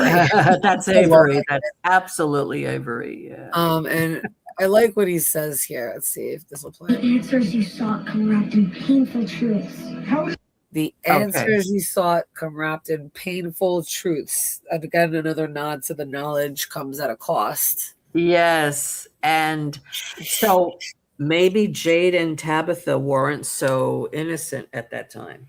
Maybe they were involved in some way. Right. And maybe they had a change of heart at the last second. Who knows? But in other words, Jade is going to find out some ugly things about that incarnation that he doesn't want to know. Right. It's going to be very painful for him. Yeah. It's physically, mentally, emotionally. We'll see what it's going to cost him. But so that's obviously going to lead him into the caves. Right. So we've seen this part from the trailer. this? And we've seen this. We see the monsters and they're getting closer. And a lot of people are kind of worried for Jade. Right. But this part is new. This looks like, for one, I don't think we've seen this chamber before that Jade comes into, because the caves obviously have different, like, you know, down the different corridors, there's different chambers and caverns in the cave. This looks like a bigger cavern, not even like one of the smaller chambers that we've seen, like Victor show Henry, like where the things were set up and where we've seen Jasper before. This is definitely a bigger cavern. And in it, you can see there's obviously a coffin, a stone coffin, or a stone tomb that they're going to put Jade in. So I know a lot of people were theorizing that he was going to die, and I didn't think so because of like plot armor, and a lot of other people have also theorized that too. But now we kind of get an answer. They're not going to kill him, right? But they are putting him into this stone tomb, and who knows if he's going to be able to get out or how he's going to be able to get out. Right. So adds another layer of mystery, and I believe these are bones in here. It looks that way. So yeah, I'm wondering if whose bones those are. Could that be Christopher's bones, and that's why we've never found his body? Could those be the bones of the Ankui kids? Yeah. But we see one skull, or maybe because there's Jade, right? There's a skull there. Looks like more bones over here. So I'll be interested to see that in better quality, obviously, because the quality sucks. But they're definitely putting him in and closing it, right? We see 1, 2, 3, 4, 5 monsters. And maybe that's payback because he didn't help them the first time. When we first see Jade, like when he looks up and sees the Ankui symbol and all the slabs of the kids are around him, it's just him in the center. So this looks like there's slabs of stone around. But I don't know if it's the same chamber because we didn't see this tomb before, unless they just added it new, or he didn't see it before because that was, I don't know. I'm not sure how to put it. I thought it might be somewhere different, but it might be the same and they just added that in. Let me know what you guys think. I don't know what you think, Lori. Well, I was wondering, are they trying to put him in the tomb because he was fighting them the first time when it was happening? So they now want to get back at him. I mean, I do think that this is all a hallucination, obviously, from the mushrooms. I don't think this is actually happening.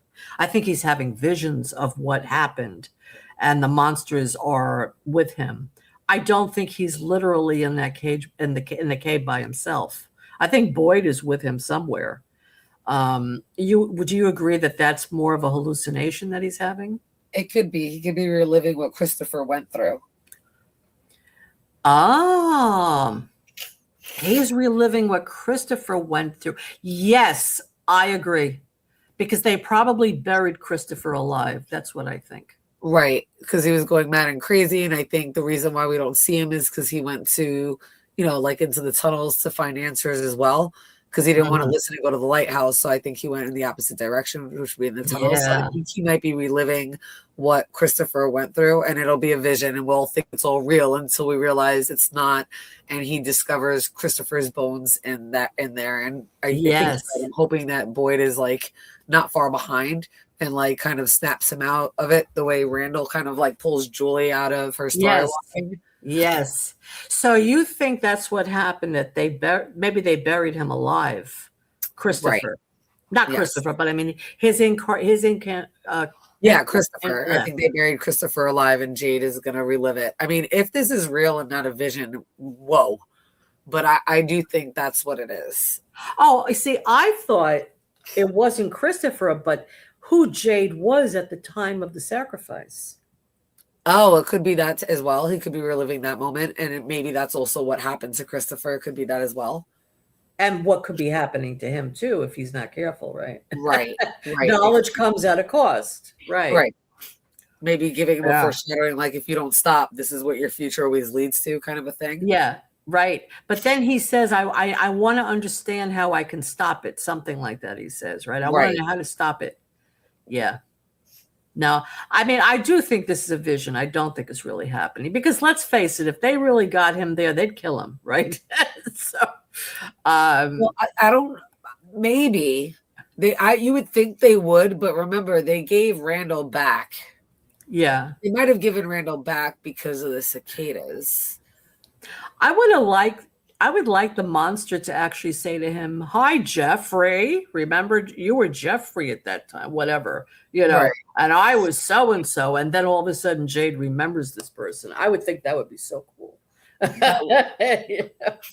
They would give us too many answers too quick. Then no, I'm joking. It would Yeah. be really cool. It would But be yeah. cool. I mean, it could go a couple of different ways. I'm really interested. This is like, to me, this is one of the best parts of what I think. I mean, I know Yes. we're going to get so much more, but I really can't wait to see this, to see what we can, dissect and deep dive Yes. into and kind of uncover. So Right. I'm really interested to see what this is. I guess more so because we have the lingering question: is this real? Is this a hallucination from mushrooms or just a vision? And that really kind of will direct us more into better theorizing. So that's the real part that I can't wait to see. Yeah, I agree.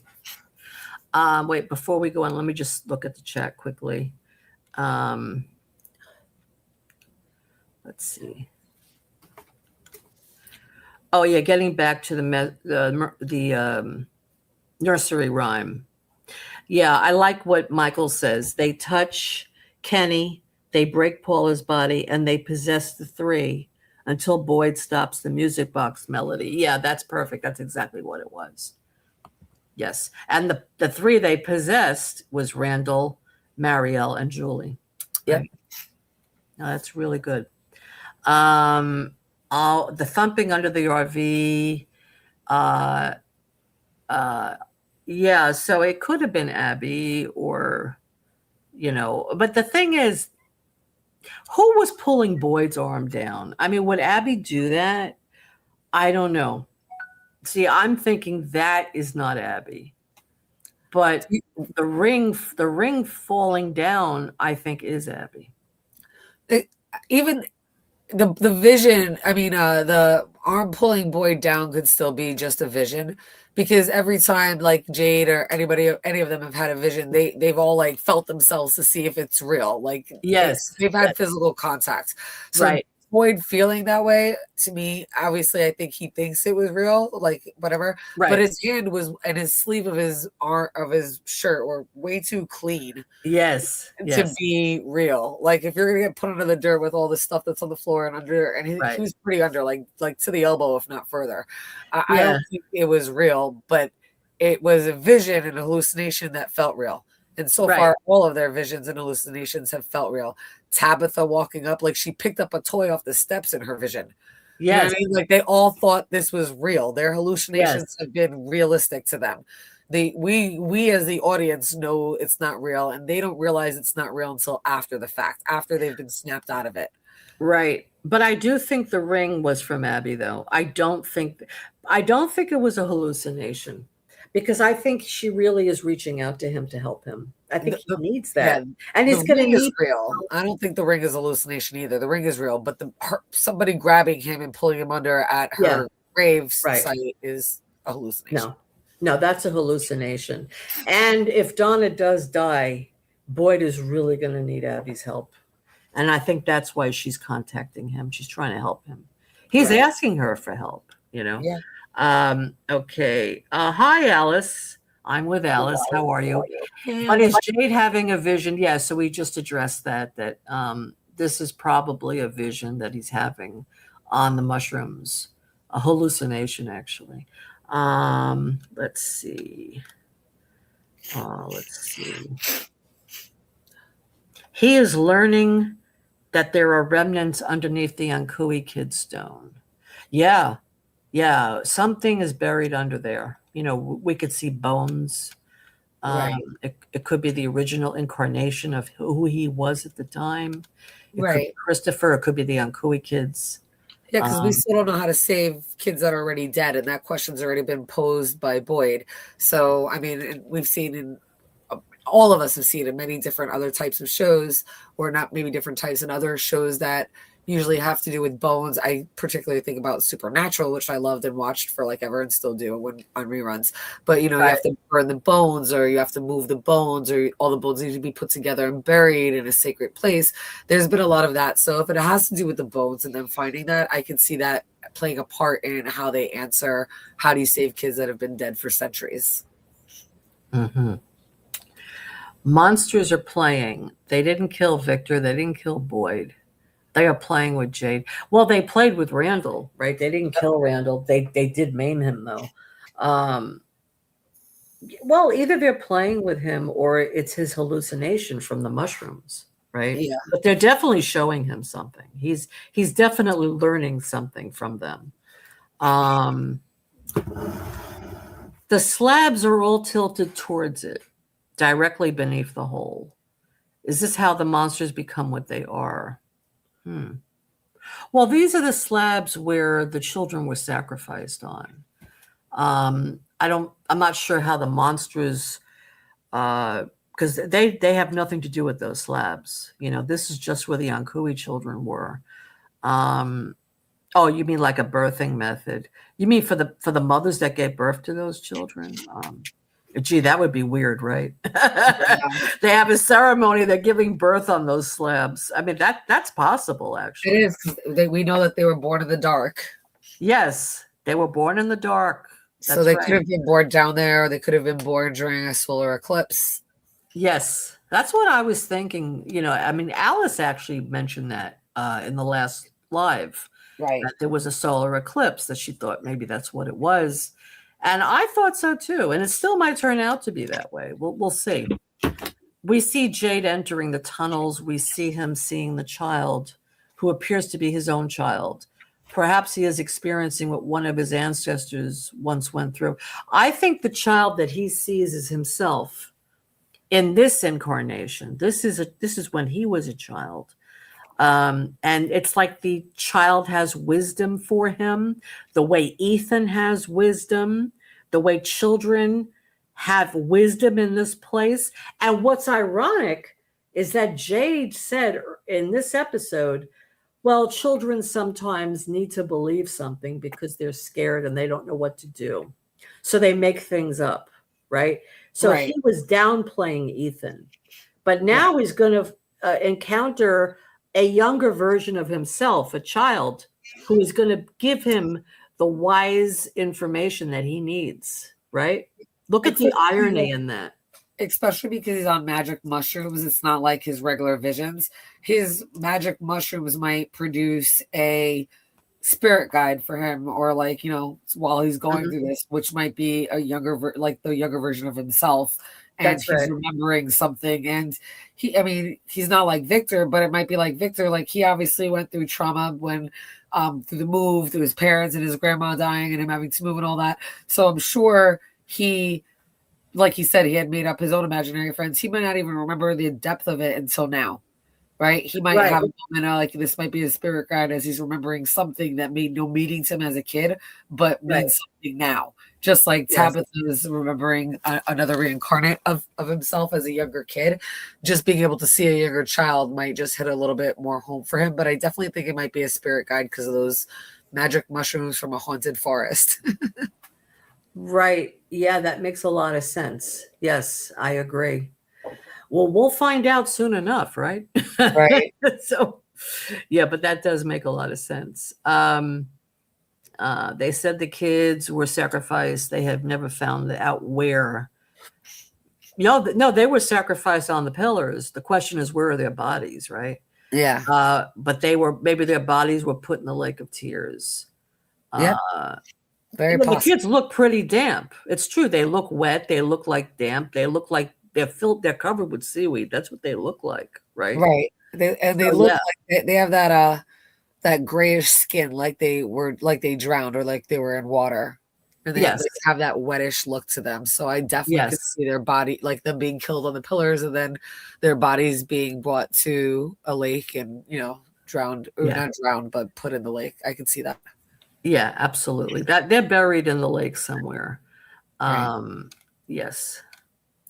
Okay. And it's- So we think our predictions for the next episode.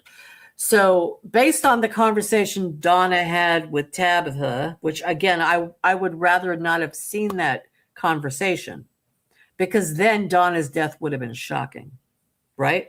If she dies, but definitely I If do she think dies. still an if, but I definitely think she's a goner. I think she's a goner, and I think that was foreshadowing, but it wasn't necessary. It wasn't necessary because it killed it for the fans doing that.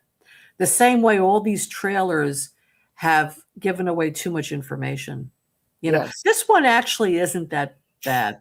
It's not that spoilery, but the ones that they had for the last few episodes, they were.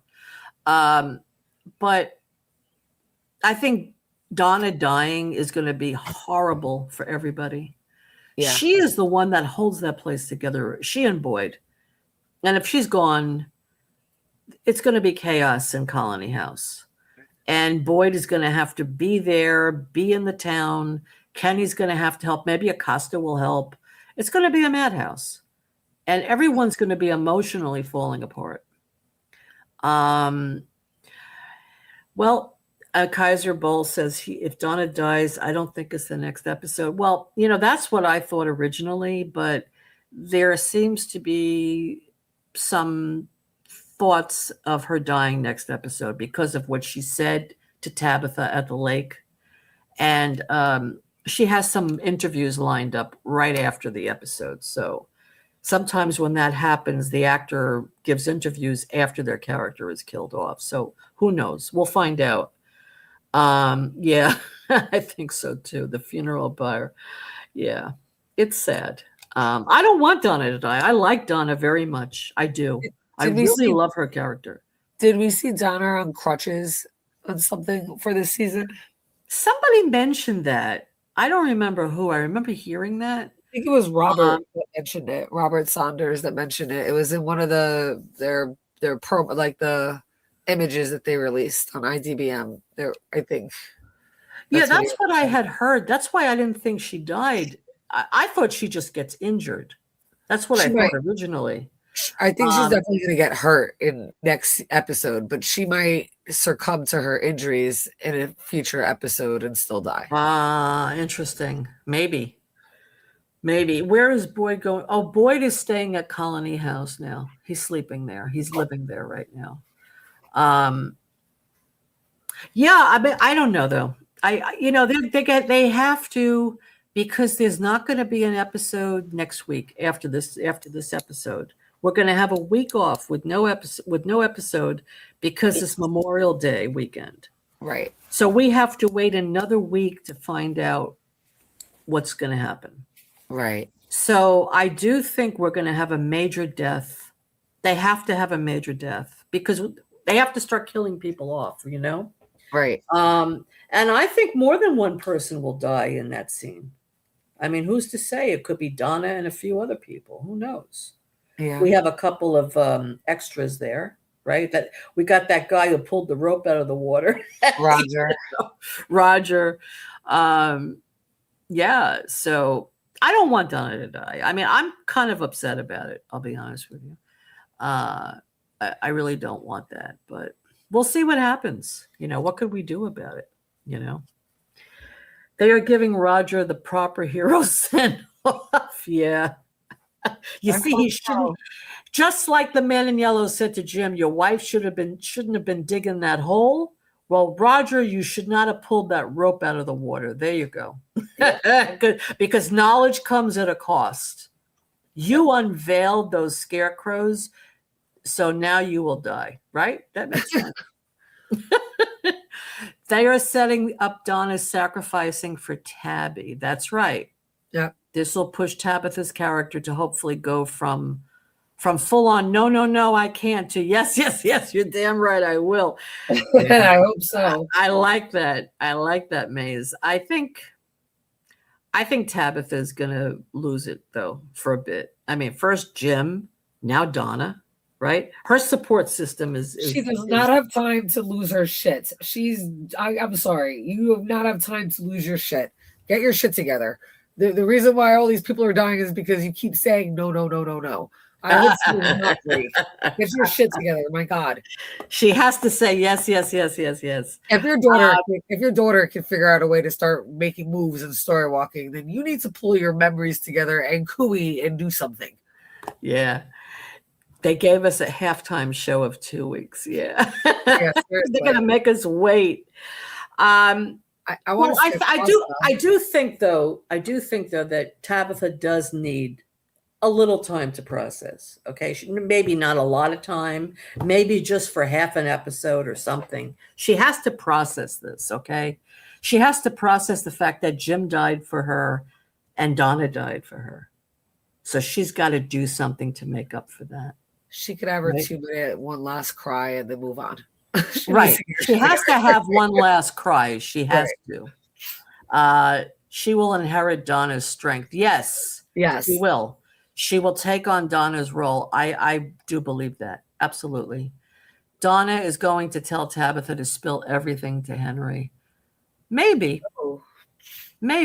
But I'm wondering, though, about the monster theory that I had about her sister. Now, if she dies, then that's a moot point, right? Right. But I'm wondering if she will reveal it to Tabitha or somebody, that she'll tell them this is what happened to her sister before she dies, because that will give us a clue of what could happen to other people, right? Right. And it's possible that a human can change like that. Yes, I will miss Benjamin. I will miss Donna very much. I mean, she's like my favorite character on the show, I have to tell you. I like her the most. And every time, well, I shouldn't say this, but every time I see Sophia, I get annoyed. I really do. I don't know. I'm waiting for that character to do something really wild. And so far, she hasn't. Okay. We'll see her falling in the pool to me was lame. I mean, it just is. I want the writers to give us some interesting stuff about Sophia. And so far, they really haven't. So I'm waiting for that, Yeah. See what trouble she causes next episode. She's definitely going to cause some fuckery with Marielle. Yes. Well, I'm hoping that they up her game now because it's time, Right. People are getting restless. They're starting to complain. Oh, these episodes are slower, blah, blah, blah. Pick up the pace. Let's see what she's really made of. Forget about testing someone by making them drink water. Like, let's see what you're made of. Do something really intense, We saw the man in yellow do it. That's the thing. Okay, yes, we did see her kill the pastor. Yes, that scene was really great. That ending scene of episode 1 was shocking, and it was great. But after that, we haven't seen much of her doing anything, So they really need to up the game on her, I think. She's just been planting like little seeds of chaos to see where it goes. Right. We also have to realize if she does something like really outlandish and crazy, she'll be found out. So she's trying to, I think, keep like a low profile while doing the most damage she possibly can and still seeming, still appearing to be this homely little girl that is grieving her dead father. So I think she's just still trying to keep up appearances. So we haven't seen anything crazy from her yet. And she's just planting little seeds. And even like when you think about like all the times that Jesus, since they always bring things back biblically, you think about all the times that Jesus was like tempted. The devil always tempts him to do like all these big crazy things. A lot of people do, but he winds up doing these shorter things to prove himself. I'm not saying he didn't do miracles or like turn water into wine. He does that things too, but he always found a way to do something in a simple fashion and not be so extravagant. And if the devil knows that, or a fallen angel, they know that, I think that they would act in a similar manner. So I'm not saying I don't want to see more action, but I also want Right. to see, I know right now, like we're staring at the screen and we see the monsters, but being able Yeah. to see the monsters and see a little bit more of that type of action. But Yeah. again, it also speaks to the fact that the people of From, even though they're trying to figure things out, and we see some of our main characters kind of going through it right now, the rest of the occupants are pretty cozy and comfortable. Yeah, that's true. And I think, and yes, Benjamin, Yellow Sophia makes me sick. Well, that's kind of how I feel. But what you just said, Jen, also makes sense because we really haven't seen the monsters at all this season. Right. We only saw a very brief moment when she was out there with Kenny at night, and we saw a couple of monsters come out. That was it. Right. We haven't seen any monsters. I think if we were seeing the monsters and Sophia was playing this under the radar game, it would balance it out more. But we Right. haven't seen them. So Right. we're only focused on one person who's evil, and she's not doing too much, right? And I the reason think why we that's the haven't problem. and we haven't seen the monsters because everybody in town is so well organized, prepared, and disciplined that the minute the sun starts to go down, they're in their houses, housemen doing their own thing, not paying attention to the outside with the monsters. Right. So that's what I mean. They're very comfortable. So we haven't Yes. seen the monsters. Every time we see the monsters, it's because somebody is messed up or they've been, the monsters lured them outside. Right. Exactly. Right. Touche. So, Exactly. So, guys, we're going to start winding this up. We're on now. Oh my God, 4 hours and 40 oh minutes. my God, I gotta go to That's bed. a long. I gotta go to bed. time. I gotta get up at 5, which is in Yes. 2 hours for me. Oh no. I gotta go. Okay, guys. Well, thank you so much for being here tonight. I enjoyed having you guys here and enjoyed talking about the episode. So next week, what does May say? Thank you for your time. My time zone works for my brain. 7 p.m. here. Wow. So I can understand you were all tired. Wow. Where are you located? And thank you for being a member. Thank you for joining the channel. I greatly Yes. appreciate that. Thank you. Where are you located, Maze, by the way? Thank you so much, Benjamin. Thank you for coming. And please come next week. We're going to meet next Wednesday again. We're going to be meeting at 9 p.m. Yes. And we're going to talk about episode 5 and predictions for what's to come after that. Thank you, Michael, for being here. Thank you, everybody. Alice and Kaiser Bull, everybody who's here. Thank you so much. No Ooh, mercy. thank you. New Zealand. Maze is Oh, from you're in New Zealand. That is Wow. amazing. Wow, you're far away. Yes. No wonder you're not tired. We're tired. You're But thank you over for the- being here, Maze. Thank you. And again, we'll be here at 9 p.m. next Wednesday. Yes. I wish all of you a very good night and enjoy your weekend. And we'll see you next week. Take care. Bye. Good night.